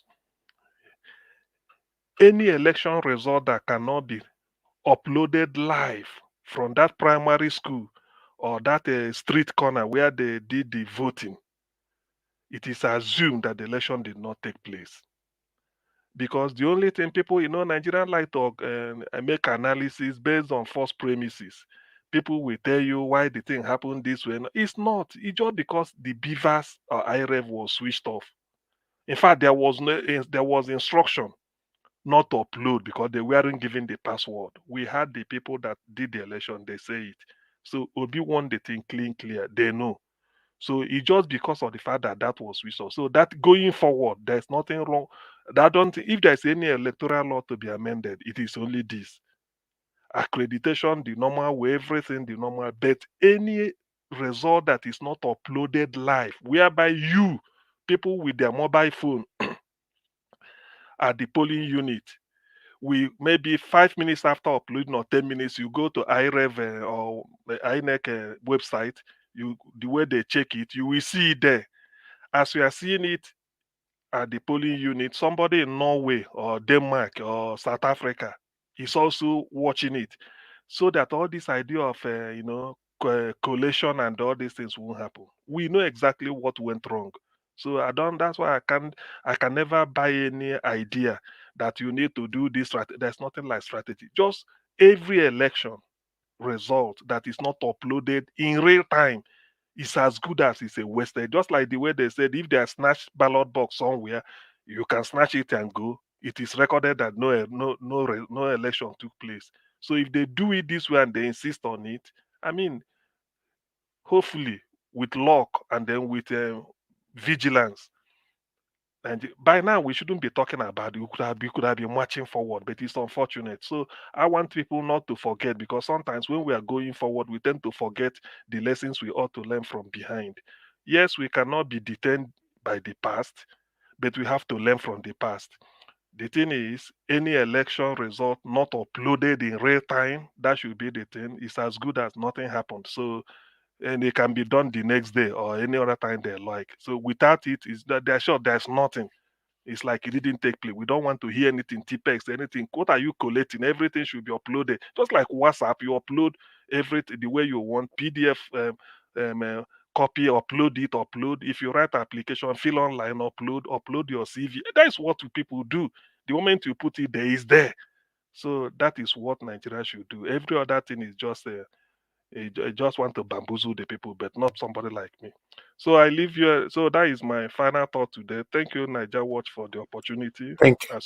As usual, we come out and then drum it. But Nigeria should know that this is a question for everybody to go and think. Is Nigeria heading towards Somalia or going away from Somalia? So let me put it this way. If this is Somalia, are we going towards it or are we going away from it? People should go and think. Thank you and good night, everybody.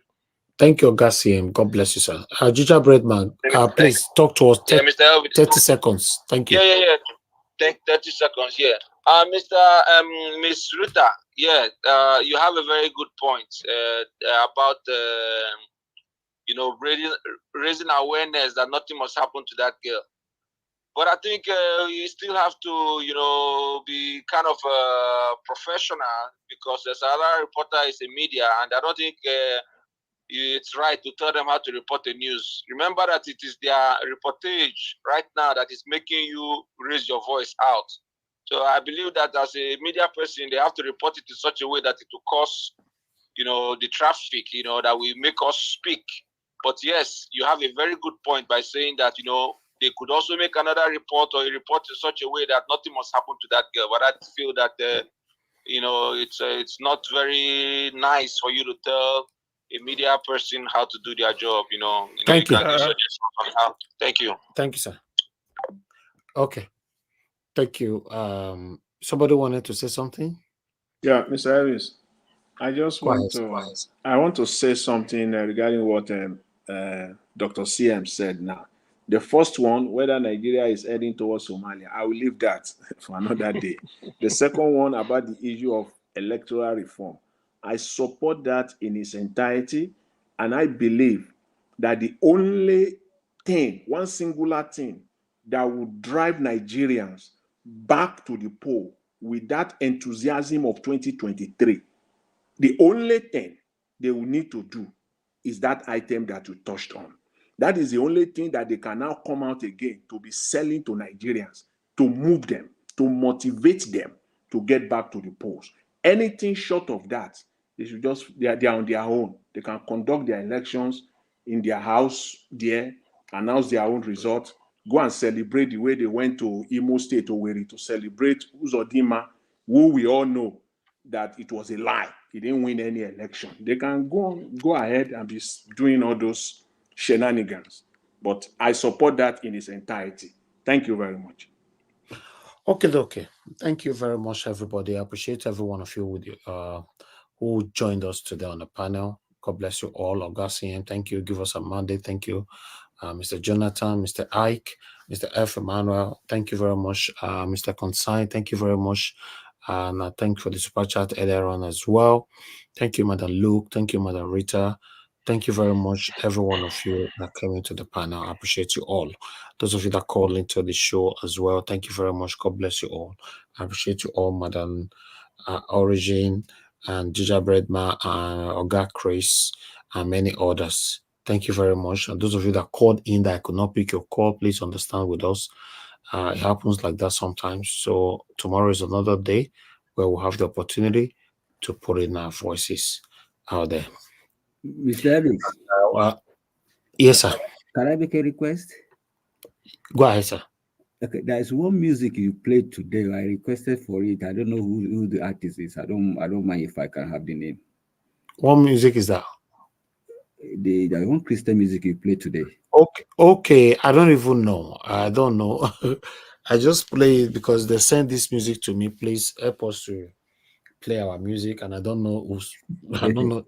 I don't know the artist. The only one artist that I have communication with is Segun Nabi, and that's it. I know Segun. But that one he did today was the one that talked about the center cannot hold all those stuff.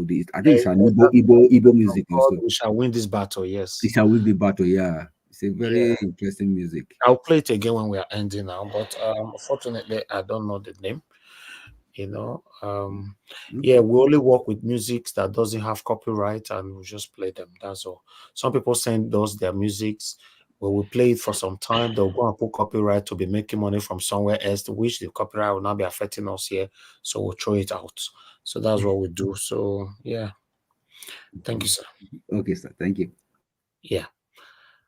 All right. The people on the comment section started with wonderful Mommy Diaspora. Thank you very much, Mommy. I appreciate you. Thanks for all you do. Thanks for always being there. Thanks for your consistency.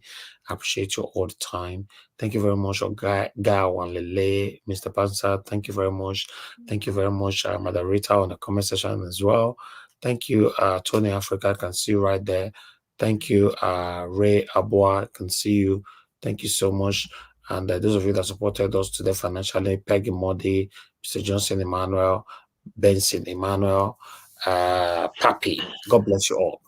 Thank you, my wonderful people. I appreciate every one of you for your time with us today. Oga Chris, we can see you right there as well. Madam Ame Bright, once again, thank you very much. It's good to hear from you. Thank you, Madam Luke. Appreciate you. Olumide, we're right there in the comment section. So Olumide, you did comment section, not company. I hope to see you right now. All right, thank you. Anyways, please you register with us today. Tomorrow is another day. I appreciate every one of you, my people, and God will bless you. And let's continue to stand for what is right. Let's continue to do our best to put our voices out there until we have a better country. Like you all know, what I'm standing for is a better Nigeria.